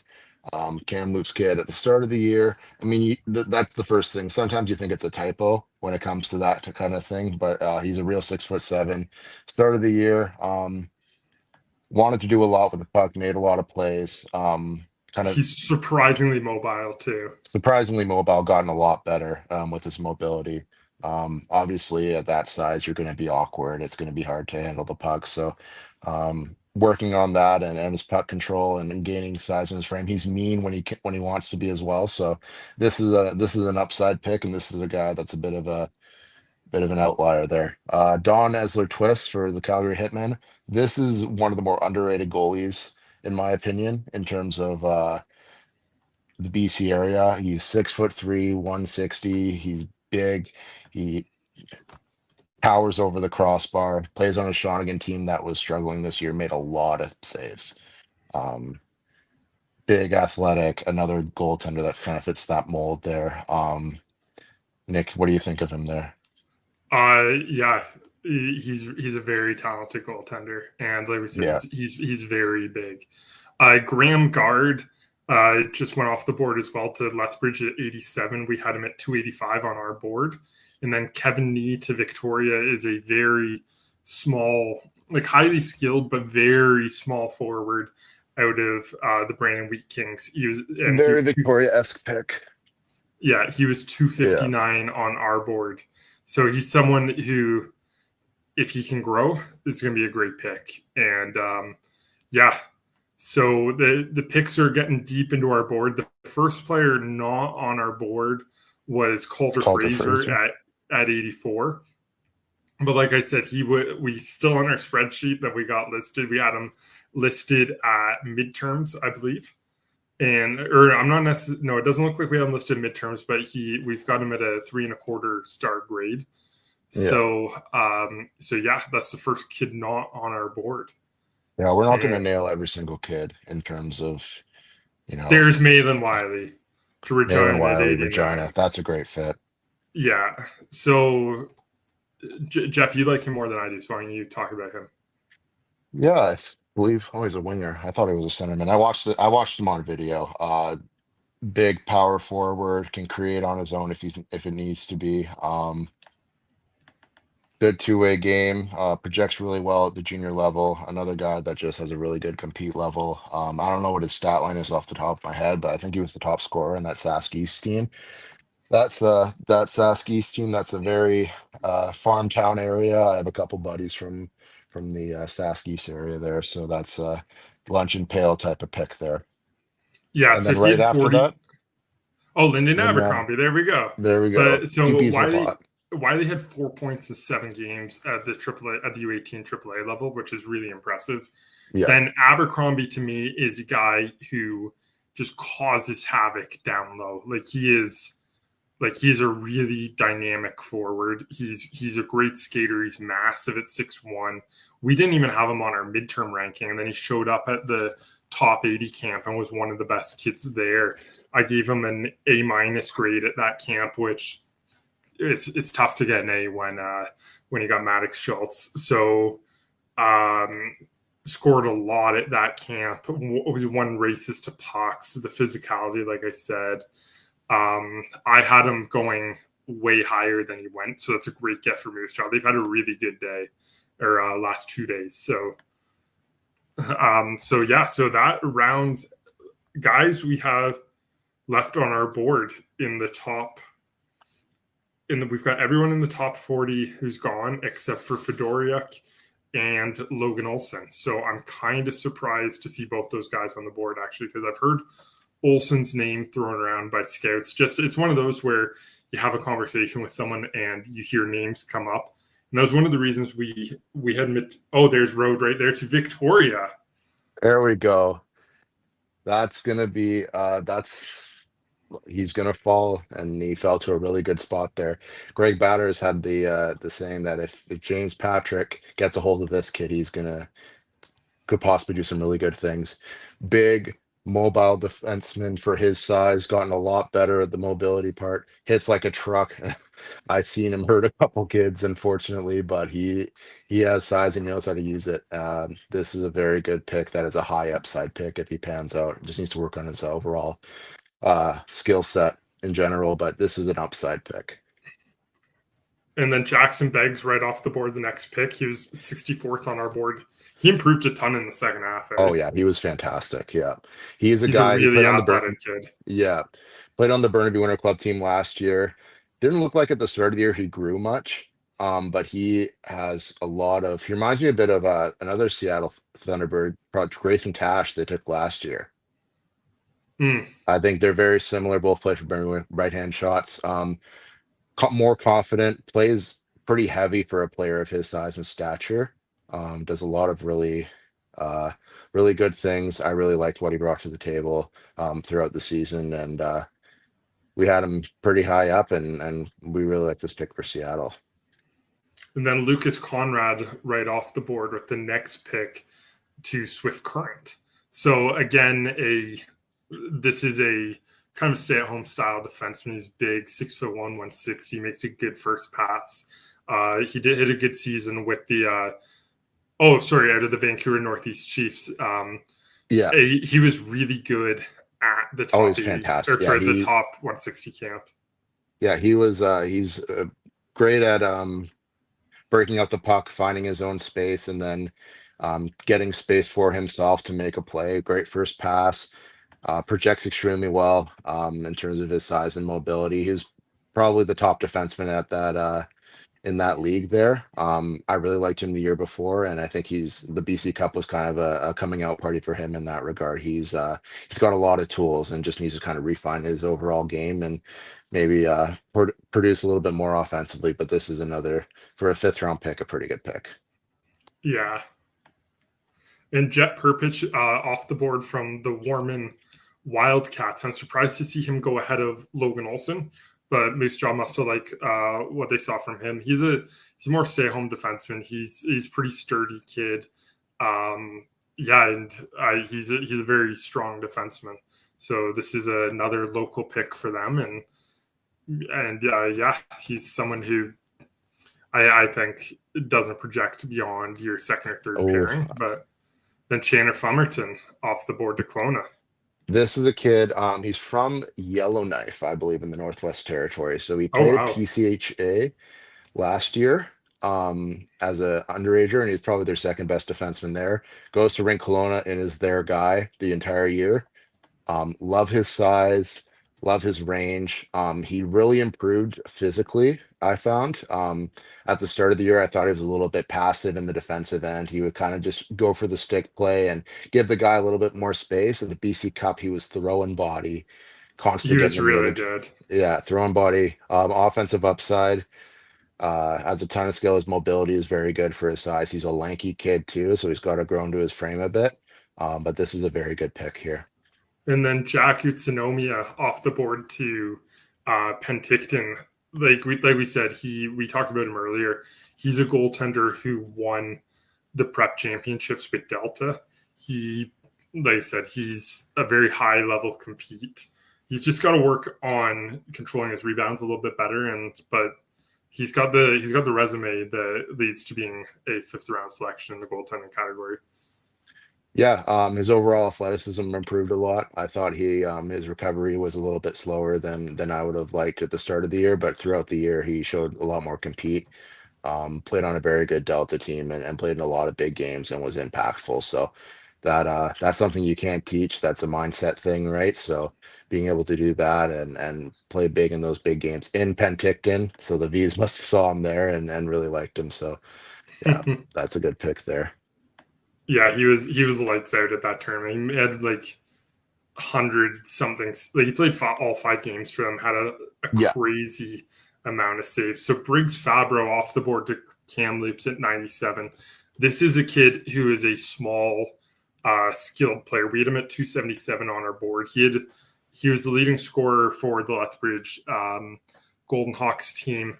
Again, he's someone who has the skill to play at the WHL level, but it's going to come down to his ability to add size and strength. And then Chase Huberdeau finally off the board to Wenatchee. That is an unbelievable get for them. Chase he was one of the best forwards at the top 80, at the Alberta Cup. He really impressed me and jumped way up our board. Like he can play with elite level players. He can drive the play. We're moving on to the next one. And then we got Dennis Lupandin at 99 to Red Deer. This is like a two-way defenseman. He rushes the puck really well. He's physical. Like he's not super gonna highlight real wow you kind of guy, but he's really steady and plays a really mature game. And he's got a really cool name too, so I give him that.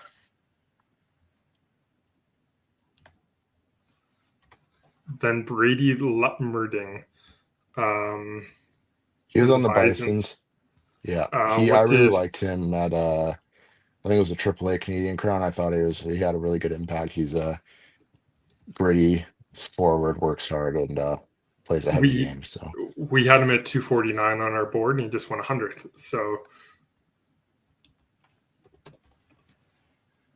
I think he projects more of a bottom six role, but he competes well. Yeah, I'm still surprised that we haven't seen Chase Fedoruk go yet. I straight up don't know what's going on there. That is, like I said, that is a really perplexing one, as they say. Yeah. So we've seen some interesting picks here, like Utsunomiya. Like you said, he backstopped his team to an upset championship.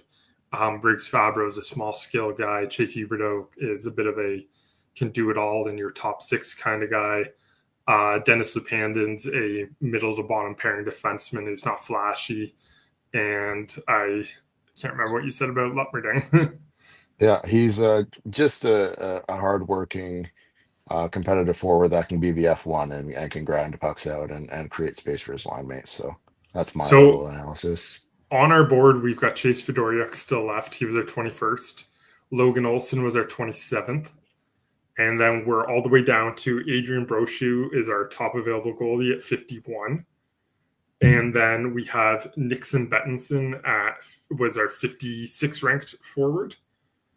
And then Jacob Schmidt out of Prince Albert was our 58th ranked player. Carter Wiggins at 61.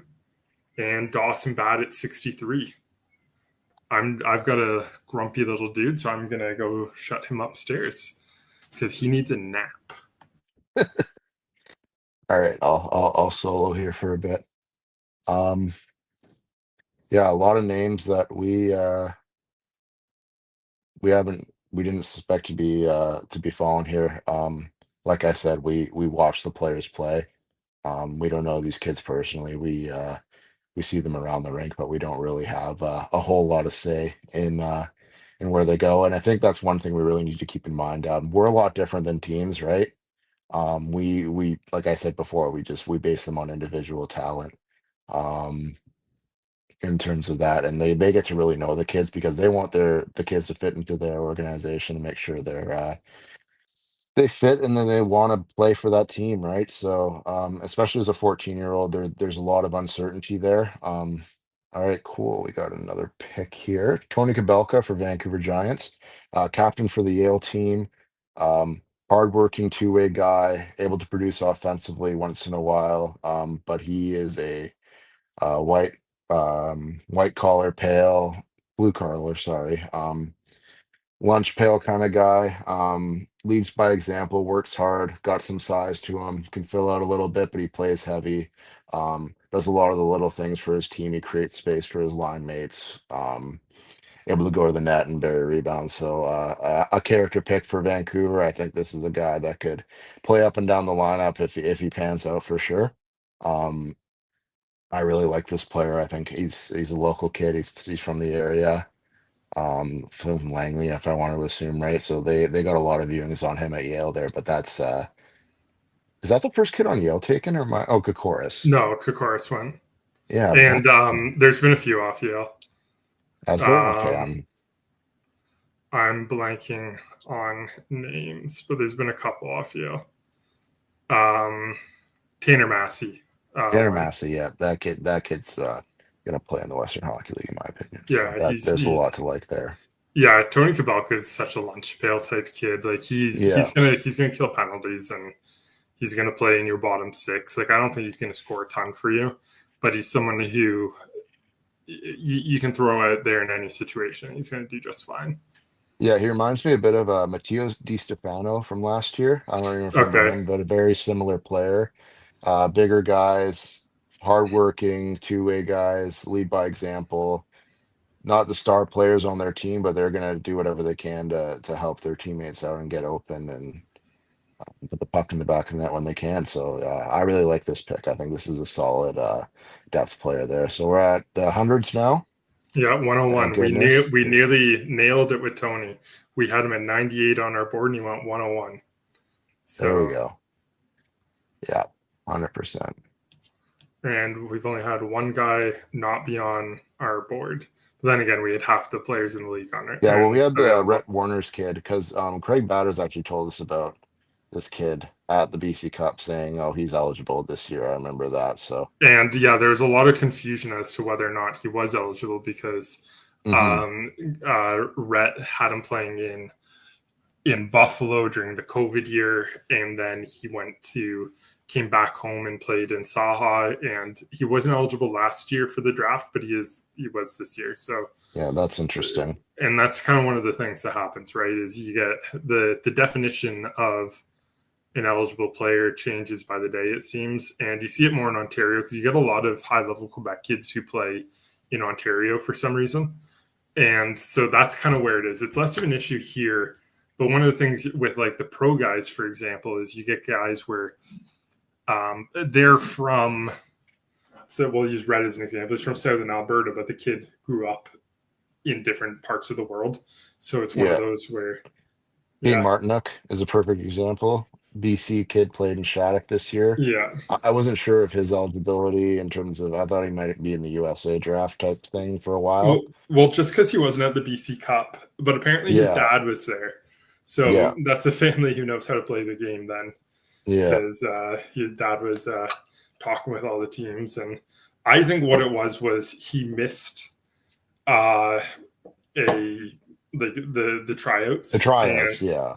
And I think they had nationals at that time. So that's and rather than saying, hey, you're probably going to make this team, they said, nope, you can't come. And then so the dad was there, and it is what it is.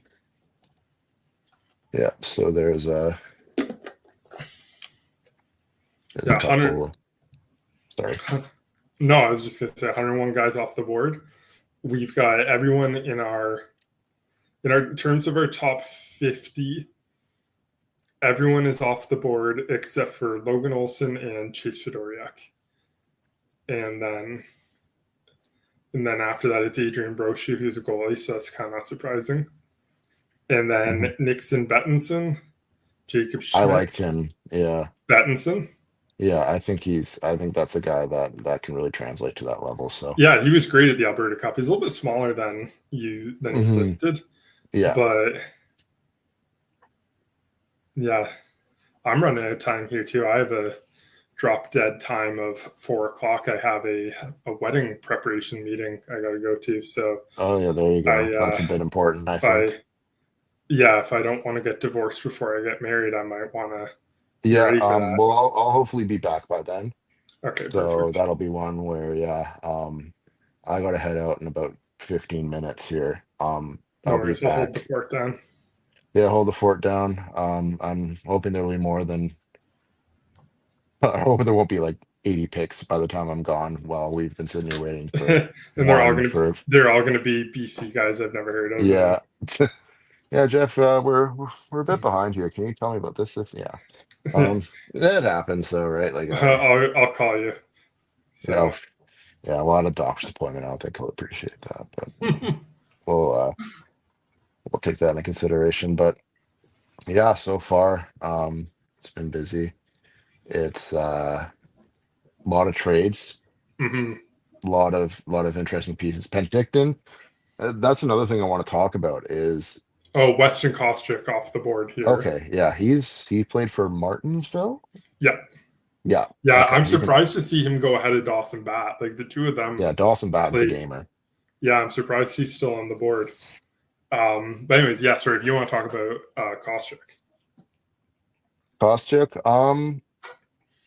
Another big centerman, lunch pail kind of guy. projects in the middle six kind of role there. Martinsville as a team wasn't as good as they usually were. The last year they had was it Calder Hamilton or something? It was something. Calder They had Hamilton, yeah. They had Calder so, Hamilton, and they had the Witherspoon. Dade yeah, he's a 10 though, and he didn't play many games this year. Actually, Dade Witherspoon's the brother, or it's either Reed and Dade. The one went to Prince George last year in the first round, and one is eligible this year. Yeah, so I watched them on video a little bit. Kostyuk was a name that kind of came up and that I liked a bit there, but that's one thing I got to say about him is, again, size, plays a two-way game, and works hard. So that's my 2 cents there. And he's from Swift Current. Oh, and there goes Jacob Schmidt to Vancouver. I thought I saw Kostyuk at the top 80 camp, and I gave him a B+. So I said he moved the puck really well, good in transition. And I said his skill and vision are really good. Then Jacob Schmidt is another kind of do-it-all defenseman. He's the type of guy who I gave an A- at the top 80 camp. And I thought he's one of the best defensemen there, plays a really strong two-way game. Defended the rush really well. Like he's not like a guy who's gonna wow you with any speed. Like I think it's gonna be more of a middle pairing guy. And but he moves really well, good poise with the puck, and good feet at the offensive line. So lots to like there. And he's 6 foot. So out of Prince Albert, and he went to Vancouver. There you go. Yeah. Portland is up again.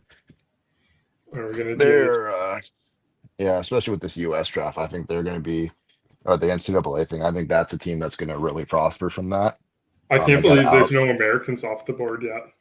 Like, I know there was an American draft. Oh, Jackson Jaffrey there from Red Deer. Okay. So Jackson Jaffrey's dad played 40-something games in the show. The kid, Next legend. Yeah. And so the kid had a really like a good season with Red Deer, playing shotgun with Madden Deneau. He's someone who struggles to get to the middle of the ice and kind of gets pushed to the outside. Oh, we're just moving now. So, but yeah, the skill is really high. Then Chase Leonard is another kind of lunch pail defenseman. He's like not super skilled, but he does a good job of doing what he does, which is play defensive. I liked him a lot. I liked him a lot at the Rocky Mountain. He was very good. What did you see there? Two-way defenseman, very mobile, moves the puck well. Oh, we nailed it. 105. We had Chase Leonard at 105, and he went 105. There we go. See, sorry, magicians. So, yeah, we lots of like there. Yeah, mobile. Makes a good first pass. His backward skating is all right. He's got a lot of tools there. He was on a team. I swear he's bigger. I'm thinking of Calgary Bisons, right? Yep. Yeah. So he was a big mobile guy. Than he's listed. Yeah, he definitely is.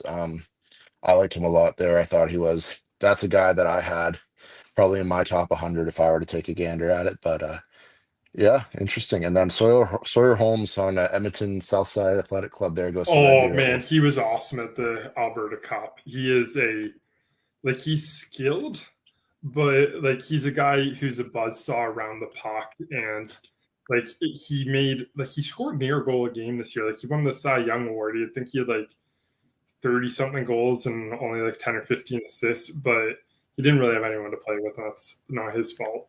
But it's one of those where this is a kid who, like I said, I think he's going to be more like a third line type guy. He's got really good skill, but he is tenacious on pucks and is just someone who is going to compete really hard. And he plays a good two-way game.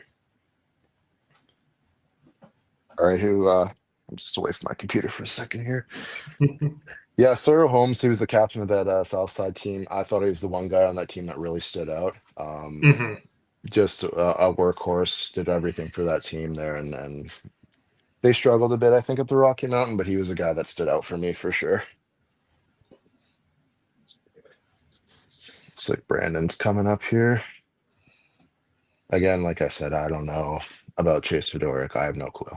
There is It doesn't make any sense. Yeah, Especially considering that a lot of guys have gone off that OHA Edmonton team. But like the thing to me is that is confusing is that like he was the captain of that team. Yeah, and he was. So like to me that says that it's probably not something to do with him as a person. It might just be that he's sliding, and like that does happen. So yeah, that might just be all that it is. Yeah, I'm not too sure. Like I remember last year, NAX's goaltender Oliver Bricks, like we gave him a 4-star and he slid all the way to like he was like one of the last picks. And it's one of those where I was talking to a friend about it and I was like, what happened there? I was like, was it because he wasn't very good in the prep championships? He's like, I don't know, I think he just slid. And I was like, oh, it's the same thing with Kane Wright last year. Yeah. Kane Wright, I think we ranked him 18th, and he was a smaller left shot defenseman. He slid to the 9th round, and I was talking to someone. I was like, what the heck happened here? It's like, I think he just slid, and then I think Medicine Hat. I was talking to them. They said they've got schools calling him all the time to go play for them. So it's one of those where I think he could step into Med Hat's lineup last year. They signed him right away. Mm-hmm. So, but we'll see. I just gotta turn my camera off for 1 second. I'll be right back. Yeah, no worries. I'm just taking her easy here. Come on.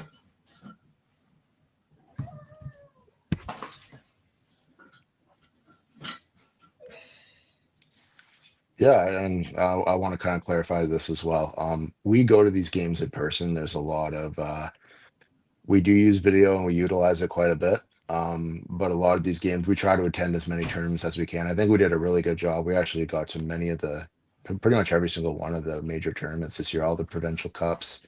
We got reports coming out for all of those there. So we did a lot of effort, put a lot of work into this.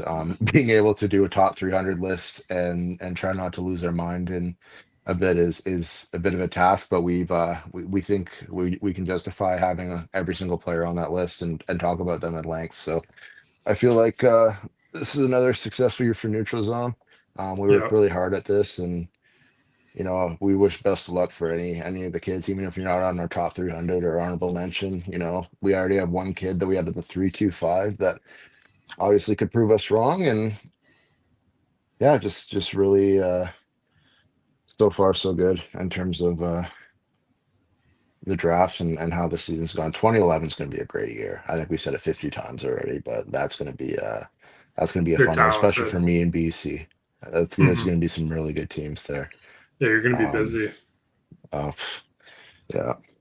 Sure. And like I said, the NHL guys are already starting to dig into this group. Like I was at the Alberta Cup and there was 4 NHL scouts I saw, and they're grade 9, right? Like it's absolutely crazy, but it's one of those where it's really one of the benefits of drafting a kid out of the Western League is how much data you have on the player.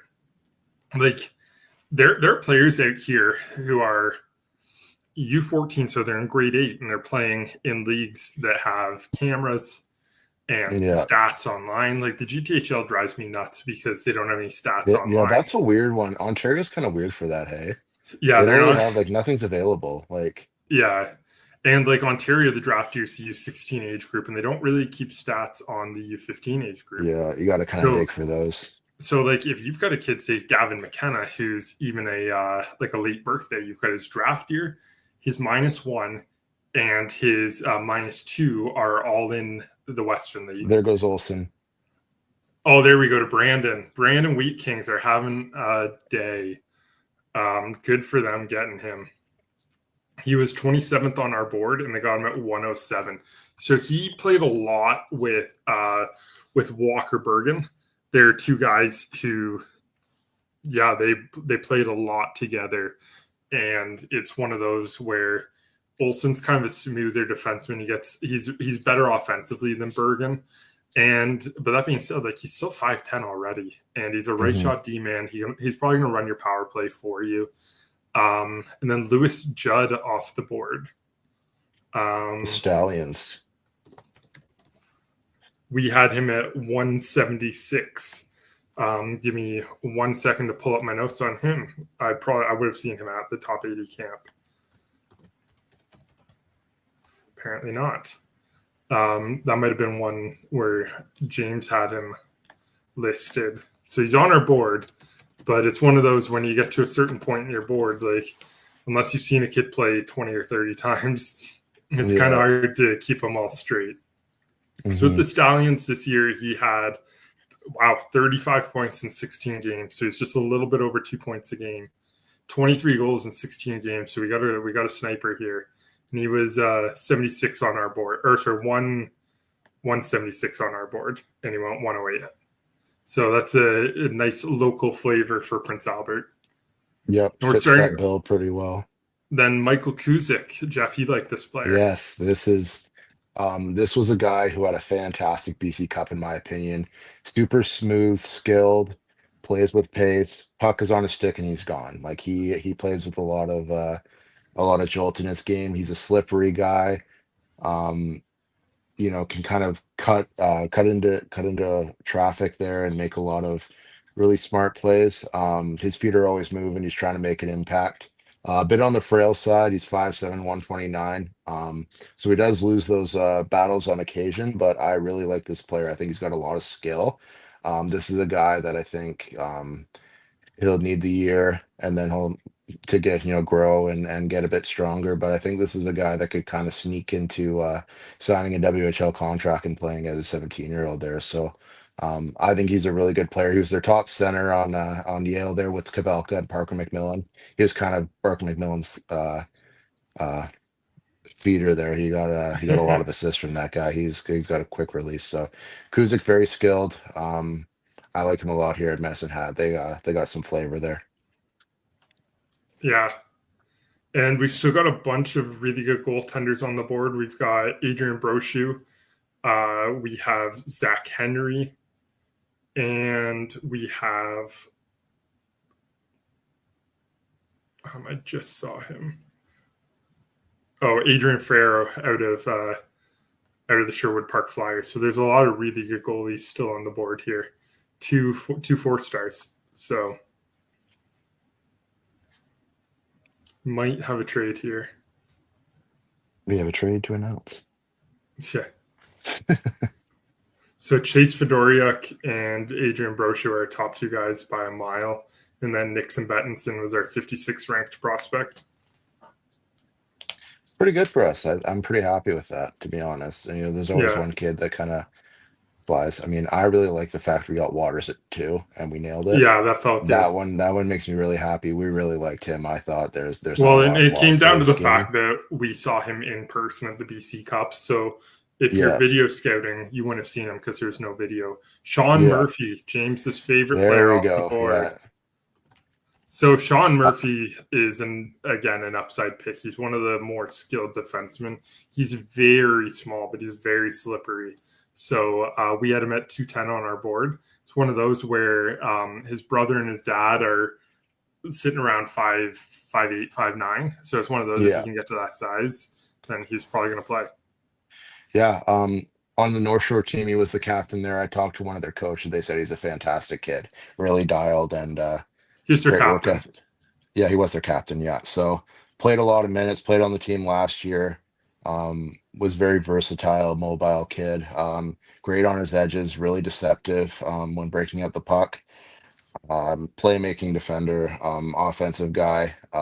Just got to make sure that his defensive game, he can kind of lose those battles in front and on the wall, but he works hard and he tries his best.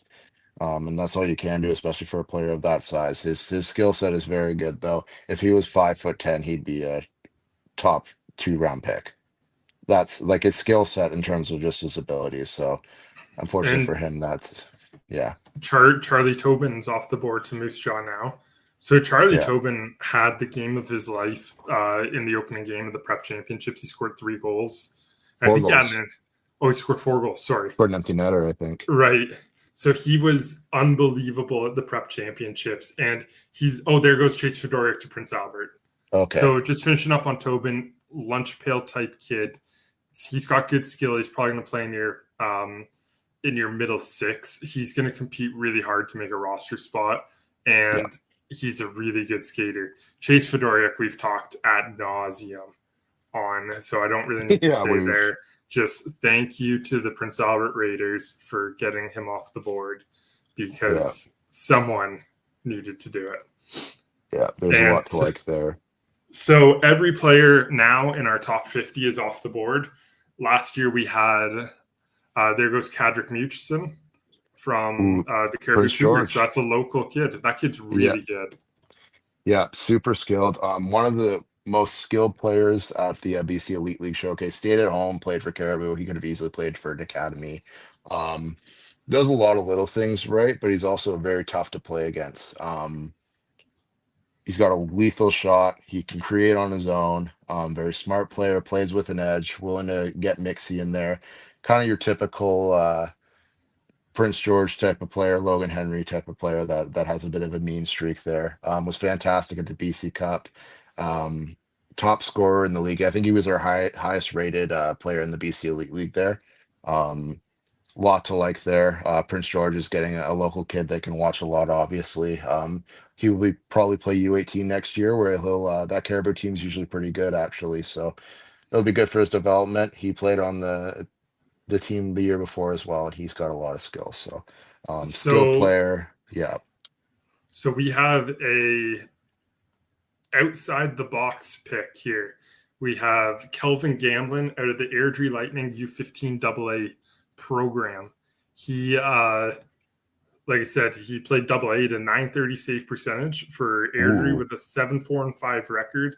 Played one game for the Extreme where he had a .951 save percentage, making 39 saves on 41 shots. An .863 save percentage at the CIHA Winter Classic. So good for Seattle getting out and finding a player who wasn't even playing AAA. So that is the first guy we know nothing about. So congratulations to Kelvin. Duke Lesnar. We love this. Oh, so this is Brock Lesnar's son. Yeah. And he is unreal name for one. He's obviously got pro athlete genetics in the family with his dad. He is he's got the most pure power forward game of anyone in this draft. He's a bowling ball. He was unbelievable at the SAS Top 80. And he went from I don't know if we're going to list this kid to an okay, we got to list this kid. So it was really, really good to see him play that style out of the Notre Dame Hounds. And he is, he's not a pretty skater. He's honestly not a very good hockey player per se, but he's a really good athlete. Yeah. 100%. It's one of those where he's a better athlete than he is a hockey player. So what you're building on is what you're building on is his athletic ability, his ability to manipulate through traffic and contact and create space for those around him. It's one of those where if he was living in the US, he'd probably be a football player, but because he's living in Saskatchewan, he's a hockey player. So the athletic ability, and he's so raw that there's a long way to go with this kid. And so I really like this pick. Yeah, he had a highlight reel goal at the championships. I remember they played Pilot Mountain, and he scored a really nice goal that kind of, that's really good. The Notre Dame team struggled a lot, and unfortunately, they didn't have the best season, but Duke Lesnar was a guy that progressively throughout the year got better. So we got him on our list, and obviously he's an athletic guy that can play. And he's got an all-world name too, Duke Lesnar. Duke Lesnar, yeah, that's nails. So. Unbelievable. And I saw Brock, and I saw his mom, who also is in the WWE in the game, and Brock was one of the most physically intimidating people I think I've ever seen in my life. He had a backwards hat on, and I was like, oh my God, I would not mess with this guy. And he's still huge. So Nash Wayland off the board to Penticton. He was really good. So I got one thing to say quickly. Sorry. Sure, go ahead. I have to go for a bit. It is the 6th round. I will let Nick cook for a while here. I will hopefully be back sooner than later. I just have a doctor's appointment I got to get to. So I appreciate you guys. If I'm not back, I wish everyone the best of luck. This is a fun draft class. So I'll see you later there, Nick. Okay, see you, Jeff. That sounds good. Okay, so Nash Wayland, we just missed on. He was 117 on our board. He went 116, played third pairing D minutes for NAX. Was really good at the top at the Alberta Cup. So he's someone we really liked. Then we've got Nash Bowman off the board from the Regina Pat Blues. So he's someone we had at 175. So he's a very good defenseman who, I'm going to see what I said about him at the top 80 camp.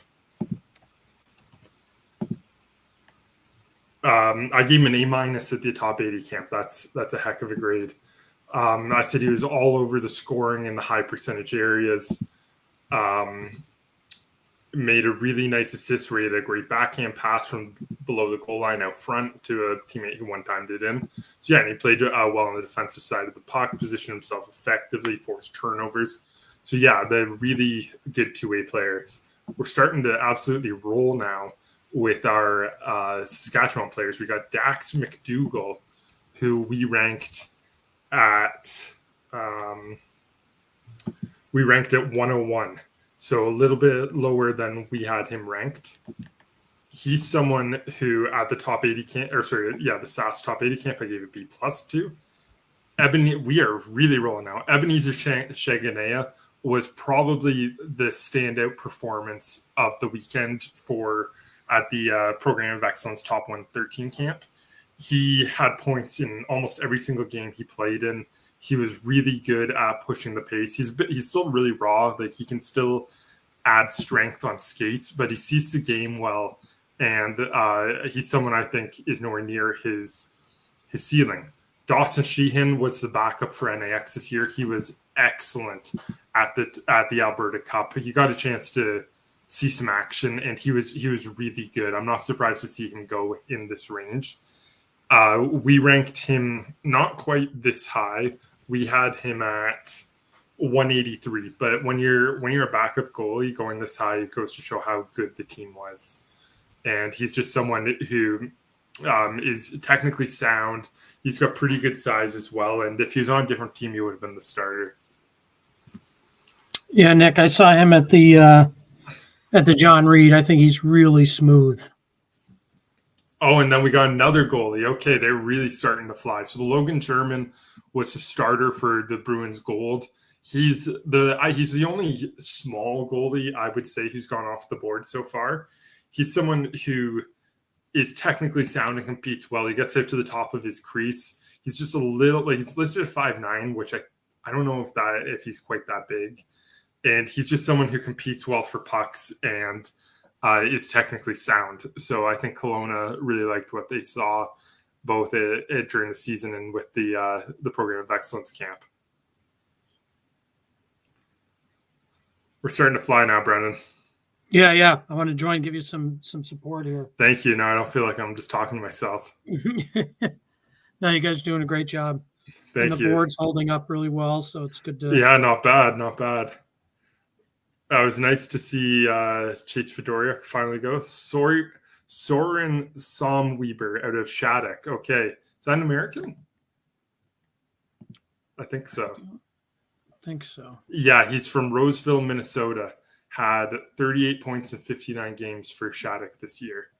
So that's our first American to go out of the non-American draft. And I'm surprised it took us this long.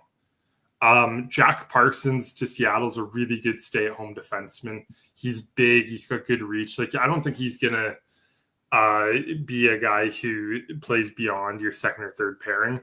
But like I said, he's going to kill penalties for you. He's physical.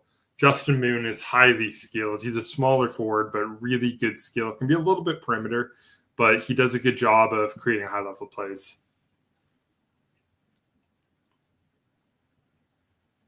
He was on that BWC team that was really Nick, just good. to go back to some, we were for Sure.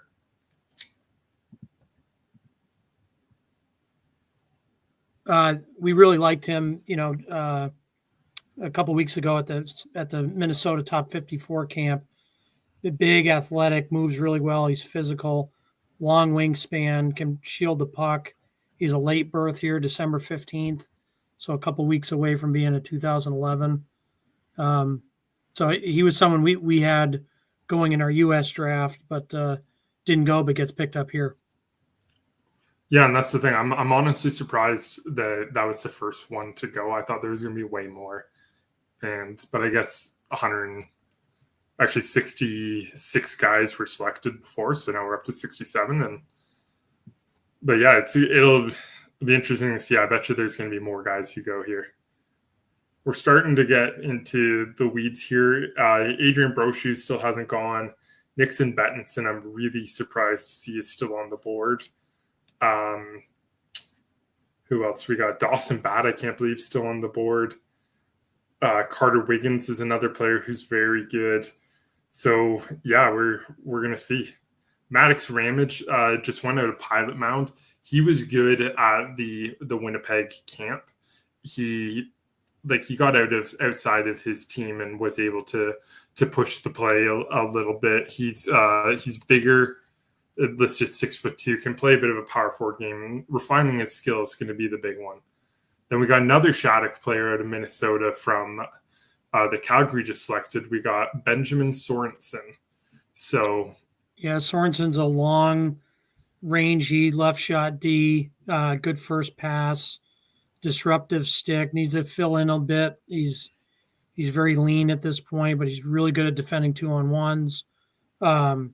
Uses a stick to break up passes in a really long reach. Kind of a penalty kill guy for them. Not quite a power play guy yet, but really high ceiling. And then Corbin Dunphy out of NAX just went. Oh, I didn't realize he's another Grand Prairie kid. It's 34 points in 33 games for NAX. He had 9 and 6 at the John Reed. He didn't get selected to the Alberta Cup, but we had him at 125 on our board. So Edmonton gets another kid playing locally. Yeah, I liked him at the John Reed. He's got really good speed, high motor kid. He gets in on the forecheck. Plays with a lot of effort, a lot of enthusiasm, and he's got deceptive skill. Yeah, that's the thing that happens is they get buried on that team, and you don't realize how good of a player they are. Yeah, in the back half of the 6th round, Nick, Victoria's got 3 picks. Oh, geez. So Carter Gilchrist is a favorite of mine. He's from the Medicine Hat Tigers. He's a really good two-way center. He wins face-offs. He's responsible defensively. It was one of those where I kind of had to look for him a bit at the Alberta Cup, but once I watched him, you were like, oh, this is a guy who's got really good details to his game. He's in position. He's really good at stifling the breakout. So that's a great pick for Victoria. And they're back on the board again. And then again at 134. So we'll see if they deal any of these ones. It'll actually give us a breather because you're starting to rip there.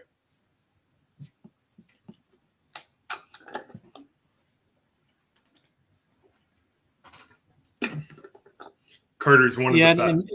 Sorry, and Nick, we could take a break too after the 7th if you wanted. Or after the 6th. I'm okay.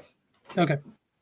If I have to go to the washroom, I'll just hop off quick and we'll get right back into it because I would like them to keep this rolling because it's one of those. It's interesting with the Western League. Like in the OHL is a 15-round draft. Everyone uses all their picks. In the Western League, it's a 14-round draft, but people generally start passing usually starts around the 8th or the 9th round. You get 1 or 2 teams passing, and then by the 10th to the 14th, most of the teams are passing. So it's your 50-man protected list, right? So it's one of those where I guess in the OHL they're quicker to release guys. So whereas here they hold on to guys a little bit longer, I guess. And you've got guys too who are on who were before it was the NCAA committed list. So you had the college guys who were on your list, and then you had the guys that do the US on your list. So yeah, it's a little bit different now. I think you're going to see guys more willing. Actually, I don't know. I think if anything, they'd be more willing to hold on to guys now that the NCAA rule is in effect. That you're going to get like Tyson Jugnoths who go away to school. Something happens and then they come back to the Western League, and now he's committed to Michigan State, I think. Yeah. Yep. He's really good, but he was at Wisconsin, then he went back to Portland. So it's one of those two where I think there's a ton of value in drafting guys and retaining their rights, because if they want to come back, you say, where do you want to go? And then you deal. So Arden Downey out of the Winnipeg Wild Green program was just selected by Victoria. I'm not sure. We had him at 289 on our board. So another goaltender where we had him as a 3.5 high. And in most years, a 3.5 high is like a top 10 or 15 goalie. That's like our 30th ranked goalie. So it just goes to show how crazy it is this year. And I haven't finished my report yet on that camp. So I will look at his stats to see where we're at. So with the Winnipeg Wild Green, he had a 946 save percentage with a 9-4-3 record.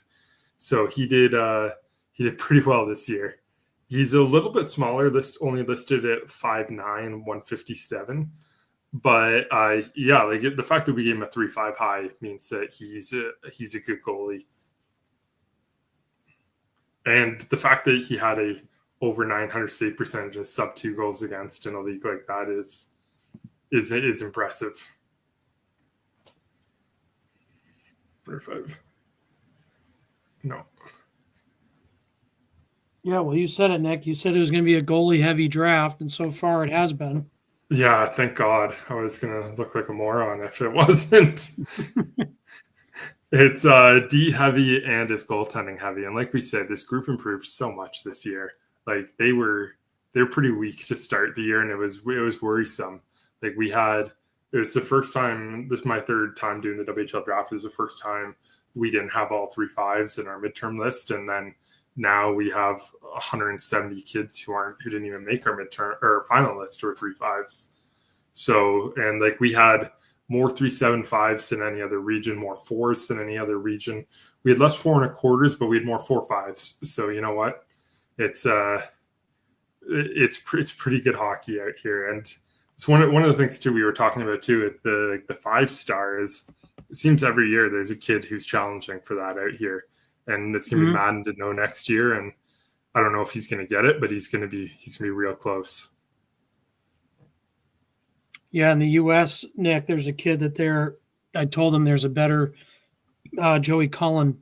Yeah, is a phenom in the U.S. and I told him there's a kid in Canada that's better, and the American guys just can't fathom that there's a kid better than Joey Cullen. But there is. Maddox Schultz he's the best 2010 born player in the world right now, and he, like I said, if he'd applied for exceptional status, he would have got it. And he should have an immediate impact for the Regina Pats, even in limited action. But I was so impressed with him at that camp, at the SAS Top 80 camp, just because he didn't take a single shift off, despite the fact everyone knew he was going to go number 1. And it was, if anything, it was a victory lap for him. But he, his ability to read the play and his, how quick he is and his physicality as well. He doesn't cheat defensively. Okay, we're up to Cooper Dryden out of the Brandon Wheat Kings. Is 6'1.5", so we're back to the bigger goalies. So Cooper, we had as an honorable mention, but he wasn't listed on our final board, but he's an honorable mention. So, and Portland gets him at 130. Yeah, the difference in goalies there, you get 2 back-to-back, one's 5'6", and one's just under 6'2". Yeah. And that's the thing too is, and I think, so Cooper had a 927 for the Brandon Wheat Kings. And so with the bigger goalies, and when you see guys who we've got lower on our board, it's one of those where they're big, but they kind of struggle with kind of their athleticism and their movements. So it's one of those where it's, if you can and stay home, get lots of shots and just refine your movement and get comfortable with your body and the equipment. And but when you're big like Cooper is, the sky's the limit. So, and then we got Edmonton going again. So we'll see what happens here. I'm trying to. we still have not seen Adrian Brochu, which is unfathomable to me. He was very good at the Alberta Cup. He didn't have a crazy save percentage or anything like that. But if we're being honest, the stats were not very accurate when it came to goaltending. I was watching one game, and I think the ice was tilted the one direction, but the shots were the exact same. So him and Carter Gibson kind of got screwed in the stats department. Then after Carter Gibson, after Adrian Brochu, we still have Nixon Bettinson on the board, and Carter Wiggins, and Dawson Batt. Dawson Batt's a guy I'm very surprised. So we have Roderick Jackson out of the Minnesota Blue Ox. Yep, let me pull him up. I just saw this kid.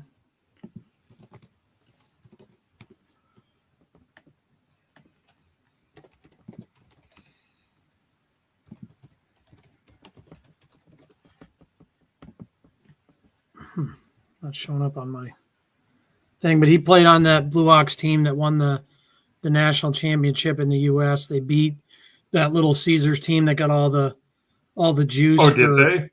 Yeah, they knocked him Nice. off in the championship. And I think in the U.S. draft today, I think 12 of them maybe have been off the board. Nice. So next we have Trace Steven from the Calgary Bisons. He was good again at the Alberta Cup. I'm just trying to see where we had him. We had him at 170 on our board. So he's someone who scored. I'm just gonna pull his stats up here. I haven't done my report yet on the Alberta Cup, so it's one of those where you're trying to go off memory.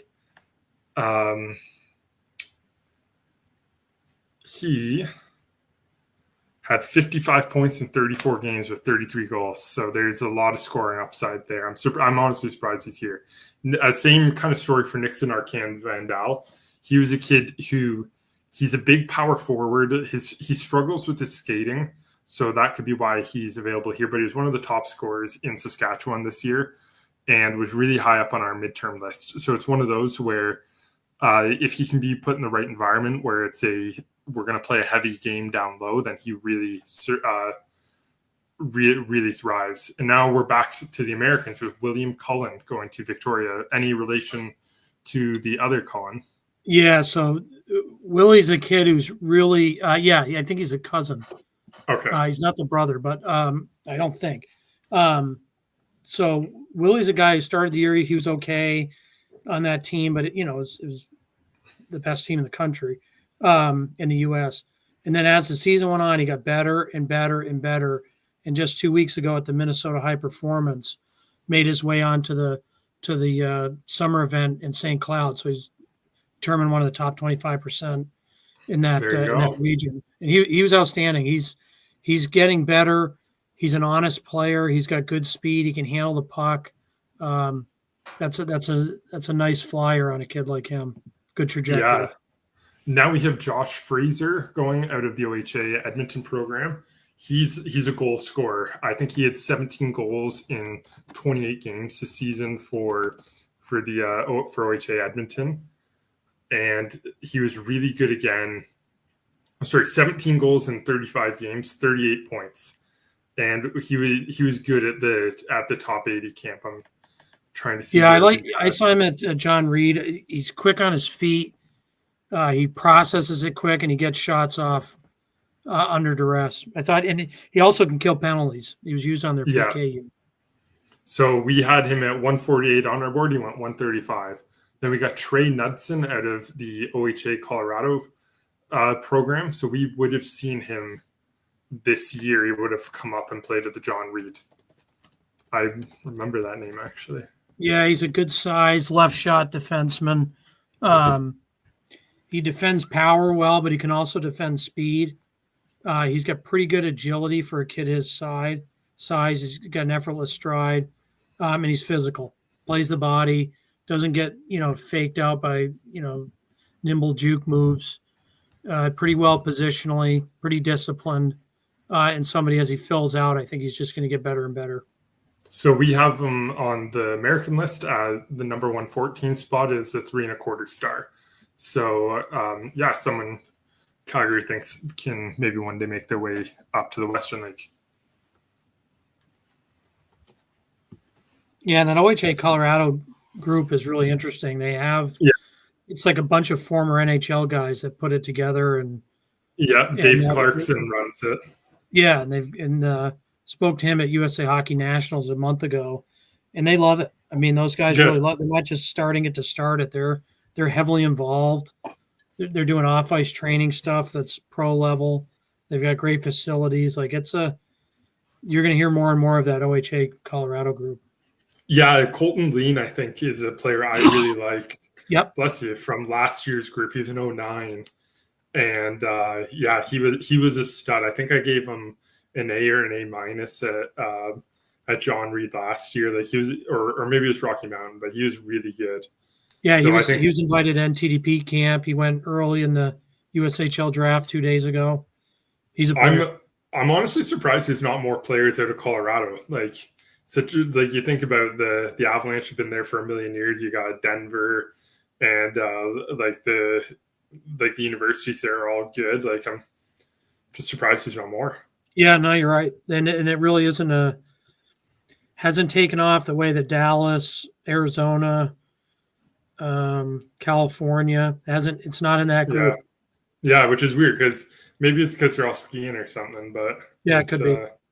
Because that's the thing. One of the things I always joke about Alberta and why the talent's so good out here is there's nothing else to do, right? It's like in the winter it's minus 35, so you can either go to the rink or you can sit at home, and those are kind of your two options. Yeah, 100%. So whereas BC, Colorado, you can go skiing. That's the temperature is a lot nicer, and it was funny. I was at the here we go. We got Adam Benisaya out of Manhattan Beach, California, from the Shattuck St. Mary's Sabres. Yep, let me get my Shattuck notes here. He was 68th on the US draft board and is a 3.5 star. Yeah, he's a tall, thin, smooth skater. Long reach forward. He's got soft touch. Corrals any pass in his wingspan. Got to get stronger. Needs a little more zip on his passes and on his shot. So Carter Crawford just went off the board to Everett. This is one of the top goaltenders still available. I think I gave him a 4-star. Got him, 4-star, 80th ranked on our board. He saw a lot of pucks this year with Okotoks. He's big and athletic, and he gets his chest up and challenges shooters well. Like I think this kid's got starter upside. So really good get for Everett this late in the draft, and it'll be and there's gonna be a few more goalies. Like Zach Henry's still on the board, who I think is an excellent goaltender. Didn't get an invite to the Alberta Cup for some reason, but so there's still quite a few goalies. Oh, Talon Sunoka off the board to Penticton. He was excellent at the BC Cup. This is a kid who is really he was excellent at the Program of Excellence camp. He's really physical, plays a power game. He continuing to improve his skill is going to be the biggest area, but he's a guy who you throw it in the corner and you go and get it kind of player. And he's just someone who plays the game the right way. And there's lots of upside. I don't think he's going to play in your top 6 ever, but he'll work hard for you in your bottom 6 and he'll eat minutes for you. Yeah, he's got a great shot. He can wheel off traffic. He can get off checks. I think he's got deceptive skill, but he's really good at protecting the puck, and he's the captain on that team. Yeah, he was really good at the Program of Excellence camp. He impressed me a ton. So guys still on the board are Adrian Brochu, Nixon Bettinson, Carter Wiggins, Dawson Batt. Like Dawson Batt was well over 2 points a game this year playing for Martinsville, so I'm surprised he's still here. We got Swift Current on the board, so I wouldn't be surprised if they go Saskatchewan with this pick and take one of the guys we just listed.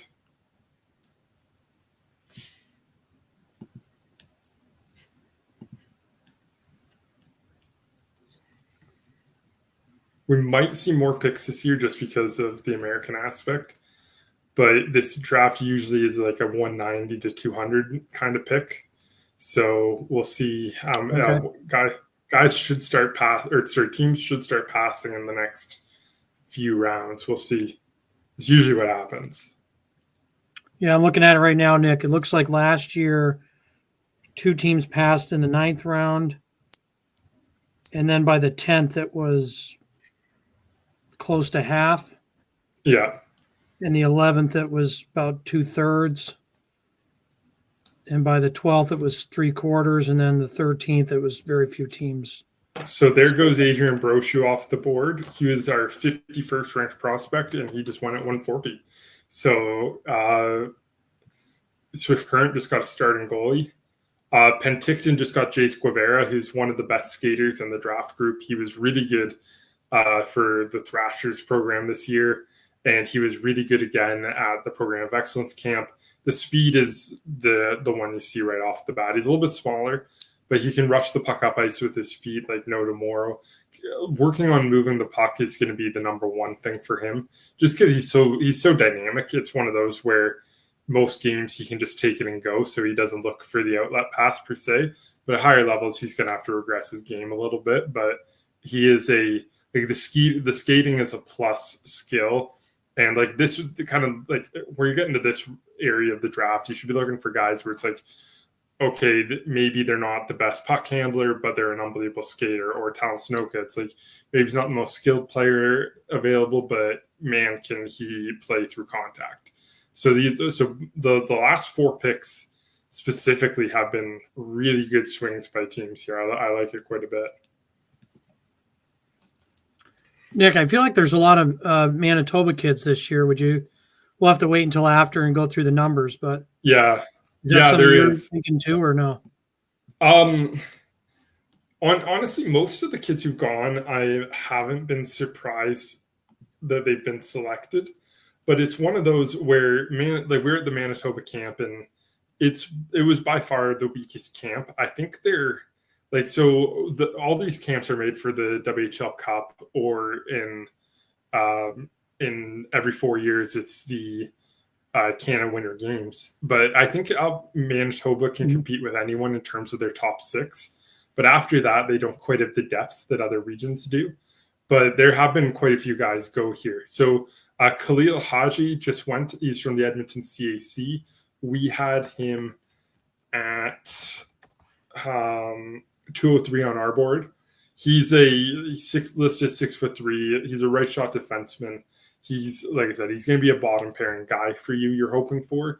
I don't think he's ever going to score a ton of goals or points for you, but he'll be able to match up against quicker guys. So now we have Trey Alexander out of the Northeast BC Trackers. I'm not sure we had him on our. No, we didn't. So this is the first kid, one of the first kids we have nothing on. So he's playing AA this year because he's from Fort St. John, and so those kids, it's hard for them to get looks just because of how remote they are. So he had 83 points in 31 games playing AA this year. And he played 1 game at the AAA level, but wasn't able to get on the board. So it's that's a good find. He's on the smaller side. I think we might have seen him at the BC Cup. Just give me 1 second. So for anyone listening right now, yeah, he was listed the BC Cup. Jeff got him. If you go to a Players Elite Prospects profile and scroll down towards the bottom to media and articles, you'll see any article we've written on the player. So yes, we did see Trey Alexander at the BC Cup. We just didn't rank him. So Dawson Bat to Penticton at 144 is an incredible get. That is a player who should have been off the board way earlier. We gave him a 4-star, had him in the 60s. He is a scorer. Like at the SAS Top 80 camp, every time I went, oh my God, who scored that? It was him. So now we got Braden. Is that full? No, Braden Eo out of the Minnesota Walleye. Yep, I'm looking him up.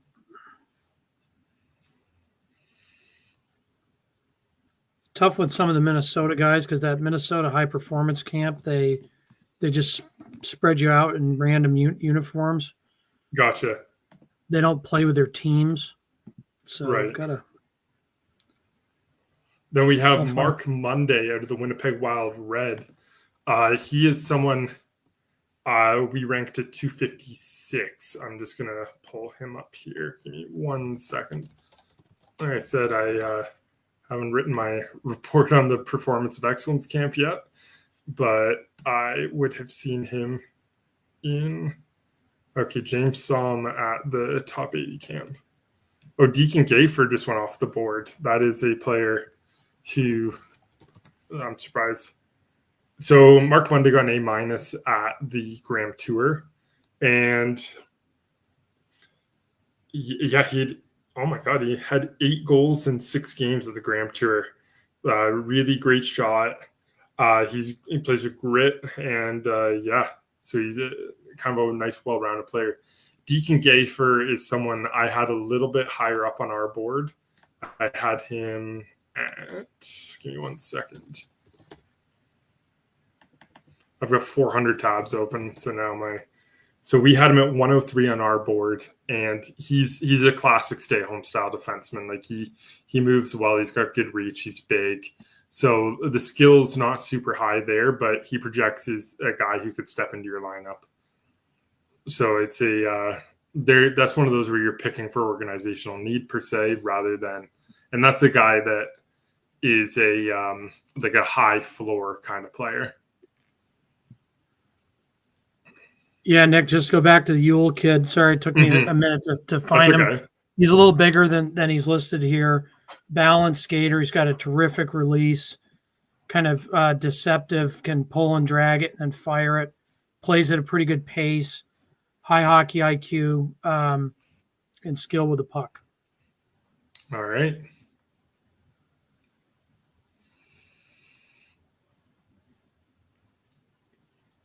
And he's out of Maple Grove. They said Minnesota Walleye, but he plays Maple Grove. Gotcha. As someone who enters players into our database, I'm always confused as to where a guy should be listed with the split season in the U.S. Right. If we got a second here, do you want to talk about that? Sure. About where guys are playing? No, sorry. Can you tell our Canadian listeners what split season is? Oh yeah, good point. It's not a big thing in Canada. No. So basically, a lot of hockey in the U.S. is scholastic. They play for their schools, whether that's prep schools, private schools, or whether that is high school, their local team.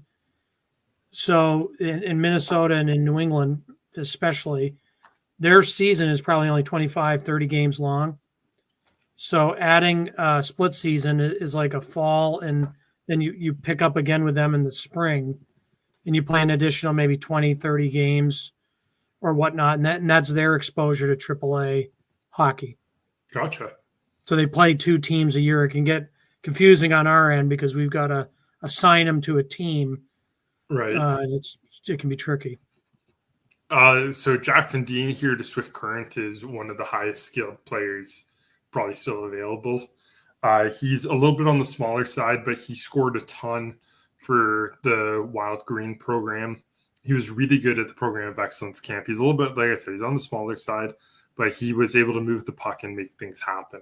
So Bronson Lamontagne at a Rink Hockey Academy Kelowna, he was the captain there, and he had a really good prep championships, but he struggled at the BC Cup. So it's one of those things where if it's probably what drove him down a little bit. But if it's one of those things where it's just an off weekend, then this could be some found money for Kelowna going off a local kid.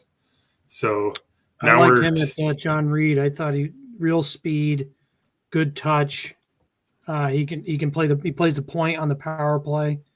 I think he's someone that's going to get a lot better. So Charlie Marin out of the Winnipeg Wild Green was an honorable mention for us. And I'll see what I can find on him.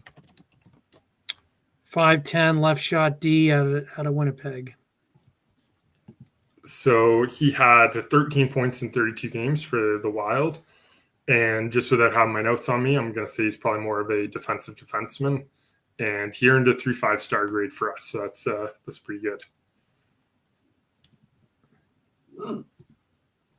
Then Ryan Van Ypern was a snub from the Alberta Cup. I don't know how he didn't get selected to go to that camp. He is one of those players who was playing for the St. Albert Sabres, and he did a really good job in a supporting role for that team.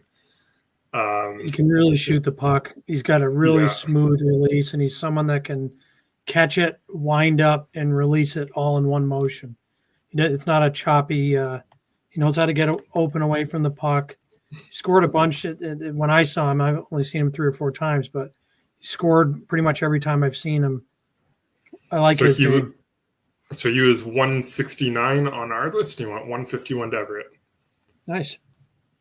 Yeah, not bad. Yeah, and there was a bunch of kids. It was the first time I've ever been at the Alberta Cup where I'm like, I wish there were more kids here, because they do. Oh, there we go. Nixon Bettinson to Prince George. That's a 4-star player right there. And like I said, he's a character. Yeah, of the ones that I like were drafted.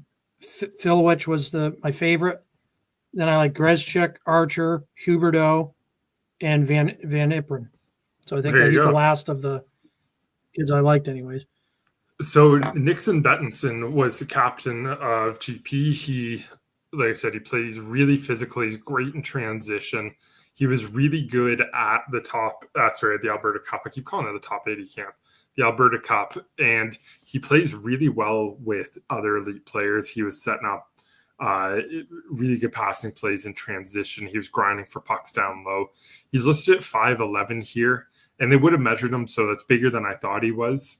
But this is a kid who, like I said, he could play really high up in your lineup in a supporting role, or he can play down in the bottom 6.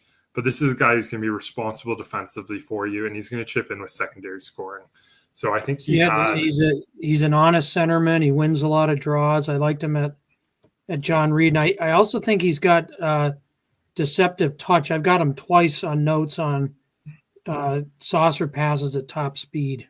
Well, he had 54 points in 31 games with 51 PIMs.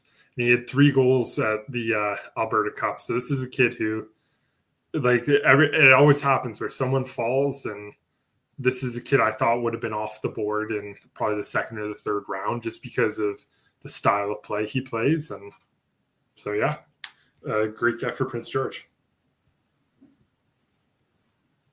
Yeah, I mean, that's 5'10". I would have done the height and weight on this kid. I think they did the Alberta Cup. They did him again. Oh, they did again. Okay, got it. Yeah, but I didn't see anyone. So I did it at the John Reed, and it's a big kid, 5'10" and a half, 188. Yeah, he didn't look that big out on the ice. Nick, so far through the draft, obviously it's hard to say because we're kind of rolling as it goes. But other than Regina, obviously, who had a lot of opportunity, is there any team that's really jumped at you? Yeah, the Brandon Wheat Kings did an amazing job getting. They got Cruz Jim in the 1st round, and now I'm just scrolling through to see who else they got. They got Ahmed Fayed late in the 2nd or 38th overall, so that's a really high level kid. It's a bit of a swing, but it's one of those where I thought he'd be off the board already, so it's a very reasonable swing. His skill is off the charts, and I'm trying to. Now that I'm doing this, I could just sort by TMA. That would probably make it easier. 1 second. Yeah, so they've gotten say Cruz Jim, Ahmed Fayed, Joffrey Chan, Logan Olson, Mark Monday, and Logan Dosenberger. So I think that must have just happened. Yeah, Dosenberger just happened. Yep. That kid is really, really good. He should have been off the board already. So I would say Cruz Jim, Fayed, Joffrey, Logan Olson, and I'm not as familiar with Mark Monday, but Dosenberger. Those are like, they got everyone who is best player available with those picks. Like, yeah, got it. And you know what? They're really nice guys. We've got Chris Moulton leads the group, and Brennan York, who is one of their leading scouts. I see him everywhere. So they're like one of the guys who are first to show up, last to leave the rink. So really happy for them. And then Cyrus Gursky, I believe we had ranked. Dosenberger was out of the Regina Pat Blues, and he was awesome. We had him at 69 on our board. So that's a great get. Cyrus Gursky, I recognize that name. We had him at 244 on our board. And then Brett Bors. Brett had a really tough top 80 camp. He is someone who I really liked for Pilot Mound. He's, what do they got him listed out there? 6'3", 170. And he is someone who he skates really well for how big he is. And he's Jeff's back. And he can transition the puck with his feet. But he kind of struggled with his passing. So, yeah, that's probably why he went in the 7th round. Jake Beattie was awesome. He's a very steady defenseman. Oh, and we got another Dominicelli. All right, we got Leonardo Dominicelli. We were just talking about that family earlier. Oh, do you mind if I just comment on a couple picks here? Yeah, go for it. Yeah, so Cyrus Gursky, Spokane 7th round there. Very, very skilled. Has a lot of skill. Need him to pass the puck a little bit more. Need him to try to. That kid. Yeah, Thompson Blazers. He's really high skill. Yeah, super high skill. Would like to see him round out his game a lot more. Kind of, he's a guy that'll and TikToks will look really cool. But as a hockey player, he needs a little development in his game. He's a small guy. He plays hard. He loves to have the puck on his stick. He wants to be a difference maker. LaMontagne, 149 to Kelowna. I really like this kid. I think this is going to complement their team well. Hardworking two-way guy. Didn't have the best BC Cup in the world, but he's a very strong two-way player, captain of that Rink Kelowna team. Deegan Gayford, Tri-City, big defenseman, works hard, does a lot for their team. Trey Alexander, Medicine Hat, another guy in the Northeastern BC team that played really well. Talon Skinoka on OHA Penticton, Manitoba kid, could work on his skating a bit. Smart two-way player, great with the puck on his stick. Let's see here. I think I'm good. So Leonardo Dominicelli is from the Dominicelli family we were talking about last year. He's the older brother of Alessandro. He's an 06, and he's already played 1 game in the NL and 2 games in the SL, which is the 2nd division in Switzerland. He had an over point a game for HC Lugano in the U20 Elite Division. So he's someone that Vancouver obviously thinks will report and step in right away for them. And they're hoping that they can get him for his final season and maybe an overage season. So Brendan, we've got Brody Rupichet from Cretan Durham Hall here. Yeah, so Rupichet, he'd be rare in the sense that he's a Bantam who has played high school this year on a good Cretan Durham team that made it to the state championship. And he wasn't just on the team. He made an impact. He was very good at the Minnesota high performance. He's got good skill. He's pretty strong. He looks like a kid who's played against older competition. We noted him for having a mature game, knowing where to be on the ice, being able to get off checks, protect the puck, and handles well in traffic. Head is always up, thinks the game at a high level. Those are my notes. So he was 22nd on our US list and is a 4-star. So that's a huge get. Braden Tucker was awesome down Love the this second kid. half. Yeah, Fantastic. Why don't you talk about him then? So Braden Tucker on OHA Edmonton, they had a really interesting CSSHL championship. He's a hardworking two-way guy, tons of skill there as well. Very deceptive with the puck on his stick. A common theme for me is just compete. That's the number one thing for me, along with his skating when I evaluate players. So seeing a guy like that, I don't see the Alberta guys very often. So I got to report on them at the championships. He was one of my top forwards there for outside of BC. I've seen them too many times, so I just thought I'd write some reports on some Alberta guys. But that's a player that I really like. I think that's an identity player, I'd like to say, for the Calgary Hitmen there. So he was 90th on our board. And then Eric Savage Keller was 109 on our board. And now we've got Nash Lenton, who was 245 on our board. So, the board's really filling up now. So and we just ripped through those last ones. Savage Keller, I'd have to check my notes from Alberta. Yeah, he was Cup, on the Calgary Royals team that struggled a lot. Yeah, but he was quite good at the Alberta Cup. Mm-hmm. Okay, we're back to another Minnesota kid with Landon Knott. And let's see. Yeah, Landon Knott is related to Todd Knott, the assistant at University of Minnesota, University of Wisconsin, one of the best assistants in the country. This kid's a ball player. He's bigger than 5'7". He can really skate. He's a two-way defenseman, plays at both ends. He's got some grit, excellent footwork, smooth in transition. His head is always up. He wasn't someone that was on our midterm list and made a big impression a couple weeks ago at the Minnesota High Performance. And he's establishing himself as one of the best defensemen in the state of Minnesota. So he was 30th on the U.S. draft list and is a 375 star. So that's a good get for Penticton. And like we were saying, we don't think Penticton's going to struggle to get guys to report. All they need to do is go, you can see mountains from the rink. And there's beautiful, beautiful lakes.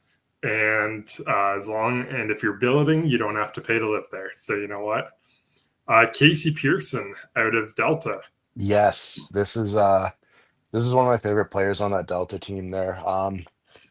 Honest two-way guy, a bit of a smaller guy, but he's not afraid to mix it up and get involved. Underrated offensive ability too. He scored a sweet goal at the championships to send Delta to the finals. They had a 1-0 game there. He got the puck, I believe, from the neutral zone, curled and beat the forward wide, and then got a forehand backhand chance on their goaltender there. So this is a very skilled player. We had him ranked really high at the Canadian Crown. I thought he was the best forward on Delta, who ended up winning that championship. Very meat and potatoes player, but he's small and he plays with heart, and I really liked him. So that's a good pick for Medicine Hat. So Penticton goes local with Gage Mark, who's from Kelowna but plays for the Okanagan Academy. If he plays, he's just got to pack up his bag and move about 20 feet, and he'll be... Yeah, I really liked him too. He kind of came on strong at the end there. Okanagan Hockey Academy was in the Tier 2 championships. I think they could have easily played in the Tier 1. They dominated that tournament there. It was almost like they needed one more spot in the Tier 1. Yeah, and he was fantastic. Bit of a slower skater, but he's a good two-way guy, good shot, has the ability to create for his teammates, can do all the little things right. And like I said, he's not too far away. Penticton OHA Penticton's literally, like you said, 20 feet walk. So he's in an area he's familiar with, and he was the MVP of the Tier 2 championships as well. So that kind of shows what he can bring to the table there. So Dylan Verova, I think he's got a really high IQ too, just to add to that. He's really crafty. He finds guys through traffic. I think his brain is going to translate at the next level. So Dylan Verova, I believe, was our top available player at 67. He's a little bit softer at times. Like, I didn't really like what he did defensively at the top 80 camp. I thought he was way too passive defending the rush, but it's very rare that you get a kid his size with the dexterity at the line and the ability to manipulate the defense and get pucks through the net. Like this, that could be the pick of the draft right there, is Dylan Verova at 165. Like, he was well over a point a game playing for the Sassy Oilers. And he is, like I said, he's someone who you're bringing in to run your power play. And I think in a few years' time, we're going to go, how the heck was this guy available at 165? And so to put in perspective, And so to put in perspective, he had 35 points in 26 games with 18 goals at the U15 AA level, and he played 3 games at the AAA level for the U18s. Next, we got Kai Lanigan out of the Regina Aces. Give me 1 second to find out where he was on our board. We had him at 113, so that's a really good get there for Kelowna. And of course that's the wrong report. That's why. I gave him a B+ at the top 80 camp. Good on both sides of the puck. Scored twice in a game. First goal came from a shot in the high slot, beat the goaltender. Second, rushed up the left side and scored with a backhand shot off the crossbar. Really good rush guy, and he's a two-way player, so that's a great get for them. And we got Caleb Peters out of the Pembina Valley Hawks. Find where he is on our list. He was 225 on our list, so he's a high 3.5 star. Good size, 5'11", right shot defenseman. So lots of upside there.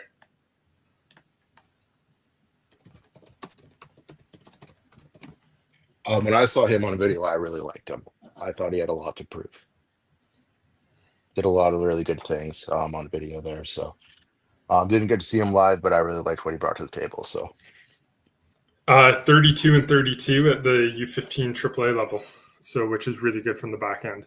Oh, that moved quick. We got Bronx Becker out of the Saskatoon Outlaws, and then we've got Adrian Farrow, who is another goalie I think could be a starter. That's a really nice late get for Vancouver. So Becker we had at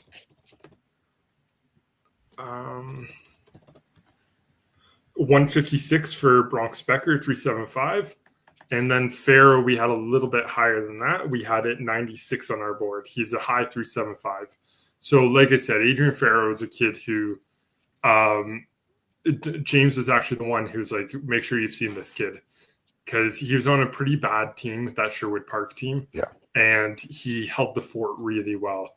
So we got Liam Brooks out of Duluth, Minnesota, of the Minnesota Voyageurs. Yeah, I think Liam could end up being a really good player down the road. We have him a little higher. We thought he'd would go in the U.S. draft today. He's long. He's athletic. He's a two-way defenseman. He's got a pretty good shot, but it's his athleticism and his footwork for a kid that size and a really high compete level. Another guy that wasn't on much radar in the first half of the year, and then the second half just took off. So he was a 4-star, ranked 25th on the U.S. list. And like we've said it before, that's one of the differences between us and basically anyone else, independent team, whatever, is we're the only organization that has the number of scouts that we do. So we can get viewings on literally any player. If you're a player playing competitive hockey, we're probably going to see you. And honestly, that's one of the benefits of reading our lists and stuff like that is we have legitimate viewings on guys like this. We're at all the camps. We've got guys seeing individual games from time to time. And that's why, that's one of the values of Neutral Zone. Absolutely. Any relation to Herb? Or is Brooks a big name? I don't know. That I don't know. Yeah, Duluth, probably not, but could be. It's a sacred name in the state of Minnesota, that's for sure. Well, yeah. Let's be real, especially now. We don't really cheer for the U.S. right now in the U.S. or sorry, in Canada. But you put that movie on, I am ready to go through a wall for the red, white, and blue. Like it is. And maybe Saskatoon wants a motivational speech here. Yeah. If in doubt, they can. Yeah, it doesn't say if he's got any relations, but that is one of the greatest movies ever made. So Roman Haddad out of Swift Current, to Swift Current out of OHA. He was unbelievable at the BC Cup, Jeff? Yeah, I like at the start he was a bit slow. I have a very I really like his game. This kid is a gamer. He competes his tail off. He is going up and down the ice, throwing the body. He wants to move the puck up the ice, make plays. get involved physically. He plays at a very high pace, and I think he's a guy that he's just intense. He's a gamer. You can tell he wants to be a difference maker on the ice. Start of the BC Cup, he was a bit slow in that regard, and I think as the tournament went on, he was able to kind of mold his game a bit. He can throw big hits. He's 6', 150, but he's able to get to the right spots and throw some hits once in a while. So that's a bit of a throwback. Hardworking defenseman there for Swift Current. And then Ethan Maud, Vancouver's a nice little underrated pick there. Yeah, Daryl Martin, who's one of our regional scouts there, is going to be punching the air on that one. He loves Ethan Moss. So Ethan's listed 6'3", and he's really mobile. The thing with him is his play with the puck needs to improve. It's one of those where just because of the size and the skating, I think he can project to a bottom pairing kind of at a worst case scenario. But it's one of those where if he can improve his play with the puck, then I think he could be a guy who plays top pairing minutes. So yeah, he's a guy that he's a guy that I think he his speed doesn't match how he thinks the game. I think he's got a lot more. I think you look at him and just from a perspective of he can skate, he's big, he's mobile. But I think he could think the game a little bit quicker. And he got caught a couple of times of just trying to force a play or didn't have enough time to react and didn't make a decision quick enough, and that kind of didn't help him. But yeah, he's got every tool in the toolbox for me. Vancouver, he's going to stay close to home, obviously. There, he's a guy that maybe in a couple of years with the size and that he already has, I think he could definitely lift some heads there. Yeah, like the physical tools alone are really impressive. Yeah. I'll add to the Roman Haddad kid at OHA Penticton. I agree with everything you said, Jeff, but the one thing that really stands out to me with him is when you're that size, you're usually not great in your gaps because physically you can just take guys out and you can play him one-on-one. His gap control is excellent for a kid that size. That tells you he trusts his feet, and it tells you he knows how to read a play and angle. So that was a notes I had a lot on him at John Reed. So Alan Han just went to Portland at 173. We had him at 233 on our board out of the Regina Aces. He's someone who he got hurt. I can't remember if he got hurt at the top 80 camp or if he got hurt right before it. But anyways, he is a really high skill player. He scored a lot of goals this year. Like he can be a little perimeter at times, but he's someone who, like, if the players left, he'd be one of the more high skill ones. Nate Christensen was absolutely fantastic at the Alberta Cup. He played, like, he's coming off the SSAC team that kind of struggled at the AAA level, but I can't remember who he was paired with, but he was paired with one of the big dogs at the Alberta Cup, and he did as good of a job pushing the pace of play as his partner did. So I think this is a guy who is really underrated, and this is a nice get for Edmonton. Nicholas Peach out of Delta was unbelievable at the prep championships. I thought he was one of the more improved players there. Jeff, you saw him a lot this year. This is a guy, lunch pail. He played on a line with Trip Fisher and Peter Banasevic on that Delta team that won the championship. And he was the workhorse. He was the guy going into the corners, first to pucks, excellent on the forecheck, great pressuring guys, created space for his own teammates, fishing pucks out. There's a lot to like with him. And I think at the BC Cup, he did a really good job of showcasing a little bit more offensive prowess. I thought he was a bit raw in terms of, he just works hard and he does a lot for his team, but he showed some skill at the BC Cup. And I think that's the pick. Again, another Everett lunch pail kind of guy.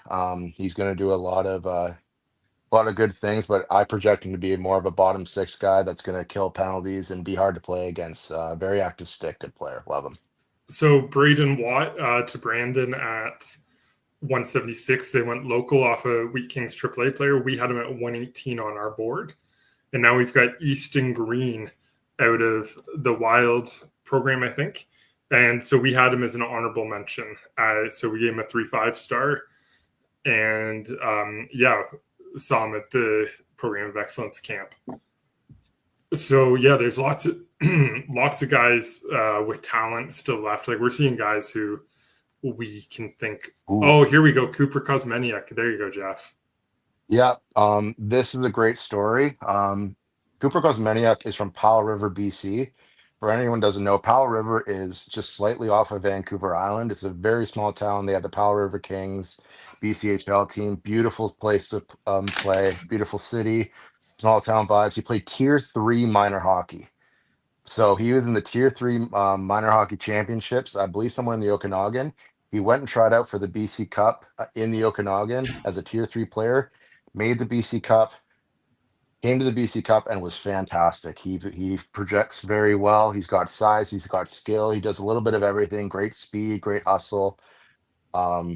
Maybe a little bit of a project. I think he needs to make the step to playing U17 AAA or U17 prep next year. He's got that skill set, but this is a player you root for because, you know, playing Tier 3 in a small town like Powell River and then ended up getting drafted shows a lot. And I applaud the BC Cup again for bringing a player of that caliber to the table. And I'm very happy for him and his family and Prince George. They're going to really like this kid. So looks like we got Jace Broderick. I think he was on Fort Sask. I don't know where Nick went, but I will try to get some reports here. Yeah, Fort Sask, AAA. Cool. 5'10", 150 out of Morinville, Alberta. Yeah, Fort Sask is another one of those northern Alberta teams there. They got a nice little lunch pail style there. I didn't see them very much during the season at all. Nick, Jace Broderick on Fort Saskatchewan. Give me 1 second. Yeah, no. We didn't have him ranked. So okay, yeah. So yeah, that's one of those who slipped through the cracks for us. But then we got Nikolai Zukov out of Spokane, out of the Minnesota Voyageurs to Spokane. I'm looking him up at the moment. I know we saw him at the High Performance because I remember that name. Just can't figure out what team he was on. Not a very Minnesota name. Yeah, exactly. Stands out. I thought they were all named Suter there. Yeah, so Jace Broderick, that had 61 points in 34 games this year for Fort Saskatchewan. So that's a lot of scoring. I saw him at the Fall Classic and hadn't wrote a report on him there. Now we got Nicholas Vwani out of Yale to Saskatoon at 181. I really like this kid. I think he's another one of those players that enables his line mates. He does a really good job of fishing pucks. He works his tail off every single shift. Has a lot of offensive upside that I think is a bit untapped. You know, he's a bit of a smaller guy, but he works hard and he's able to fish out those pucks. Didn't score as consistently as he probably should. I think he was a bit overshadowed there, but he plays the game the right way. He's a hard worker. He does all the little things right, and if he continues to grow a bit and continue to prove in his overall consistency and play, I think this is a really good player, and it's a good you root for sure. He was 147 on our board. Yeah, I'll go back to Zukov there.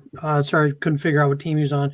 He's at a Hermantown Bantam AA, which was a pretty good team.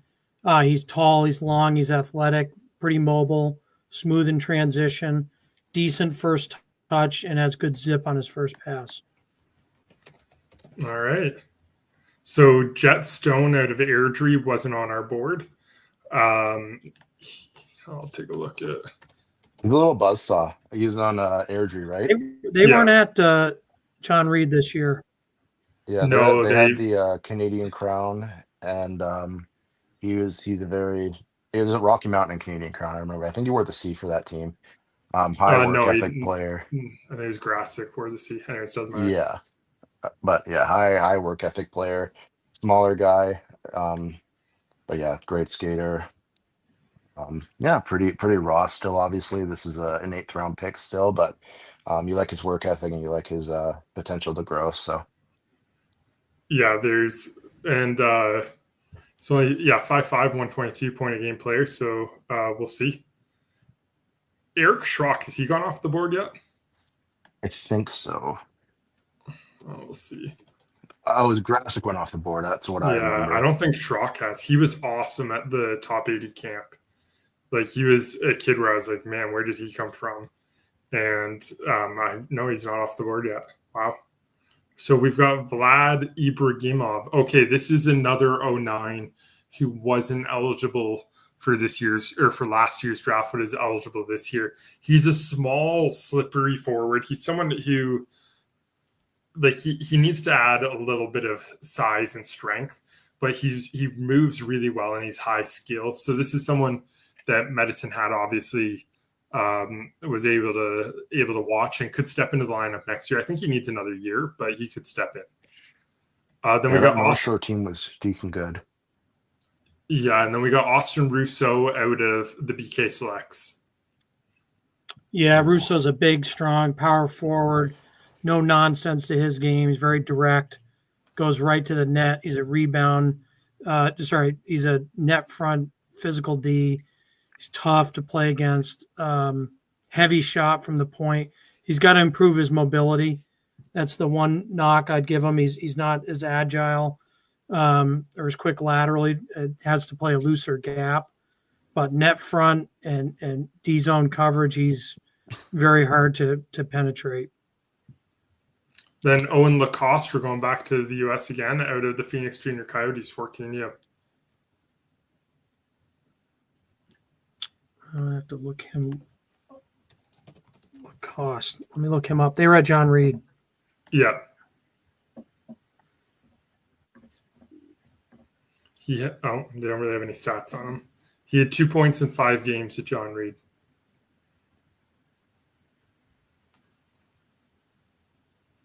Lacoste, I got really thin, light on his feet, some hands, good touch in tight, hustle, competes for pucks, no quit. There you go. And then I've got hustle on the back check. Those are my brief notes on Lacoste. So Austin Rousseau was 108 on our US list, 3.25 star, and Lacoste wasn't on the list. So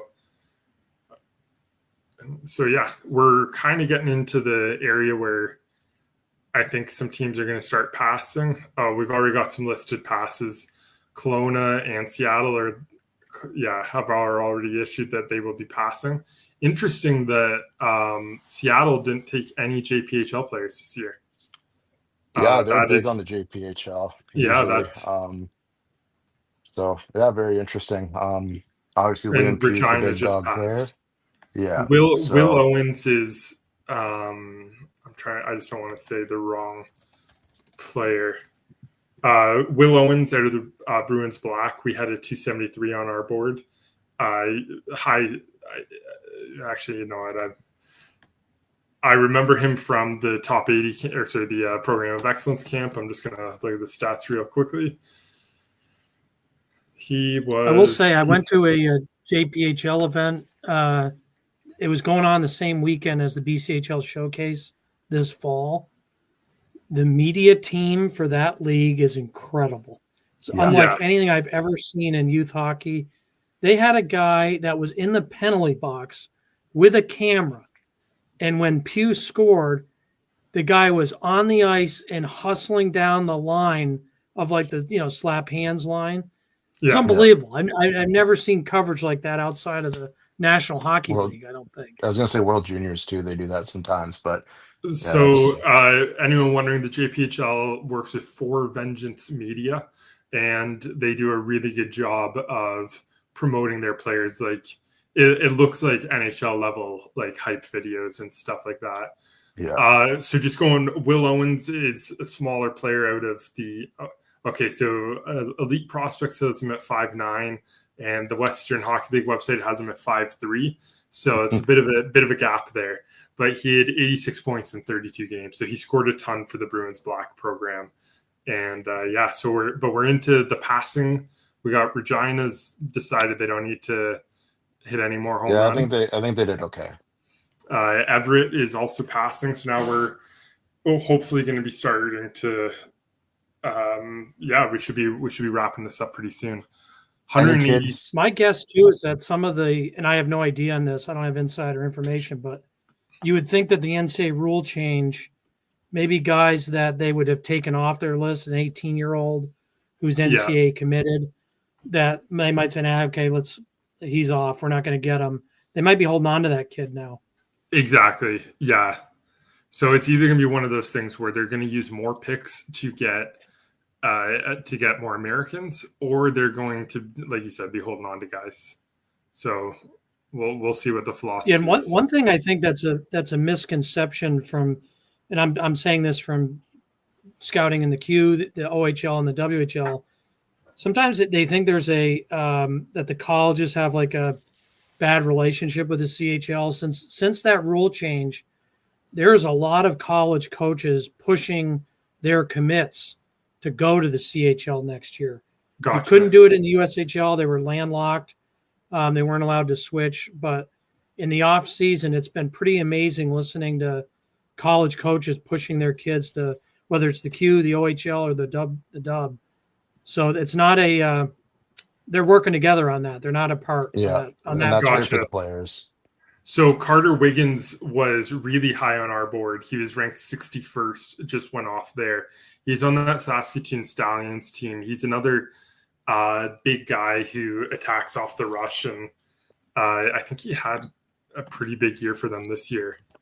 But no, that's interesting that you say that, Brendan, that they're pushing them actually to go to the CHL, because it is a bit of an intermediate step. We see Dean Letourneau, for example, who went from St. Andrews to Boston College and really struggled despite being a first-round pick. If should have gone to the USHL, but now he could have gone to the CHL and then made the jump.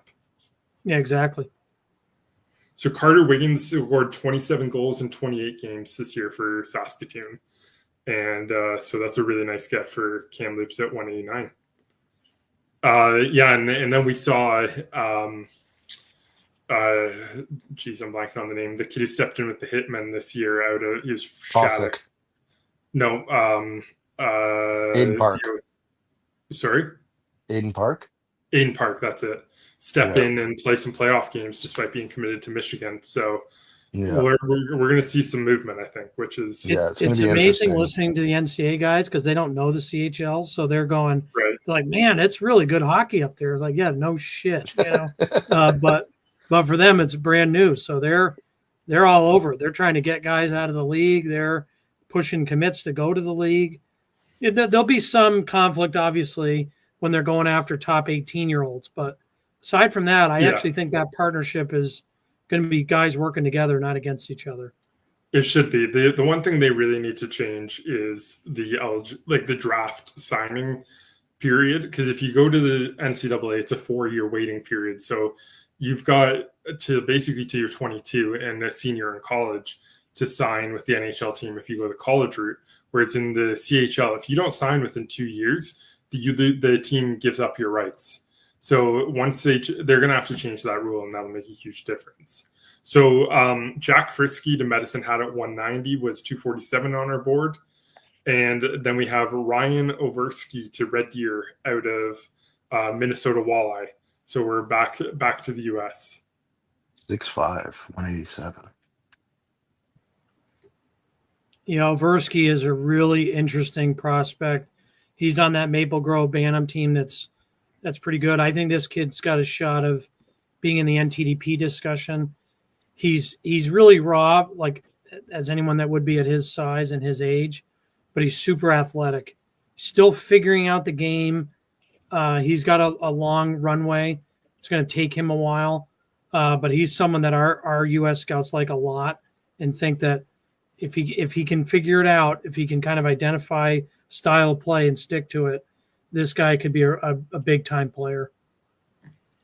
So Nathaniel Moore to Vancouver was an honorable mention for us. And then we have Blake Salu, who we had a 267 on our board.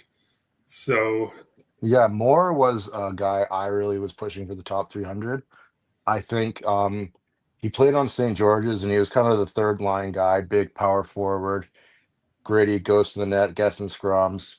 He's still pretty raw, but at the end of the year at the BC Cup, he was fantastic. I thought he showed a lot more upside than he did throughout the year.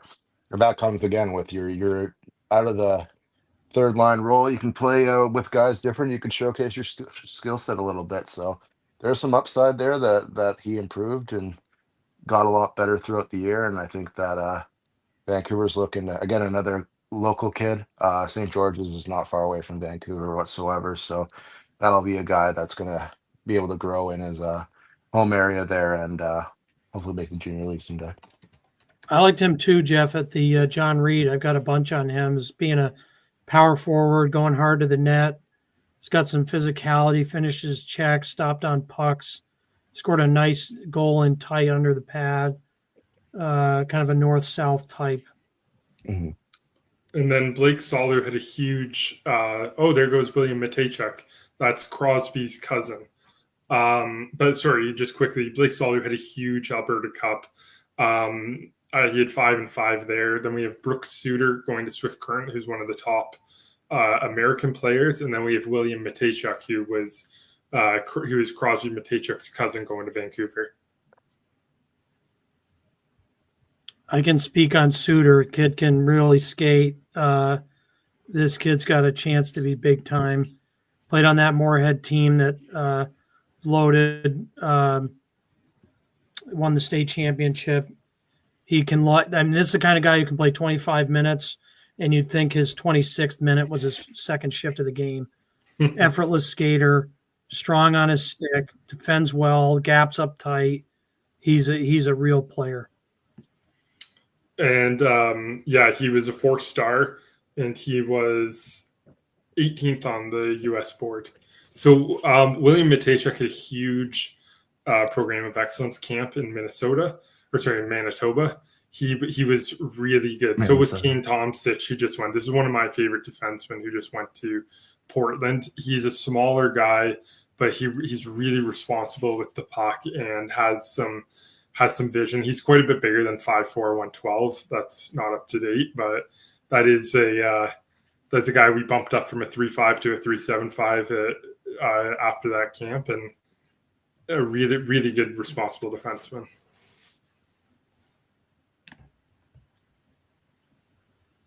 Then we've got McLean Tedorenko. So McLean is like a really high skill player. He can work on being a little bit more involved in the play per se. He can get pushed to the outside a bit, but his brother's already playing in the Western League and his dad played pro. So the skill is off the charts. He's got a great shot. So that's a kid who could surprise people. Then Bo Skelton out of Shattuck. Great name. That is a good name. Yeah, this kid he's got skill. He's got pretty good balance on his stride. He's not afraid to go into dirty areas, even though he's undersized. He can ride his edges to the net. He protects it well, and he's got a nice release. And then Saskatoon's on the board again.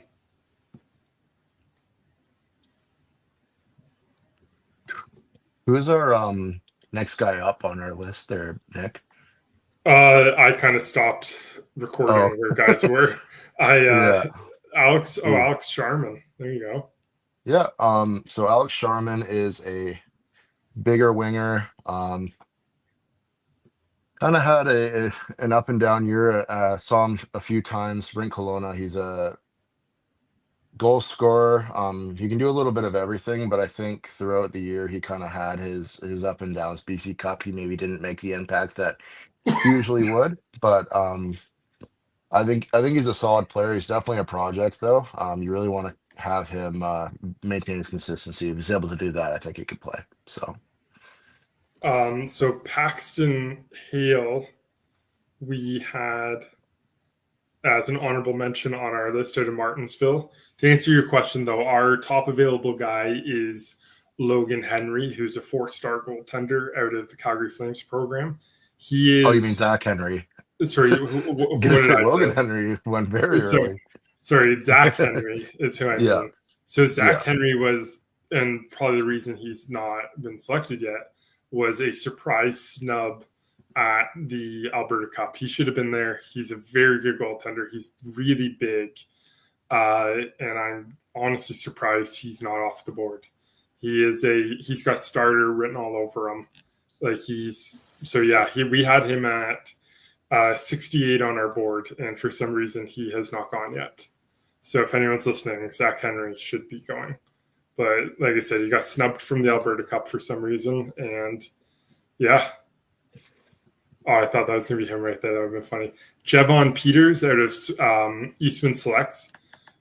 We had him at 154 on our board, 375. I'll see if I'll pull him up, try and find what my notes were on him.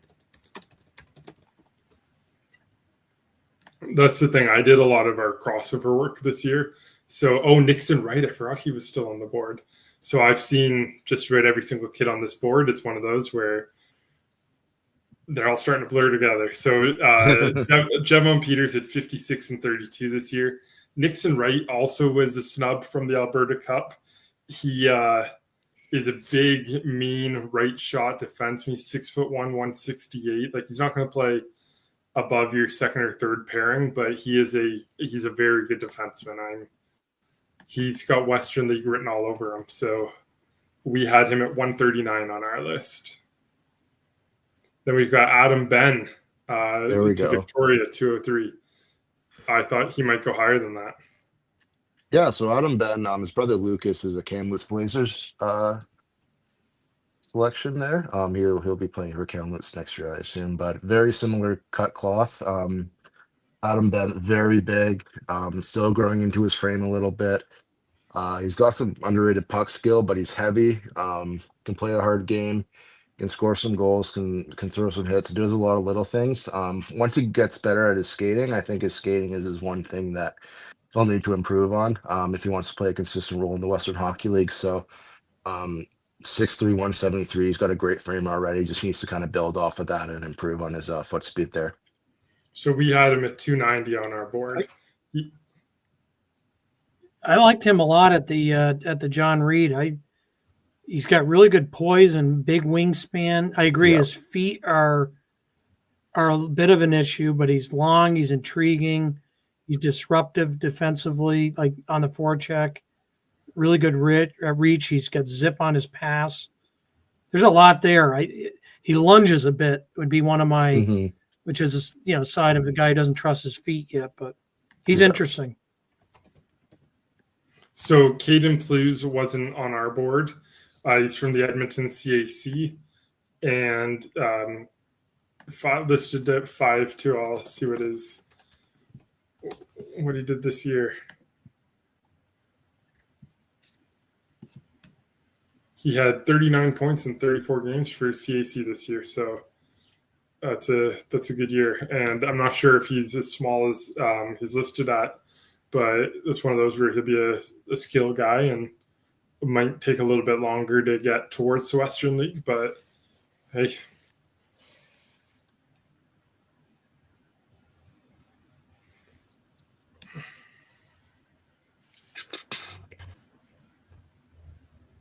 Did Justin Moon get drafted while I was gone? Yeah, he did.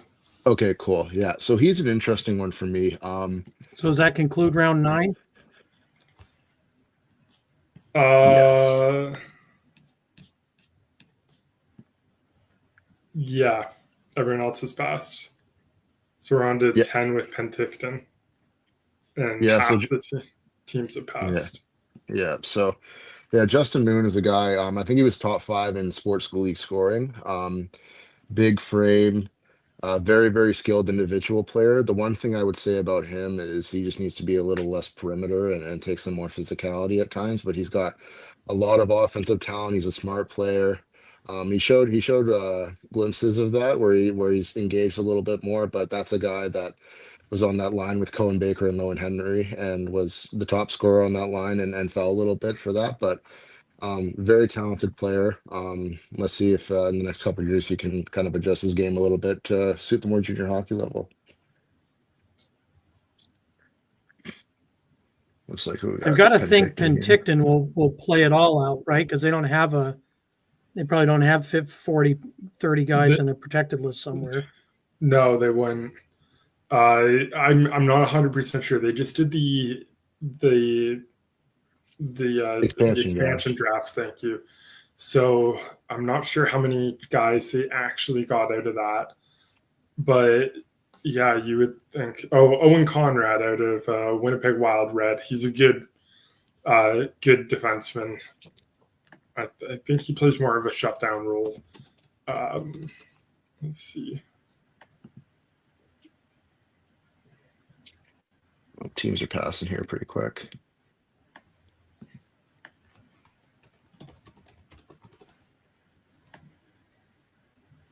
It hasn't even shown up yet on my computer. Yeah, Owen Conrad had 29 points in 31 games from the back end, so that's a good year for him with the Winnipeg Wild. Yeah, and then next up is Kamloops at 212. So most of the picks are passes already. Yeah. And this is about where they do start passing, so you'll get a few picks here and there, but we're getting near the end here, so. Do we want to maybe shut it down? Because I'm not sure. Or do we want to stick it right out to the end? Oh, here we go. Felix Dirksen out of the Saskatoon Generals. Not sure we had him ranked. Oh, we did. He was an honorable mention for us. So 3 5-star. That's one of the benefits of doing a honorable mention list is we get more star ratings on guys and we expand our list to make it look like we knew what we were talking about more than maybe we did. Well, the thing about it, right, is in any draft, doesn't matter what level, it's a triangle. So at the top, there's very few players that are peak players, and then as you go down, there's more and more players. So usually the bottom 100 in any top 300 list, it's not interchangeable. I don't want to say that. I think there's actually a significant difference between player 105 and player 275, but they're in the same bucket, and that would extend probably to kids at 350. So your top 300 only has 300 kids. There's going to be a kid at 350 who's in the same bucket. He's not as good as the kids in the top 300, but he's in the same kind of similar skill set. So Cole Zarowski just went off the board to Wenatchee out of the Vancouver Northwest Hawks. He was another honorable mention for us. 6'3", 177, though. That's a big kid. I'm surprised. He was fantastic at the BC Cup. He was very good. Showed a lot more offensive potential than usual. Not Northwest Hawks team. He played on like the second and third line. We didn't see really a whole lot of him, but he's a mean physical player. He can really hurt guys. But he showed a lot more offensive upside than he usually would. The BC Cup, and that comes down to it. You're playing in big games where all the scouts are watching and you make an impression or get drafted in the Western Hockey League. So I'm happy for him. He's a good player. He's a bit of a development though, for sure. Andrew Nordstrom was really good at the Alberta Cup as well. He's a bigger forward who can play more of a power game. So we had him listed at 220 on our board. Then we've got Colton Brum out of Delta. Oh, I'm surprised he's not off the board yet. Yeah, I really liked him. We had him at 102 on our board. Yeah, he was really good at the BC Cup, really good at the championships. We didn't have him ranked in the midterms, but I thought he deserved every sort of credit that he got. He's a reliable two-way player, has some good offensive skill there. I know, Nick, you can talk about him a little bit more there. I don't have a ton of notes off the top of my head. I just what numbers he worked for them again? 91? 91. Yeah, I really liked his game. Like he's smooth and like underrated. We had him at 102 on our list. Yeah, he really stepped up the second half. Very good. So Thomas Ogie just went from Star, who is out of Vancouver, Washington, to the Vancouver of British Columbia. Yeah, so Thomas Ogie is on that Star Hockey Academy team. Kind of played second, third pairing minutes. Bit of a smaller guy, but Packs a punch, simple puck moving player, can throw a hit or two once in a while. Another guy that I think is a bit of a work in progress still. There wasn't a whole lot of offensive upside from what I've seen, but I could be wrong as well. So that's a pick for Vancouver. That's going to be a long-term game there. So, yeah, and then we go to Chicago Reapers with Stellan Gasso. I just want to go ahead. No, go ahead. I was just going to say Gasso is I give credit to Serp for finding that this kid was a Western prospect, because Chicago, that's OHL territory, but he's small, he's instinctive, he's really fast, play the game with pace, he's got quick hands, he's got to get a little stronger, and he's got to get a little more zip on his shot, but he harasses guys in his own end. He's the first guy in on the forecheck. He's the first guy on the back check. This is a kid who is going to turn heads in the sense that he can score and he's a playmaker and he wants to make plays, but he can impact the game in other ways. Two-way player. Really nice pick here. Then we got Max Hartel out of the Calgary Bisons, who's a goaltender. Don't think we had him ranked. I No, don't we remember. don't. Yeah, No, so we didn't. But just looking at our board, who's still left, Zach Henry's the highest guy on our board at 68, who's still left. I can't believe he hasn't gone. Liam Green just went to Brandon from the Winnipeg Wild. Like we said, some teams get a lot more closer to home when into the later rounds. Then has Cameron Abig gone? I don't think he has. I haven't heard that name. And Trey Stanhope hasn't gone. He was excellent at the Sask top 80 camp. Josh Benjamin just went from the Swift Current Broncos. He's a very good goaltender. I really liked him at the top 80 camp. Like, it's one of those where he doesn't overcommit to things and just is square to his initial shots. We also have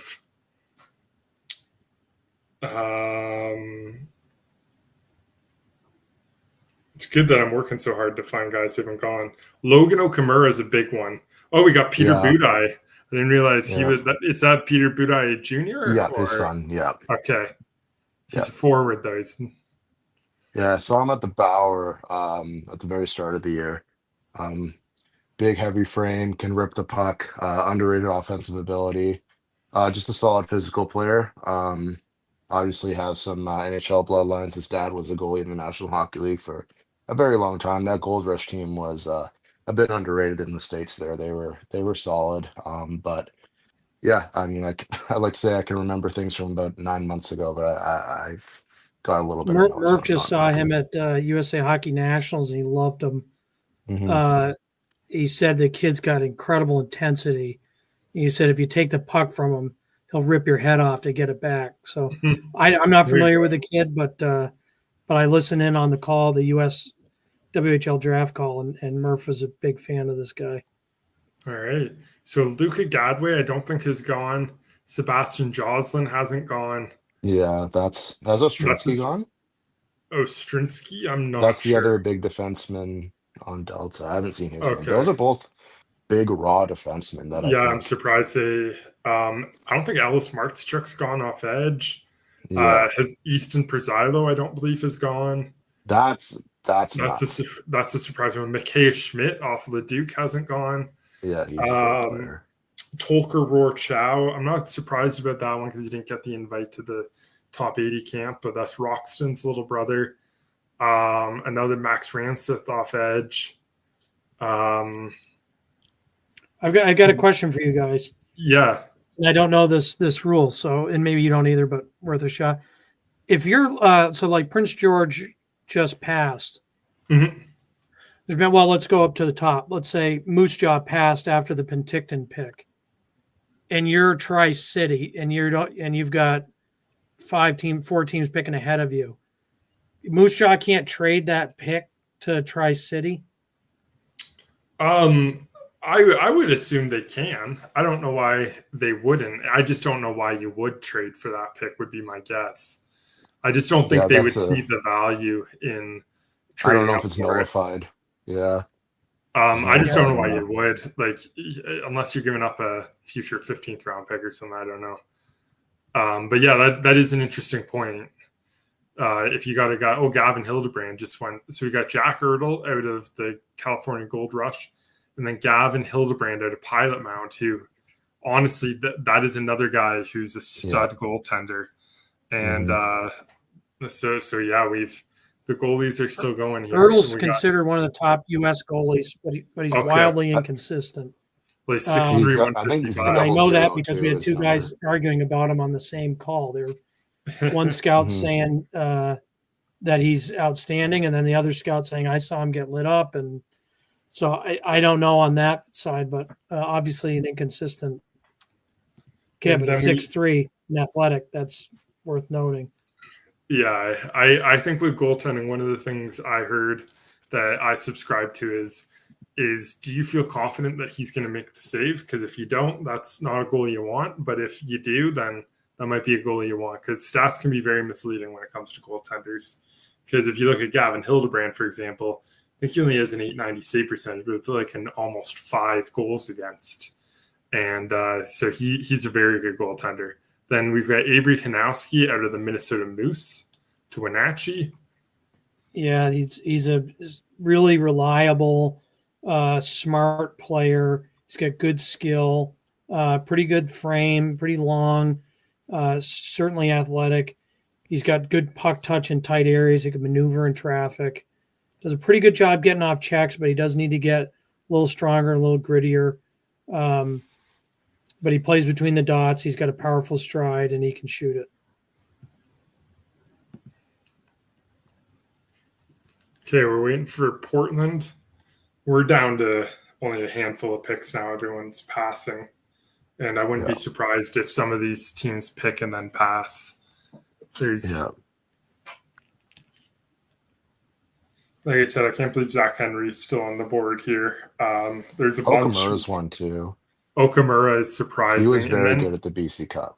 And then some of the North Stars guys too. Like I think there's some guys there. I haven't been updating whether or not guys didn't get picked or not, but like Trey Stanhope out of the Moose Jaw Warriors is a kid I really like.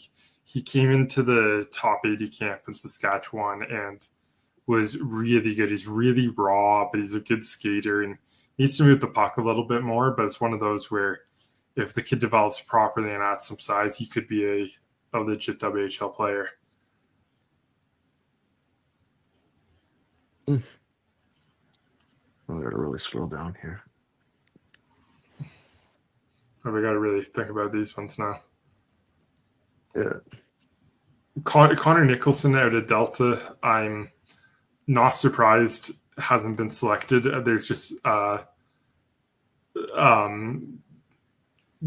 just some of the rumors we heard.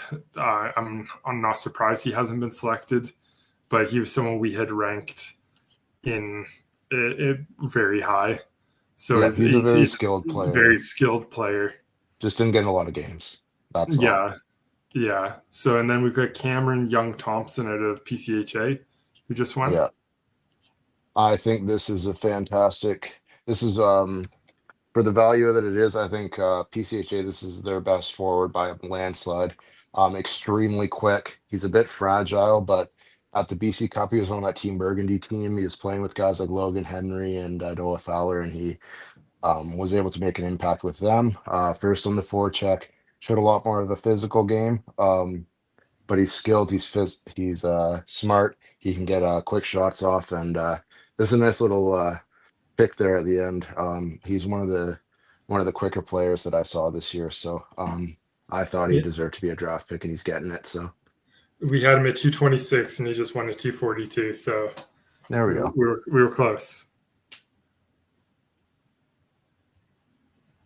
I was just looking at my phone. I pulled up Twitter to see if our stream was still going, and there is a lot on the Lesnar kid.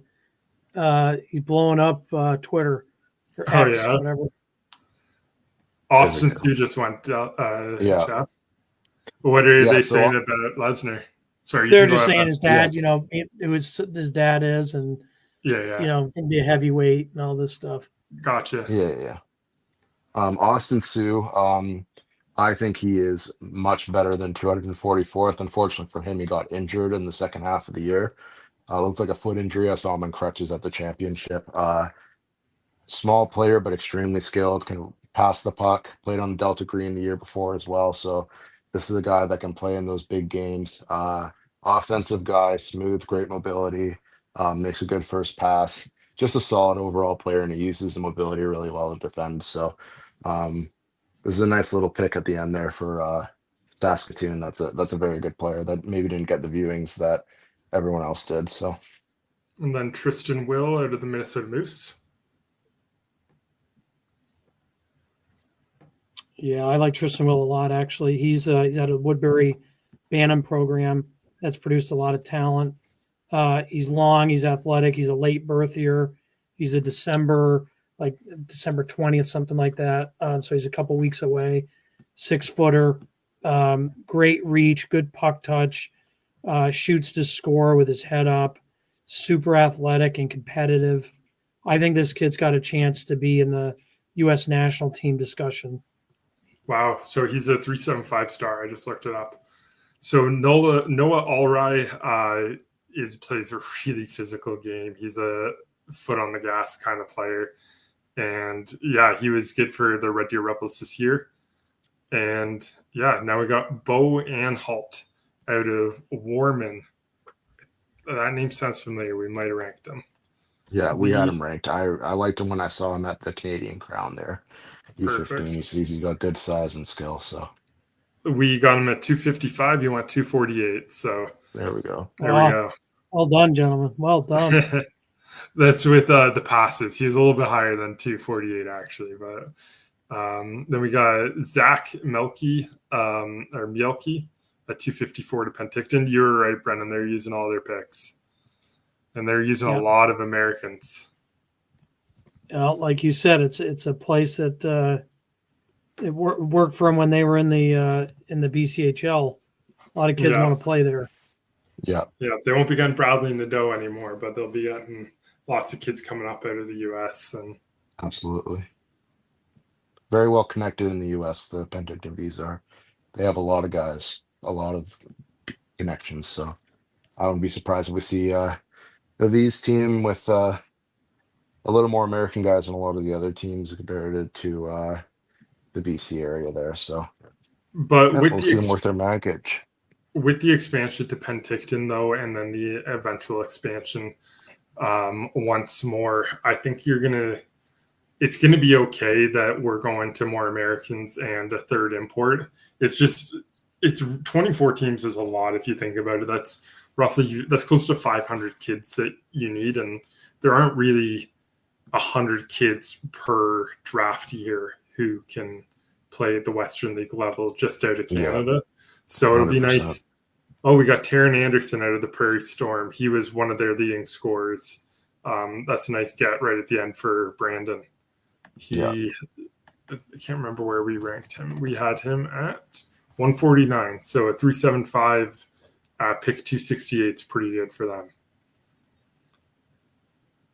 Yeah, he was the driver of the play there. Besides Nozowski there, the defenseman, he was their goal scorer for sure. I think they won the provincials, that Prairie Storm team. Did they? I was watching film. They were right there at the end. So yeah.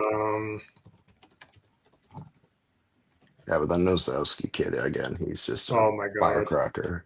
Very good player. Yeah.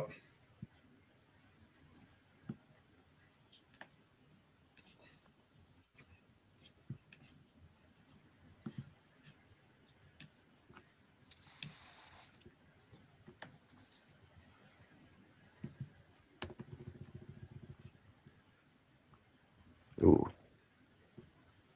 Oh, Cohen Kuntz. There you go. 6'1", 175. He's a good goalie. We ranked him. We had him at he was an honorable mention for us. Okay. Then Matteo Zappatelli we ranked as well.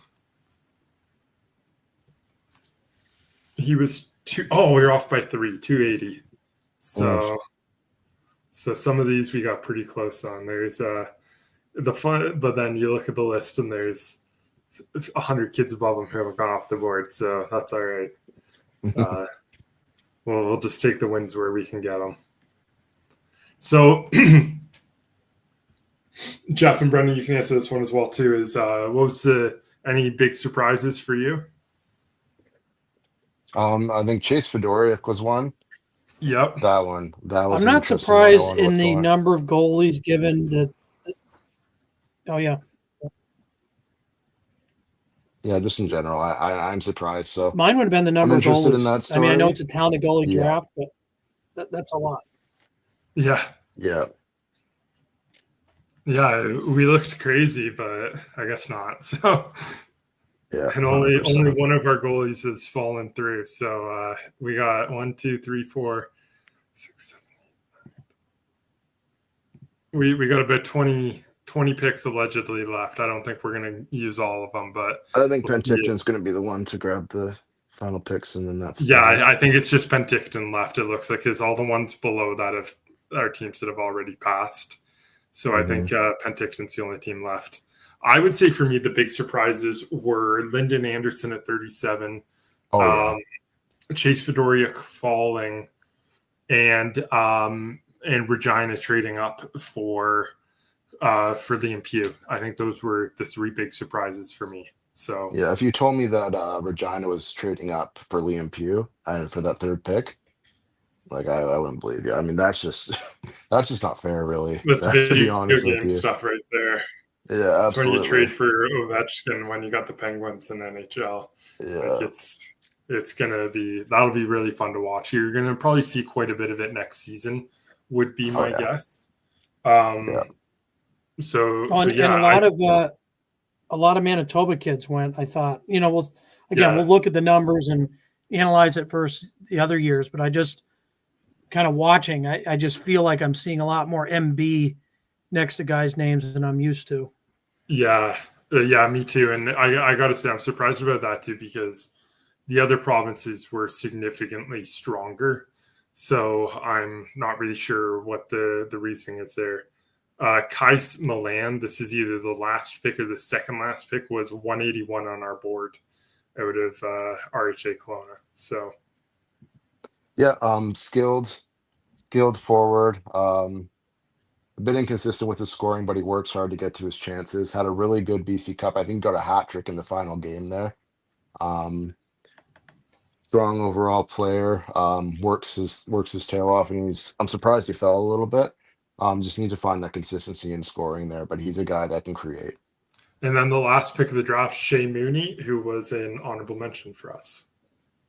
Yep, big, thick defender. Plays with some jam.